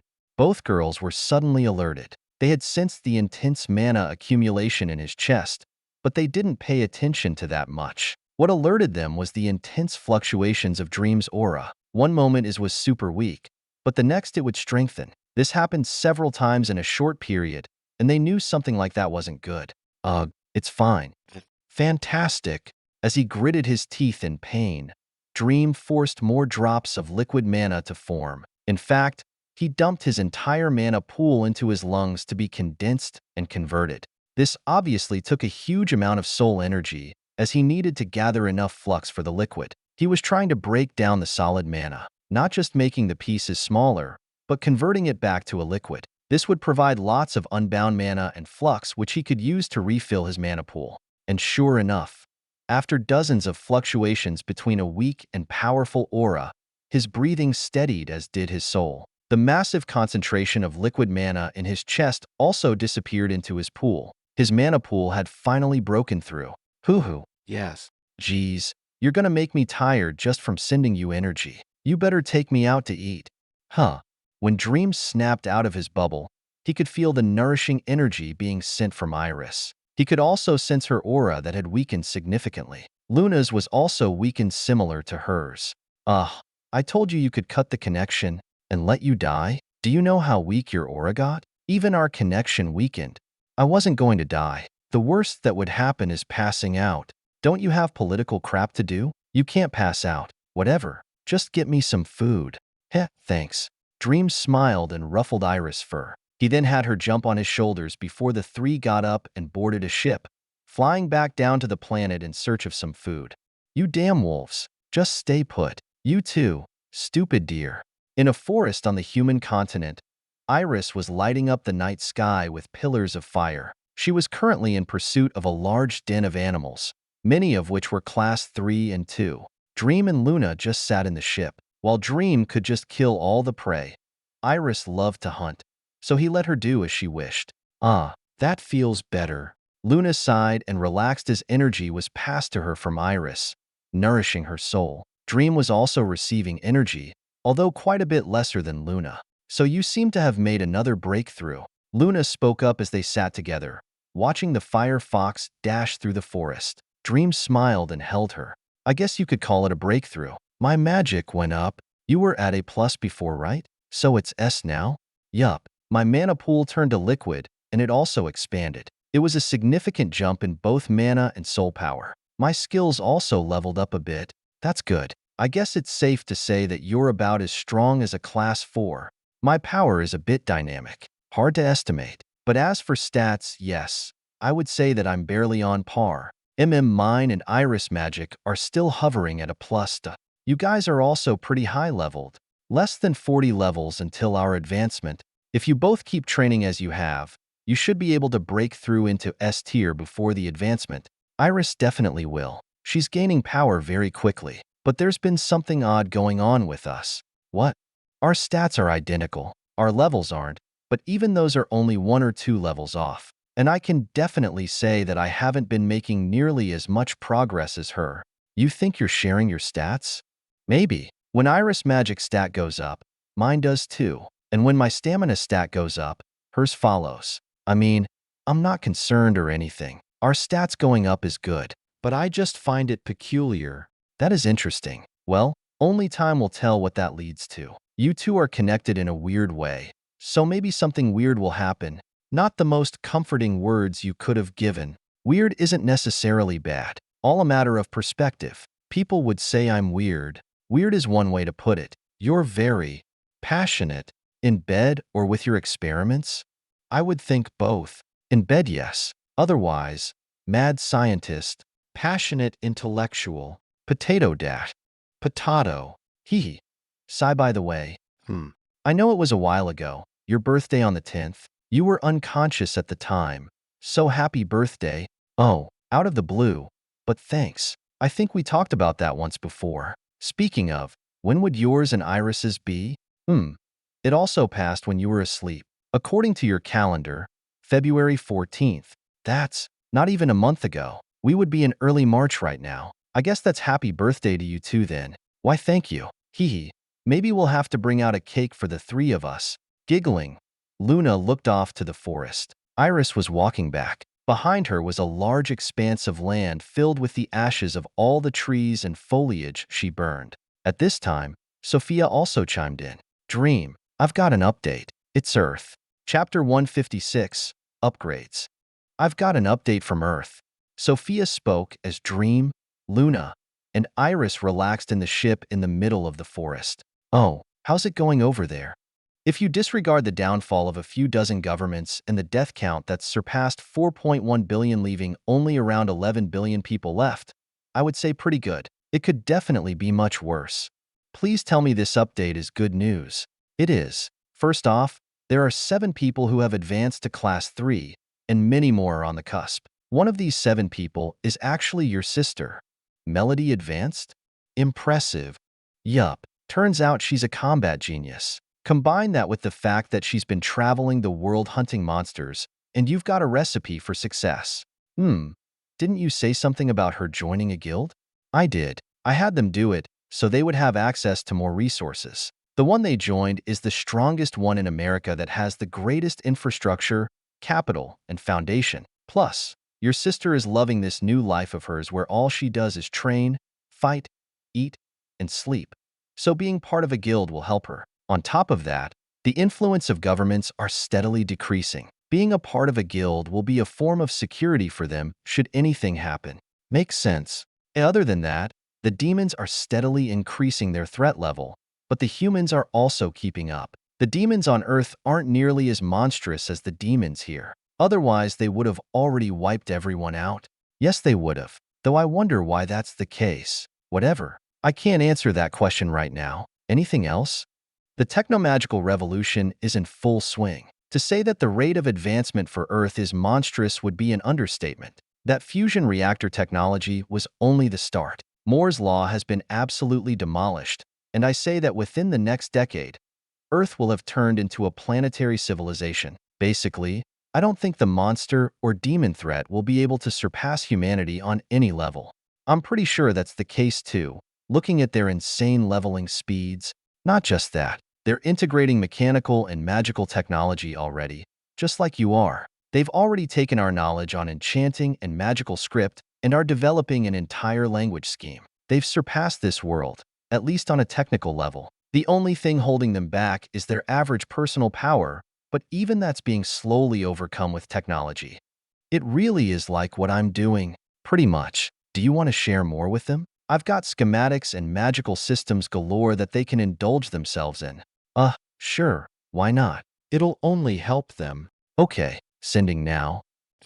Dream kicked back on the couch he was on as he watched Sophia put out a notification on the Seeker program. In barely 10 seconds, it garnered over 8 billion views. I'm still amazed at how effectively we were able to take control of devices. My hacking abilities are unparalleled, especially now that I've taken over all networking infrastructure on the planet. Nothing that can receive signals is out of my control. I've also had a lot of time to cover everything, so yeah. Speaking of abilities, status, profile, name, dream, species, magnosynthetic human male, class, exalted arcanist, titles, origin seeker, level 242, stats, strength A, agility A+, stamina A+, magic S, passive skills, Sophia, LVL 4, Arcana, LVL 17, Translate, LVL 22. Active skills, Summons from Another World, Particle Manipulation, LVL 10.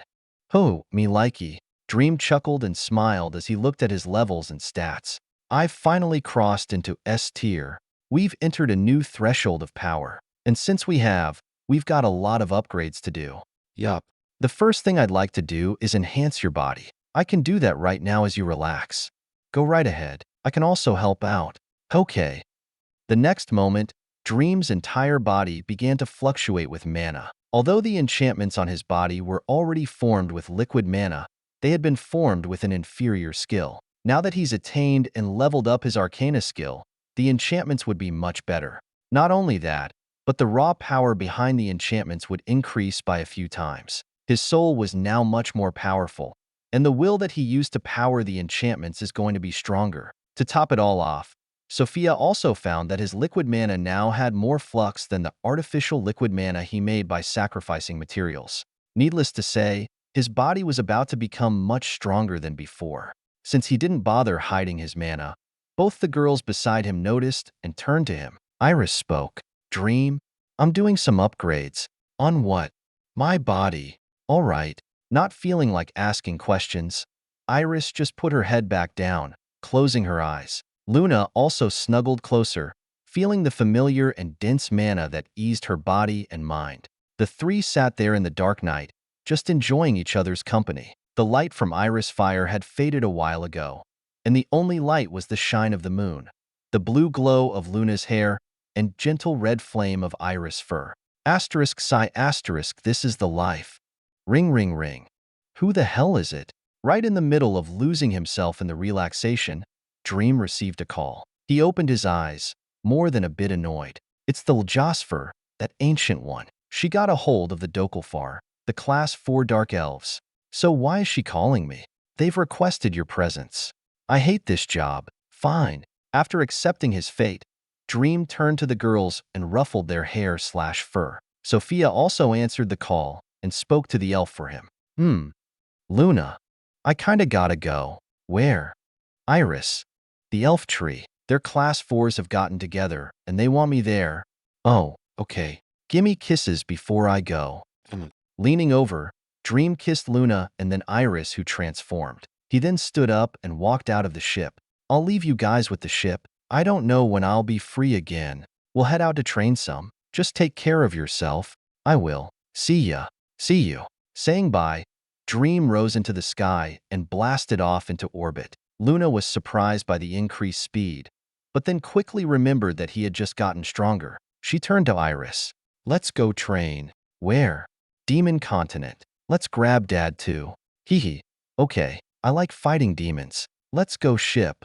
Smiling, Iris ordered the ship to fly. Luna wasn't as happy as her though. She had already realized the gap between them and Dream, but that gap just widened again. She wasn't very thrilled about her lack of advancement, so she decided to go and do something about it. It barely took Dream 10 minutes to begin his approach to the elven tree.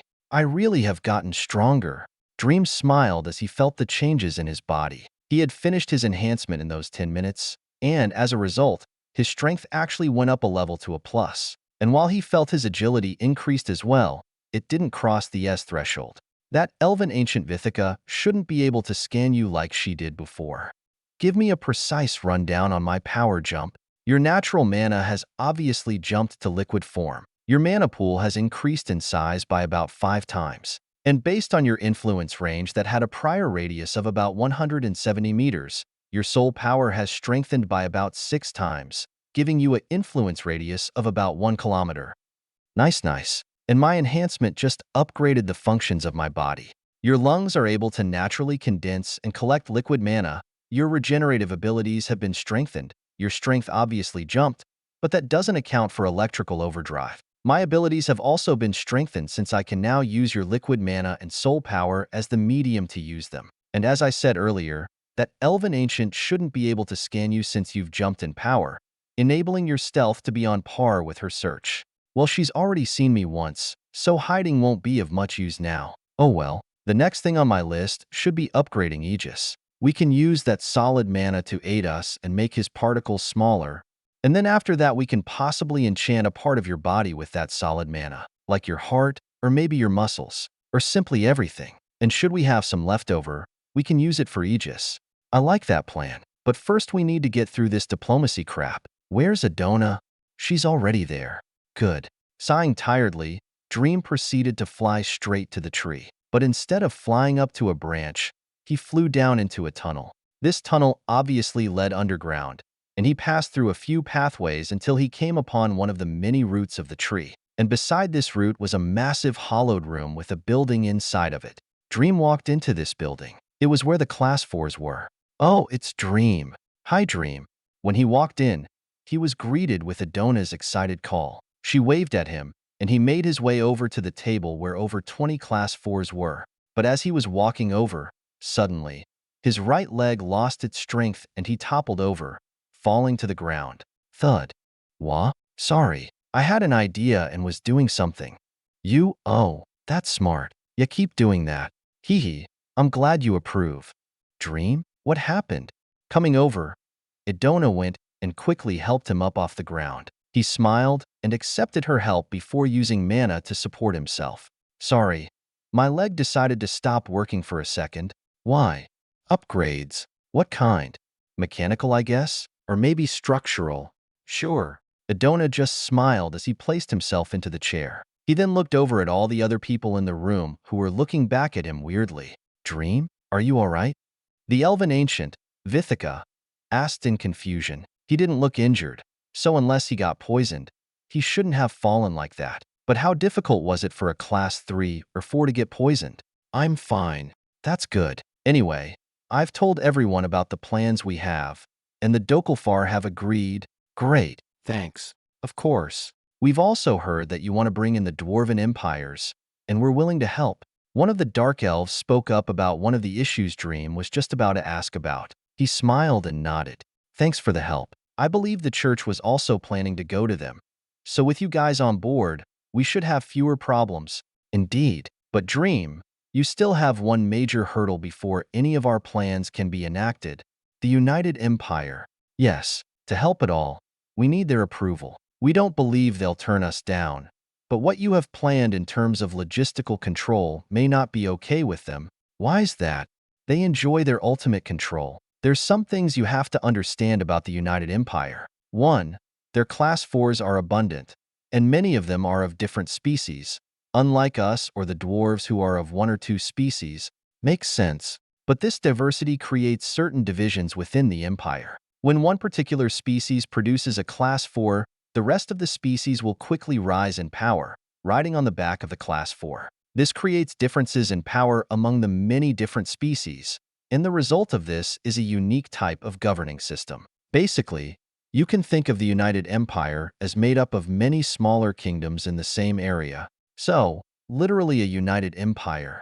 Yes, the name is very fitting, but many people fail to understand the power dynamic within. Each class 4 and their species form a kingdom. There are many class 4 species, so this makes many kingdoms. For the most part, they govern independently of each other and trade freely. They aren't allowed to oppress other species, so everyone flourishes. And it's only when there are large-scale threats like right now where they come together militarily.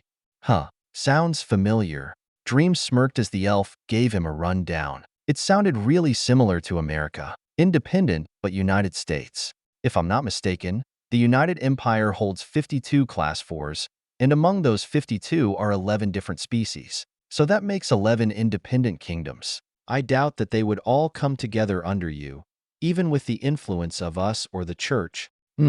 Well, I'm not exactly opposed to them doing things their own way. I just want them to allow cooperation. They need to accept your help accordingly. As for logistics, I can provide them with bracelets and real-time intelligence on the demons. I'll then make sure that they are at least going to fight back. If they are, then how they do things can be left up to them. So you would just give away such valuable tools?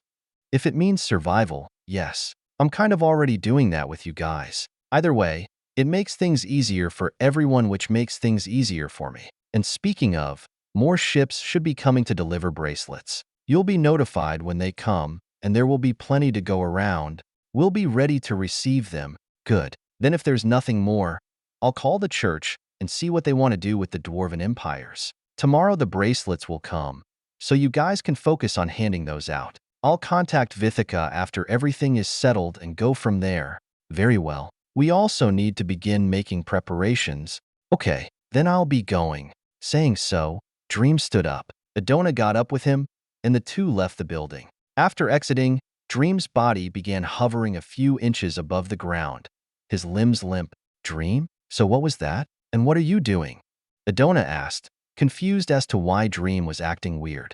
Upgrades. I recently had a bit of a jump in power, so my body had to evolve along with it. Wait a second. Suddenly, Adona narrowed her eyes and let out her influence. Her aura washed over Dream. Your mana. S-tier magic? I can't sense you. I may or may not have crossed a major threshold, but how? You're not even class 4. Study and research. I've actually been on the cusp for a while, and my latest experiment was enough to put me over the edge. But you... Sigh, you're impossible, improbable. Anyway, I gotta go again. My upgrades will require a bit of concentration. See ya. Dumbfounded, Adona stood there as Dream flew through the air like a ragdoll. His speed was much faster than she had ever seen from him. But more than that, it was much faster than she could ever go herself. Chapter 157, Avatar. After Dream flew into the air, He made his way out of the forest and into orbit, going straight for his space factory. Okay, let's properly figure this out. He spoke as he sat down on a couch, getting comfortable. At the same time, Sophia began giving him schematics. Previously, your muscles were a grouping of thermally activated, twisting carbon nanotubes. These muscles had already been artificially made on Earth when we summoned them, and they weren't bad. On average, it would provide a base increase in strength per gram of muscle by a couple hundred times. However, I've devised an even better setup for them.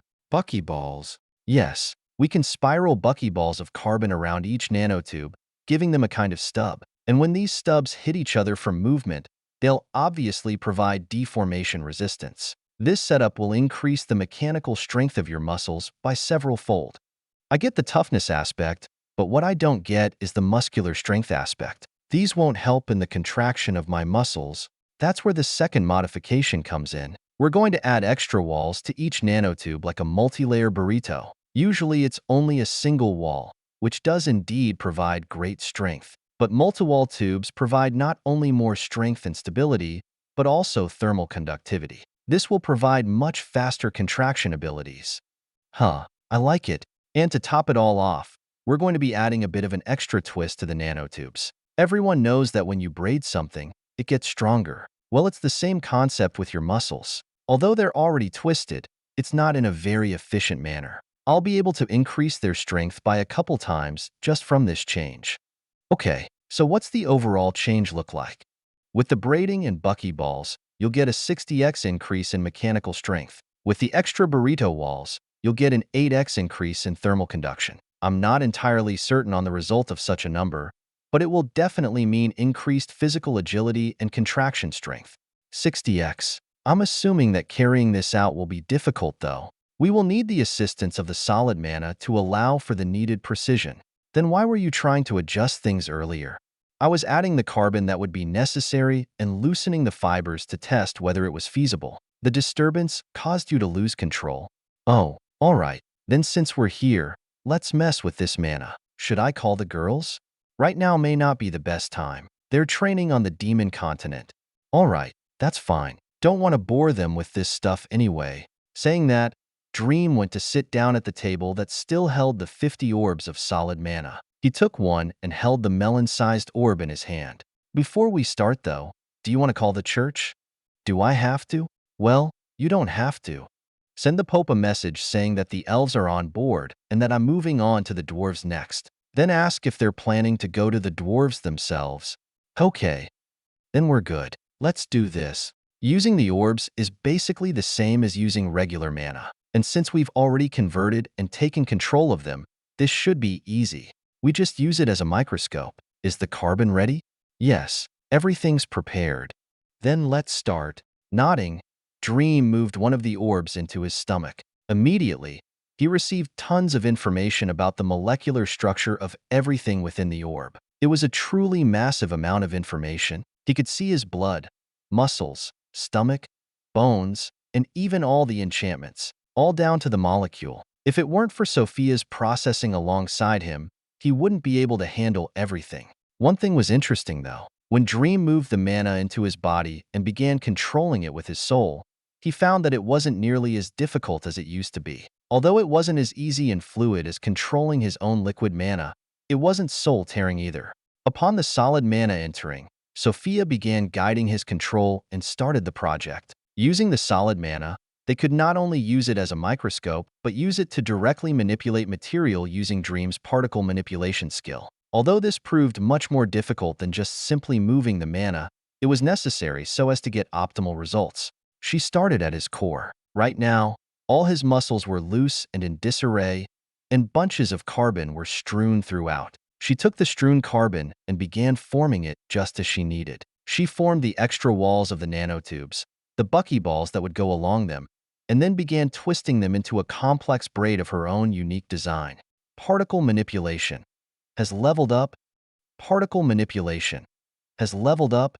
Right as they started, Dream saw 2 notifications pop up. He nodded in approval. If this didn't level up that skill, he didn't know what would. After the first strands of muscles were formed, Sophia's speed greatly increased. She went from only manipulating a few hundred strands of molecules to tens of thousands, then to millions. Sophia's abilities were for exactly this kind of project. She took massive amounts of sheer data, modeled it all as it was in the present, and figured out how to manipulate it to produce the desired form. Everything was done mathematically and in conjunction with all the existing systems in Dream's body. Despite the changes she was making, she still had to allow for blood flow, insulation, regeneration, flexibility, and she even had to account for the shape. The factors were innumerable, and when everything needed to be done on a microscopic level, the variability became even crazier. But if there was anyone or anything that could accomplish this impossible task, it would be Sophia.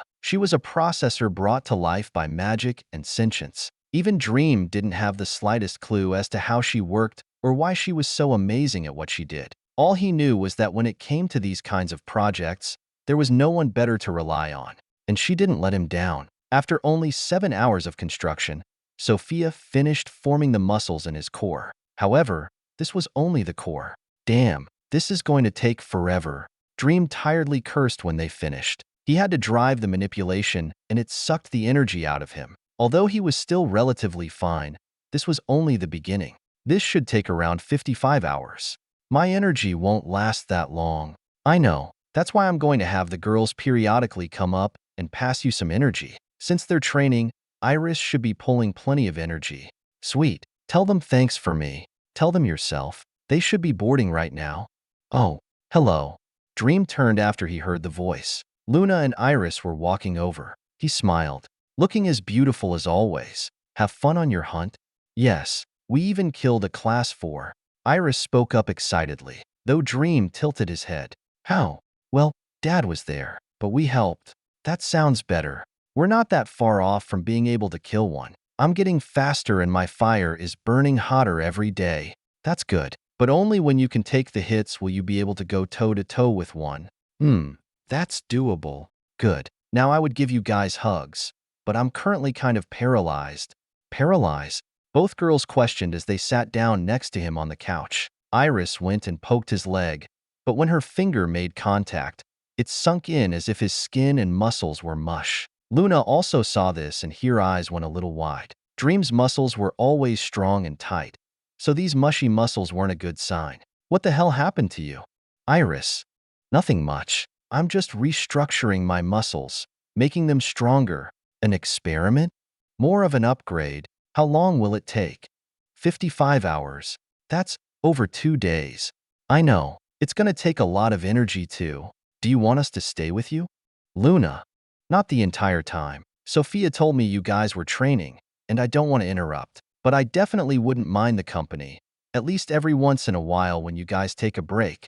We can do that. Here's some energy. I'm full of it. Saying that, Iris began transferring energy. Dream felt the stream of nourishment and relaxed a bit. Ah, that's nice. I would kiss you right now if I could. Gonna make me do all the work, huh? I guess that's fine. Iris smiled and moved to straddle him, planting her mouth on his and giving him a deep kiss. Something about Dream being in this seemingly vulnerable and helpless state got her a bit excited. After a bit, they separated. She smirked at him. Your face seems to work fine. I'm gonna work on that later. We'll stay here for a bit before going back out. We have our own objectives to achieve. Like what? Killing a class 4. By ourselves. Class 3s are pretty easy, and we usually have to find a group for the fight to be a challenge. So the next step is obviously class 4s. A good goal. Just be careful you don't run into multiple. We won't. Dad always has his aura out when we go. Good. Oh, you should also make sure you're leveling your skills. That's how you're going to get stronger. Of course, both of us plan to max out our skills before class 4. Just like you wanted. You shouldn't be doing it for me. Let us worry about who or what we fight for. Okay. Kiss. Smiling brightly, Iris went back to kissing him. Luna just sat there, watching and grinning. Over the next 2.5 days, Dream continued to restructure his muscles. Over this time period, Luna and Iris would frequently visit in between training sessions. They would give him much-needed energy, and he would give them plenty of sugar. Not that he really had much of a choice. But since when did he mind making out with his women? At the same time, The empires on both the animal and human continents were getting bracelets from Dream, and at this point, over 100 million had been given out. This was enough to cover a large portion of all the human armies and all government administrators. Needless to say, it caused an upheaval in a good way, of course. This world had never had such effective communication. But despite the foreign technology, the people who received it quickly adapted and embraced the application. It was just too convenient not to be constantly used.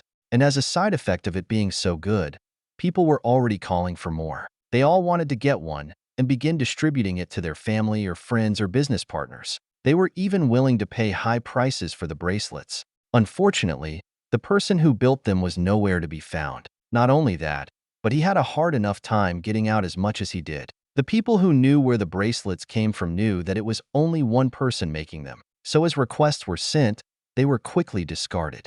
However, the empires were still receiving batches and batches of bracelets. Ships would come twice a day with a full load, and the bots manning the ships would always be there to hand them off. Although people found it weird at first, they quickly got used to communicating with these metallic humanoids that spoke just like a regular person. The names of these bots were also spread quickly. They were known as the Bobs, although they also went by another unofficial name, the Immortals. The fame of these metallic humanoids had been spread far and wide after the battle at the Mercenary Empire. They were strong, fast, and exceedingly deadly, capable of taking on thousands alone with their 6 sword-wielding arms. They were so popular, in fact, that when people saw those large metal ships, they quickly ran over out of curiosity. Everyone wanted to see the metal humanoids, especially the children. Because of this, Dream actually had Sophia give the Bobs their own unique forms and personalities. Since there were only 50 of them, it wasn't difficult. Not only that, but he had them communicate with each other and build upon their existing programming. He wanted to see if they would evolve in some way. It would be another one of his experiments. Other than that, during the 2.5-day upgrade, the church got back to him and told him that they would be going over to the Dwarven Empires. They also asked if he could come. This, however, was not possible. Not only was Dream busy, but he really didn't want to go. So to solve the problem, Dream decided to go, just not in person. Taking a bit of time off from the upgrade, he built a robot specifically designed to be his avatar. This robot was very similar to Aegis, but unlike Aegis, who functioned alongside Dream, this avatar would function independently. And since he couldn't embarrass himself, Dream made this avatar far more powerful than any other bots he had made up until this point. This avatar wasn't made like the other bots. It had muscles, a brain, skin, and looked very similar to Dream himself. Though it was still obvious that this was a robot, it was one that stood out greatly from the others. After enchanting it extensively, it had both his abilities, scaled down of course. It also had built-in weapons, an internal reactor that ran everything, and its brain was on the level of a quantum computer. Actually, the avatar could run without the brain, but he decided to be over the top. Along with its armor, this avatar had strength and toughness that even exceeded Dream's. It didn't have to worry about being a person, so it could be optimized for pure weaponization. The only downside would probably be its weight. The thing weighed nearly 600 pounds and was even a few inches taller than Dream. But aside from that, this thing was perfect. It even had clothes. After he finished making the avatar, Dream got back to upgrading himself. The avatar would be sent to the Dwarven Empire the day after he finished his upgrade, as that was when the meeting was. With that, Dream was much more relaxed about everything. If there was ever any business that couldn't be done over the phone, like an important meeting, he would just send the avatar. It wasn't like he couldn't operate it as himself. Hell, even Sophia could take his place and use the avatar. Sitting on the couch in the space factory, Dream, Luna, and Iris were staring at the avatar in front of them. It was still a day before the meeting at the Dwarven Empire, but Dream was only 10 hours away from completing his upgrade. At this time, Dream had just gotten through explaining the avatar concept, and both girls were judging it. "It's pretty cool," Iris spoke as she spit a ball of fire at it. The fire hit the avatar and just extinguished. "I know, right? I don't know why I didn't think of this earlier. Now I don't need to go there personally. I can just send this. So you'll just be up in the station as your avatar goes around doing diplomacy stuff? I could be anywhere as my avatar operates. It's like a phone, but human-shaped and weaponized. This is just a weapon with arms and legs. I can see the blades and gun inside its body. Those will obviously be hidden. Either way, it's going to be very helpful. Once I'm done with the upgrades, I can focus on other things. There's still a lot to be done in preparation for the war, and I can't be wasting my time going to meetings. I need to be researching, building, or even fighting, and this avatar will help me do that. Plus, I just don't feel like going. Dream went into thought as he spoke. He had never stopped keeping an eye on the demons, and with every day that passed, the situation only got worse. At least with this, he could be allowed more time to keep preparing. Chapter 158, Dwarves. At the time that Dream, Luna, and Iris were discussing the avatar, he was actually nearly done with his upgrade. And because of this, the girls decided to stay there and wait for him to finish. And so, for the next 6 hours, the three watched some movies as Dream's calves, feet, neck, and face muscles were upgraded. When he was about to start restructuring his neck and face muscles, he had actually warned the girls about it. During that period, he wouldn't be able to talk or do anything as if he were paralyzed. Unfortunately, the girls saw this as an opportunity to play around. As he started, they didn't do anything, but midway through, Iris began playing around with his cheeks. Since his muscles were basically mush, she could pull and squish all she wanted, and she started forming his face into weird shapes. Although he thought they would be cautious about it, they totally disregarded the notion of his upgrade being messed up. This confused him until he realized that Sophia had told them that he would be fine. And although he would indeed be fine with them playing around, he hadn't been planning to tell them that. So for an hour, both girls played with his mushy face, laughing their butts off. Dream just sat there and closed his eyes, not bothering to stop them. That was until his face suddenly hardened. Literally. After the muscles were finally restructured and secured, they tightened up, and Dream broke out into a wide grin while Iris pulled on his cheek. Hope you had fun. You're finished? But I thought there was another hour left. That was a lie. Sophia, you traitor. Not my fault. He already had his way with me after I leaked that confidential information, so that's why your eyes were closed. Iris suddenly understood. The relationship between Sophia and Dream was no secret to the girls, though they found the way they interacted odd. It was hard to imagine them doing what they did inside a so-called mind space. Either way, they knew that when Dream was sleeping, he was often up in this mind space with Sophia. You know, I think you two would be the perfect people to test my new muscles out on. Dream smiled as he eyed Luna and Iris. When they met his domineering gaze, both had totally different reactions. Luna began to smile and lick her lips as if challenging him, but Iris began to back away, like a scared bunny. You could test your muscles out on the demons too?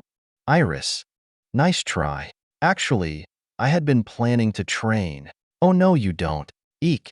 As Iris backed out, Dream dashed over and grabbed her. She squeaked cutely as they began wrestling around. Luna also joined in after stripping half her clothes off. Dream was amazed by how fast she got into the mood, but it only served to rile him up even more.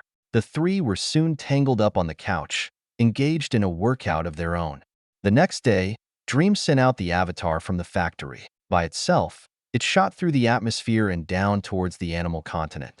Its destination, the Dwarven Empires. More specifically, though, the largest and most powerful Dwarven Empire. This was where nearly all of the Class 4 dwarves resided, and it's where the meeting with the church and dwarves was occurring. In fact, it was beginning in 10 minutes.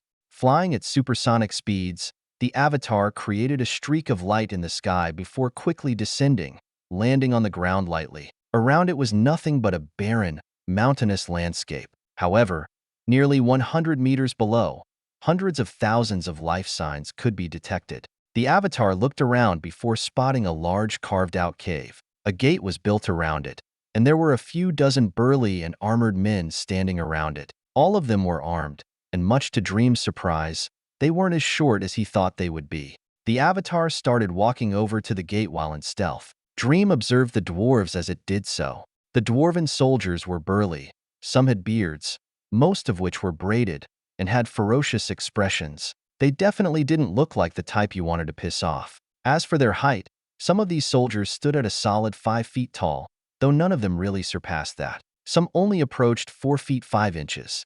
They were definitely shorter than normal, but not that much shorter. Plus, when one considered their huge frame and mean expression, their height was quickly disregarded, at least as a bias. Nobody would assume they were weak.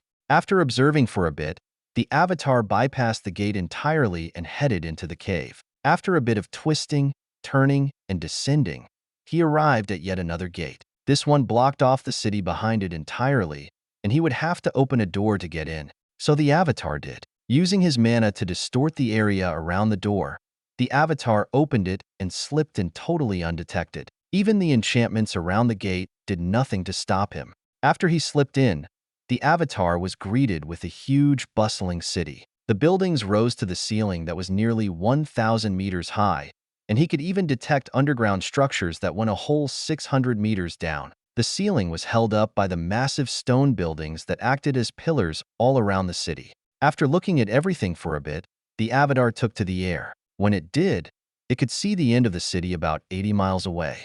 Other than size, though, there were plenty of peculiarities about this city. For one, the temperature was very high, nearly 120 degrees. 2, there were objects embedded in the ceiling that shone down with bright light, acting as an underground sun. 3, the mana density in the city was insane. Compared to the outside ambient mana, the mana in the city was nearly 12 times denser.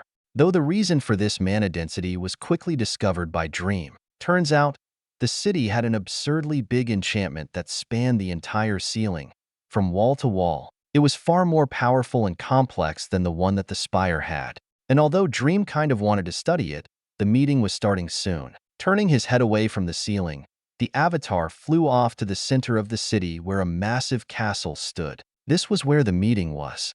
Bypassing gates and doors, the avatar stealthily made its way through the building. And when it finally came upon the door to the conference room, it undid its stealth and walked in. Who are you?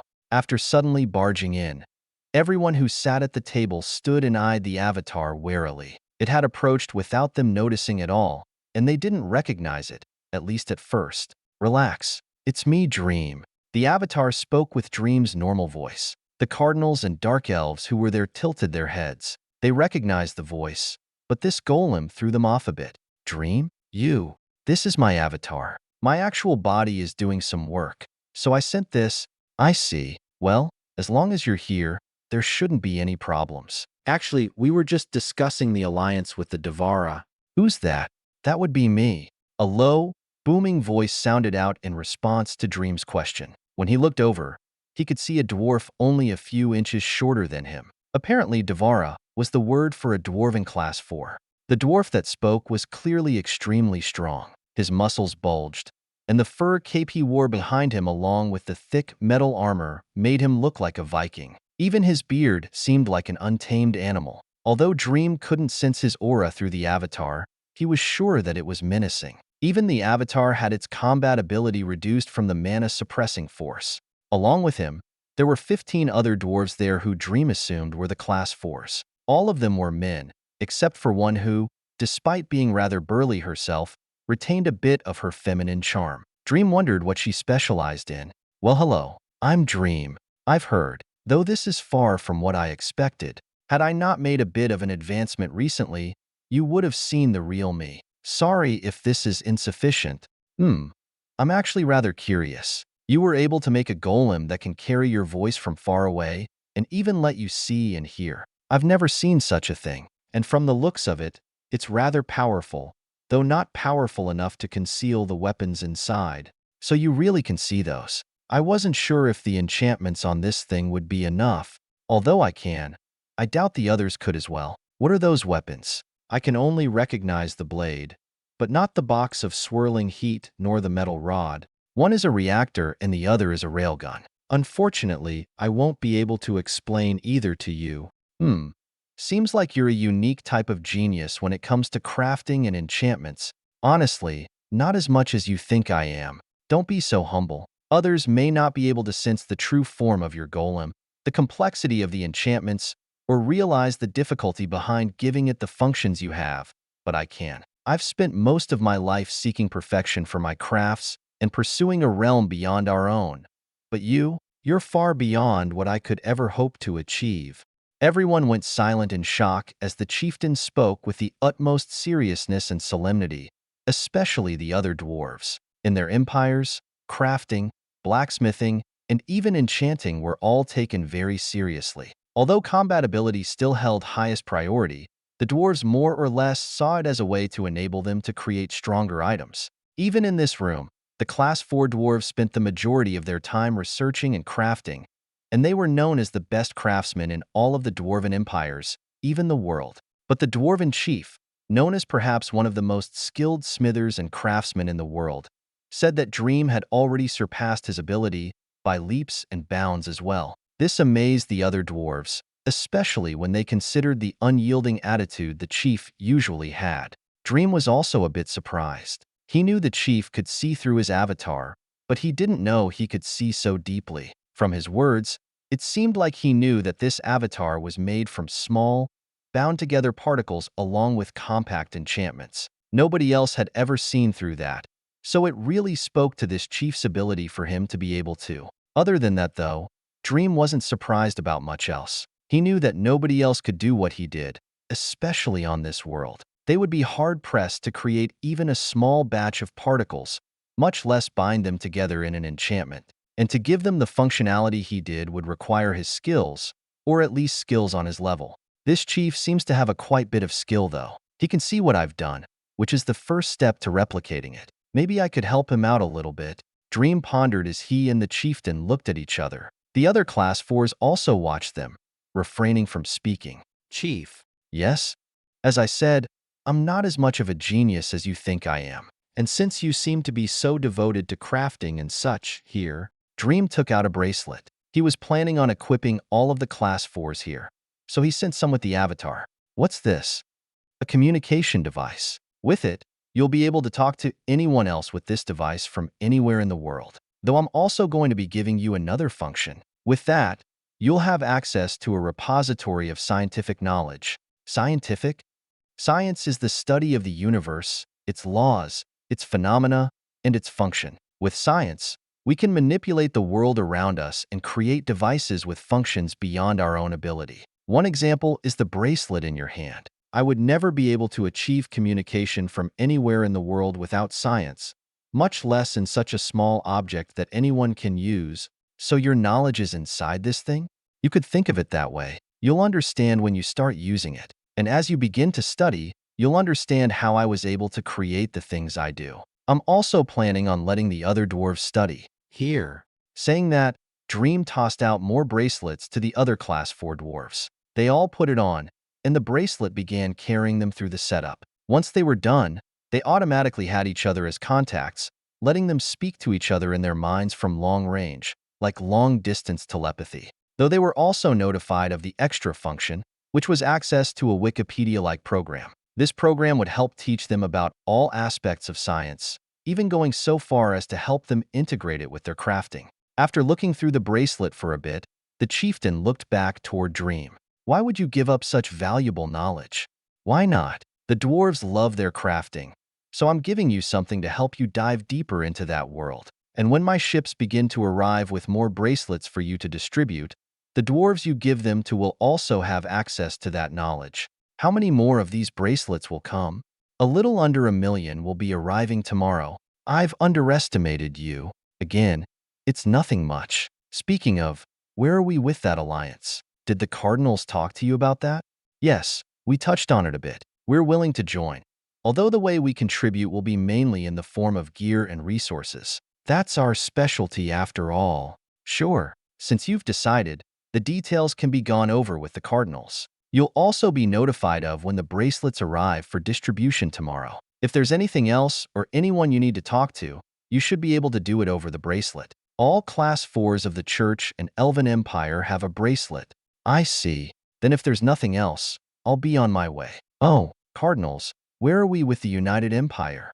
Dream suddenly remembered something and turned to the Cardinals. They were startled a bit, but answered, "We've already sent people over for talks, and it's looking good. The United Empire is more than open to support. Although one thing they aren't so okay with is you taking over their logistical operations." I guess that makes sense, but I guess it's fine too. How about this? Tomorrow I'll send my avatar to the United Empire so I can talk with whoever is in charge. I'll make sure there's a batch of bracelets ready to distribute, and that they have the necessary intelligence needed to move their armies. I'll also notify them that the other empires are ready to cooperate, the details of which will also be handled by the church, of course. Great. Now if there's nothing else, I will be on my way. Saying that, the avatar turned and left the castle, making its way out of the underground city and into the air. Chapter 159. Not possible. After Dream's avatar flew into the air, Dream himself cut the connection to it. His attention was brought back to the scene in front of him. Well, he never actually had his attention off what he was doing, but since he was controlling the avatar, he had diverted some. Currently, Dream and the girls were back on the planet, the human continent to be specific. Before the meeting with the dwarves even started, they had come down and chosen a wide-open plain where they could train. Dream was very interested in testing out his muscles in a more combative sense, and Iris always enjoyed fighting, so she was more than happy to train with him. So from the time they were finished romping around in the factory to now, Dream had been sparring with Luna and Iris. Although controlling his avatar in the meeting required him to divert his focus, he was still able to fight. Usually, something like that would be impossible for him, but as he gained power, his mind evolved and strengthened beyond what his human self could ever hope to be. In total, they had been sparring for at least 15 hours, and it was only now that both Luna and Iris were getting tired. However, they weren't the only ones who weren't in perfect shape. As of now, Dream could be seen with a few wounds, all of which were healing rapidly. His aura also wasn't as strong as it used to be. You guys are getting stronger by the day. Dream smiled as he focused in on Iris, who was only 50 meters away. Luna was also 50 meters behind him. For this battle, Dream had restricted his use of weapons, only relying on his pure bodily power. He had also restricted his mana intake. Strictly using only was his pool allowed. He wasn't allowed to pull ambient mana. Although it seemed unfair, his power in this state was his pure internal power. This was power that he would never go without. Everything else from his weapons to Aegis, or even the things in his inventory, was external power. This was why it was difficult to measure Dream's true power. Much of his power lay in his creations, and it was the only reason he was able to do much of what he did. He could dominate Class 3s when he was only a Class 2, due to his weapons and Aegis, but if he only had his body and mana to use, that may not have been the case. Either way, he was fighting Luna and Iris. His goal obviously wasn't to kill them, so he had no need to use any weapons. Besides, the girls were doing the same. They weren't even using the suits he made them. This was why Dream was rather happy, as were the girls. They were putting up a great fight, not just being beaten. Dream wasn't passive either, instead actively moving to attack them. Unfortunately, despite putting up a good fight, there was still an obvious gap between them. Dream had refrained from attacking Vitals, and if he had truly been going all out, he could have killed them both without using weapons. Although he would have to pay a price to do that in this state, it could be done. The girls also knew this, but instead of getting discouraged, their determination burned brighter. That was especially true for Iris. She was a predator by nature and never liked being inferior. Luna also disliked the feeling, albeit not as much. Instead, she simply wanted to catch up. She didn't want to be left behind, so she fought harder. As Dream took controlled breaths, both girls watched him vigilantly. Suddenly, the mana around him began to harden, and barely a moment later, his body moved towards Iris.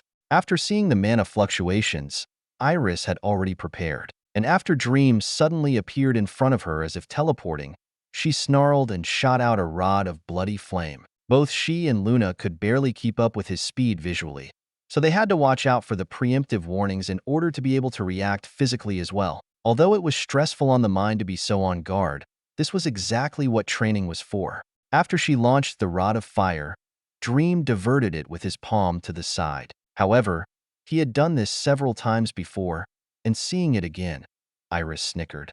Detonate. Boom. The rod exploded right next to Dream, causing the concentrated power within to engulf him. Despite this, though, Iris wasn't happy and instead dove into the fire. She then bit down on the figure in front of her, digging in her razor-sharp teeth as much as possible. Right as she did that, Dream sent out a fist, mercilessly driving it into Iris' side. With a low thud, Iris was sent flying off of him, taking with her patches of skin and a few strands of muscle. Right after that, the fire dissipated. There wasn't any time for Dream to rest, though. Only a moment after, an ice lance was hurled straight towards his spine. This lance was filled to the brim with mana, and its tip was extremely sharp, even on a molecular level. It was also ridiculously cold, approaching levels that could freeze hydrogen. Return to Cinder. Smiling, Dream just spun around while sending his hand out. When his hand reached it, it took the lance off its path and spun it around, accelerating it and sending the lance right back where it came from. Luna was also prepared for this, though unlike Iris, she couldn't easily detonate her ice lances. They were much sturdier than fire, so if she wanted to detonate it, it would cost her a good amount of energy which she wasn't willing to expend. Instead, she used her influence to send the lance into the floor in front of her. When it landed, she melted the lance and took back the energy used to form it. This was an ability that could only be used through her connection with Iris, and as Dream had come to understand, it was overpowered. To be able to extract energy, like she did, afforded them unparalleled longevity and efficiency in fights. Like this, Dream and the girls went back and forth for another 10 hours. At the end of those 10 hours, Luna and Iris had finally been exhausted. Dream was also tired, though not nearly as much as them. So when they began slipping up, Dream was able to quickly end the fight. Everything hurts. Iris let out a miserable shout to the sky. Luna was also panting on the floor. She was covered in bruises and even some splits on her skin caused by hard impact. Although they were healing, it didn't stop blood from flowing. Hearing Iris, Dream turned to her and smirked. He knew she had injuries, but they were hardly dangerous. Stop complaining, you big baby. I've already got some food lined up, but my ribs. You fractured them. Yeah, and you tore my calf from my bone. Very well done, by the way. Doing that hurt my teeth. I know. I had to remove one from my flesh. Anyway, let's go. Right as he said that, a ship descended from the sky. The three quickly boarded and took off, heading to a nearby forest. An hour later, Dream was sitting on a couch inside the ship with Luna in his arms. Both of them were watching the blazing fire around them and Iris, who was chasing down some prey. They had all already recovered physically and their energy was back up. Although the energy Dream required to recover was much more than usual, all it took was Iris eating some more Class 3 animals for them to recover. Soon, Iris was seen walking back towards them. As she did, the flames that filled the forest were actually sucked back into her, topping off her energy levels. Getting better at that, huh? Dream smiled as Iris curled up in his lap. Although I can't get all the spent energy back, I can get around 70%. That's still amazing how you were able to develop that. Recovering energy from fire? It's not possible. Yes, it is. No, it isn't. How can you suck in the energy produced by a chemical reaction? And how exactly does that turn into soul energy and mana? It defies all logic. Plus, where does that stuff even go? I don't know. All I know is that it works. You're just jealous. No, I'm confused. Tell me your secrets, you fox. I don't have any. The two bickered for a bit before eventually huffing at each other. Truth was, Dream really was confused. Iris had developed that ability while they were out hunting and he was upgrading. When she had showed it to him, he was flabbergasted. And since then, he had been trying to figure out how it worked. But no amount of pondering had brought him the answer. That ability of hers literally defied everything he knew about physics. She sucked in flame, which was just heated gas and soot, and was able to recover 70% of the soul energy and mana that she spent to create the flame. After that, the gas and soot merely cooled down and dispersed. She just sucked the energy out of it. And because of her connection, Luna was able to use the ability too. Dream didn't know how the energy got turned into soul energy and mana. Even after closely watching her do it, he hadn't come up with any answers. It just worked, and it irked him that he couldn't figure out why. And because of this, the two had often gotten into little fights like that. Luna just sat there against Dream. You too. Oh, Dream, aren't you going to the United Empire soon? Yeah, well, I'm sending my avatar. It's already there, just waiting for the meeting. It's good that you don't have to go personally anymore. Much safer. Yeah, though it sucks that I won't be able to observe that mana geyser. Mana geyser? In the middle of the United Empire is an enormous mana signature, far surpassing Class 4s. When observing the Empire with my drones, it looks like a tower of mana. None of the human empires come close to matching it in power. So obviously there's another natural oddity that just spewing mana into that empire. I remember Dad saying something about that when we were back in the forest. I guess that's why the mana was so dense there.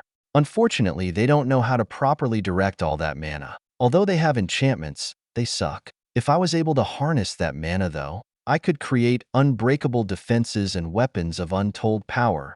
Mad scientist, passionate intellectual. Anyway, maybe I really will go. I want to see what the source of this geyser is. If it's an object, maybe I could take it. Wouldn't that weaken the Empire? Most definitely, but better to put it in the hands of someone who can utilize it fully. All they're using it for is better mana density. A major waste. Just keep yourself safe. If they were to find out, they definitely wouldn't be happy. Don't worry, I could hide from Class 4s even before I reached S tier. Now, nobody will even know I was there. Dream smiled as he thought about the possible treasure to be found, although he also had a hard time fathoming what could possibly release such energy and power. Honestly, an object radiating that mana would be scarier than a natural oddity. I mean, how powerful would something have to be to do that? I doubt I could control it with everything I have. Though if it's something natural and unrestricted like a natural oddity, then I could rather easily guide its power. Though that would pose a problem, as I would have to siphon the energy from wherever that oddity was. It's literally in the center of that empire. For the rest of the day, Dream pondered the mana geyser and spent time with Luna and Iris. His avatar also just silently stayed put somewhere in the empire. Its stealth obviously wasn't up to par, so he didn't want to risk it getting caught after sending it investigating the oddity. The next day, Dream went with Luna and Iris back to the dome where Riddick and Celine were. There they had a delicious breakfast cooked by Iris, whose cooking skill was slowly getting better and better. And despite helping her and cooking food himself, Dream had still never gotten the cooking skill. He was even beginning to wonder if it even existed. After breakfast, the family relaxed and enjoyed a movie for a couple hours. However, when the movie ended, Dream got a message. The meeting is starting. When he saw this, Dream smiled and activated the avatar that was lying in wait. At the same time, he got up from the couch, prying himself away from Luna and Iris who were comfortably laying on top of him. No. The United Empire awaits me. You're going there? Hearing him, Riddick and Celine turned to him. Well, I'm going to the Empire, but not to the meeting that's going on right now. My avatar will be going to that. So, I'm going there to do an investigation. Speaking of, Celine, do you know anything about the mana geyser that the Empire is built on? Geyser? Oh, you mean the huge source of mana. Actually, I do know a bit about it. Oh, do tell. Don't get too excited. What I know are the little bits that Raoul told me. Apparently, that source of mana has been there for thousands of years. When our ancestors discovered it, they built the empire on top of it in an attempt to harness its power. And they succeeded, creating the empire that was then virtually indestructible. Now it isn't so indestructible due to the degradation of the enchantments, but still powerful enough to be the center of a now massive empire. So did he tell you anything about the source itself? Not really. Nobody knows about the source other than a few of the Class 4s in that empire. They're the ones who have been alive for thousands of years and are known as the Ancients. Ancients. I met an elf who called herself an ancient. Every empire has their ancients, even the Spire. Those two old monsters who never show themselves are two ancients and have lived for at least 3,000 years. They're actually a couple. Cute, indeed. Anyway, as for the source, all I know is that it's buried deep underground. Really deep. It's also guarded by plenty of enchanted corridors. Those ancestors didn't want people easily accessing it after all. Doesn't sound too hard to get into. I have confidence in my enchanting skills. Don't be hasty, Dream. There's a reason that only the ancients know what the source is. Although Raoul didn't tell me why, even he wasn't able to see it. That means the enchantments are so dangerous that he couldn't fight them, or that the ancients didn't want him to see it and are powerful enough to prevent him from doing so. If that's the case, you should give up on trying to find it. Everyone looked at Dream as he went silent. Gradually, a grin started to bloom on his face. Celine had a bad feeling. Dream, I want to see it. It's dangerous. I'll blow a hole through the empire if I need to. Dream, there's over 50 Class 4s in that empire. You won't be able to just sneak in. Celine went quiet as she heard her own words. Dream chuckled. Hoo-hoo, I broke you guys out right under the nose of a class 4. I even injured him. Don't worry. If there's two things I'm good at, it's enchanting and sneaking around. I'm just going to snoop around a bit and see what I can find. Besides, my avatar is there too. They won't suspect a thing. But if you get caught by a class 4, you're done for. Not necessarily. I think I can hold my own. Speaking of, I recently had a jump in power. Old man, guess what stat my magic is at now? Dream excitedly turned to Riddick with fire in his eyes. The man was surprised, but thought about it. Your magic? It was at A+ before? Don't tell me. That's right, baby. I got S-tier magic. Saying that, Dream released a stream of mana. It was liquid, clear for all to see. Liquid? How the hell did you get S-tier mana? An experiment. It's always an experiment with you. Tell me how. I had to advance and make that core for me to wield liquid mana. How did you do it without a core? As he spoke, Riddick actually stood up and walked over until he was right in front of Dream. His voice was solemn and serious, but he sounded genuinely curious, despite the twinge of disbelief. Chapter 160, Secret Tunnel. Dream smiled as Riddick got so worked up. He wasn't sure about how big the gap was between S and S magic, but he was sure he could give the man a good run for his money in a fight. Knowing that, he was rather proud of himself. Although I have no idea what this core you speak of is -da. The core is something you make upon reaching class 4. It's made of solid mana, and you bind it to the mana pathways connected to your soul. It took every scrap of energy I had along with the assistance the system gives to form it. And only after I formed the core did my mana turn to liquid. I thought that it was a huge jump in power, but now you come along already wielding liquid mana. So, how?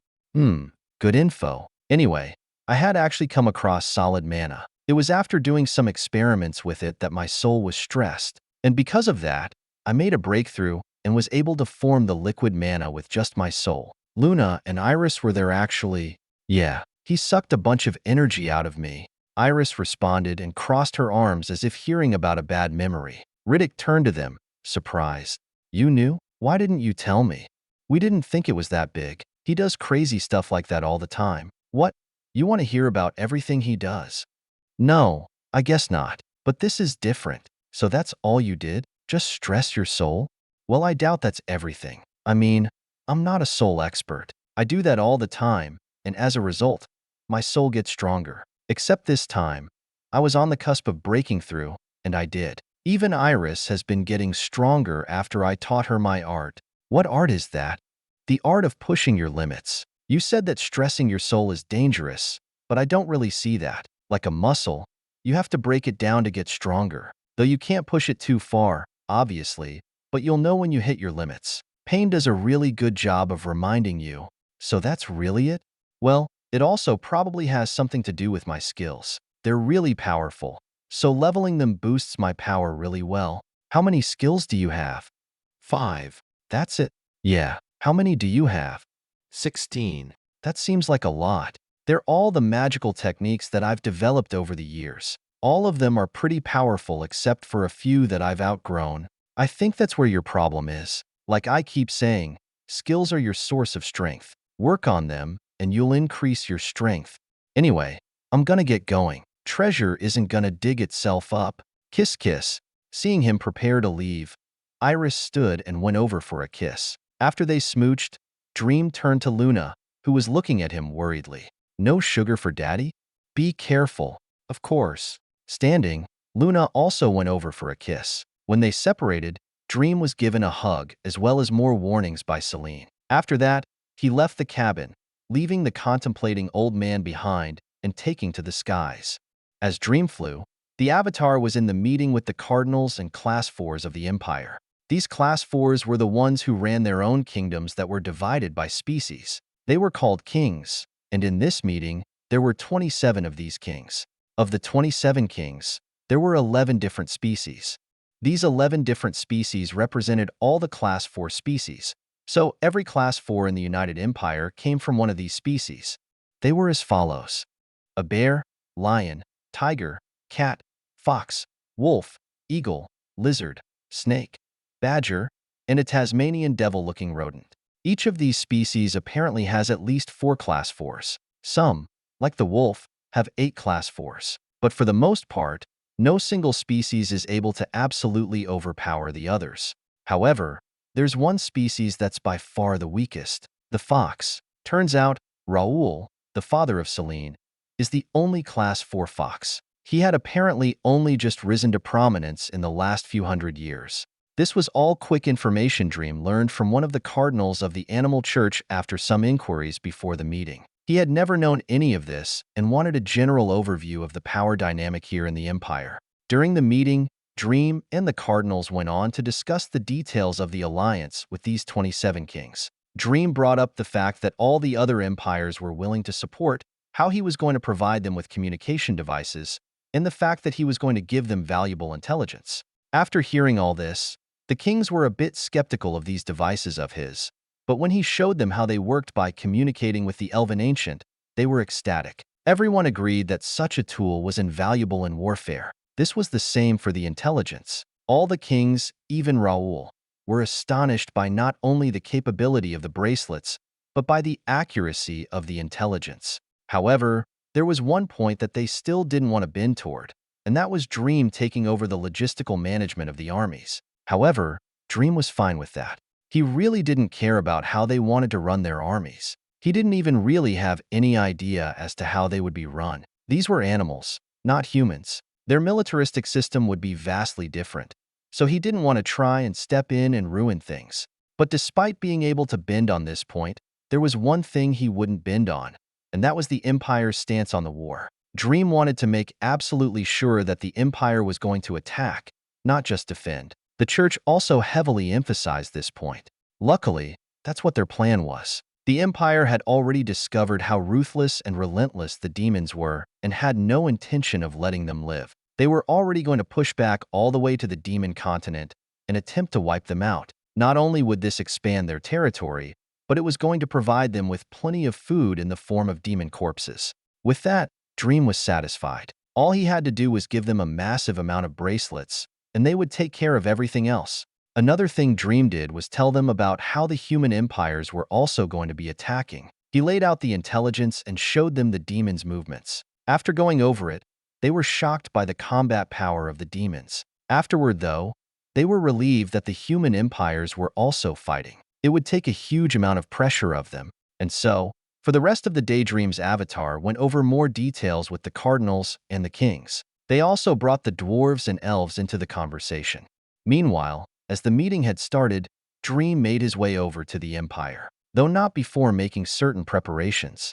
The first thing he did was call over his railgun platforms. All of them were up mounted on the factory, so when Sophia took control, they detached and flew themselves down to the atmosphere above the Empire. One thing to note is that the railguns had undergone a few modifications. First, they were made more mobile. This allowed them to more easily fire while in the air. Second, their enchantments were upgraded. This made them a bit more powerful, but nothing too drastic.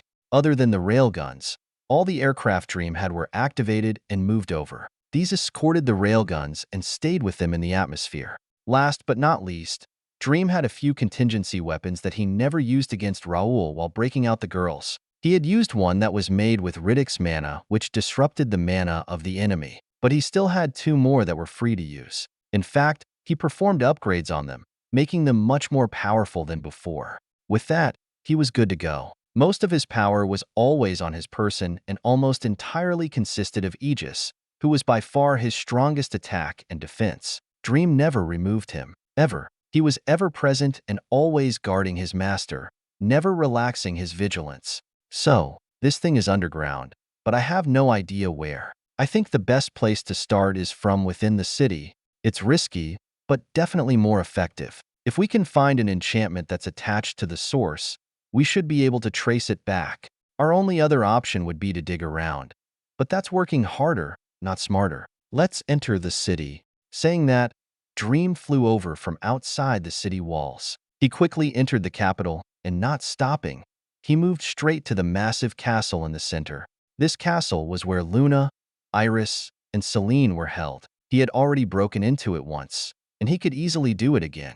Huh, would you look at that? That's the hole I made. Dream chuckled as he looked at the castle wall. On it could be seen a patch of stone that was a different color from the rest, making it stand out like a scar. That was where the railguns had blown through after Dream weakened it. After looking at the scar for a bit, Dream turned away with a smile. Though suddenly after he did that, he stopped and turned back to it. Hey, if that source of mana is supposed to be powering something defensive, making the Empire indestructible, then wouldn't this castle be the perfect thing to hook it up to? Maybe, although you were able to weaken and break through that wall rather easily. It doesn't seem like something brimming with power.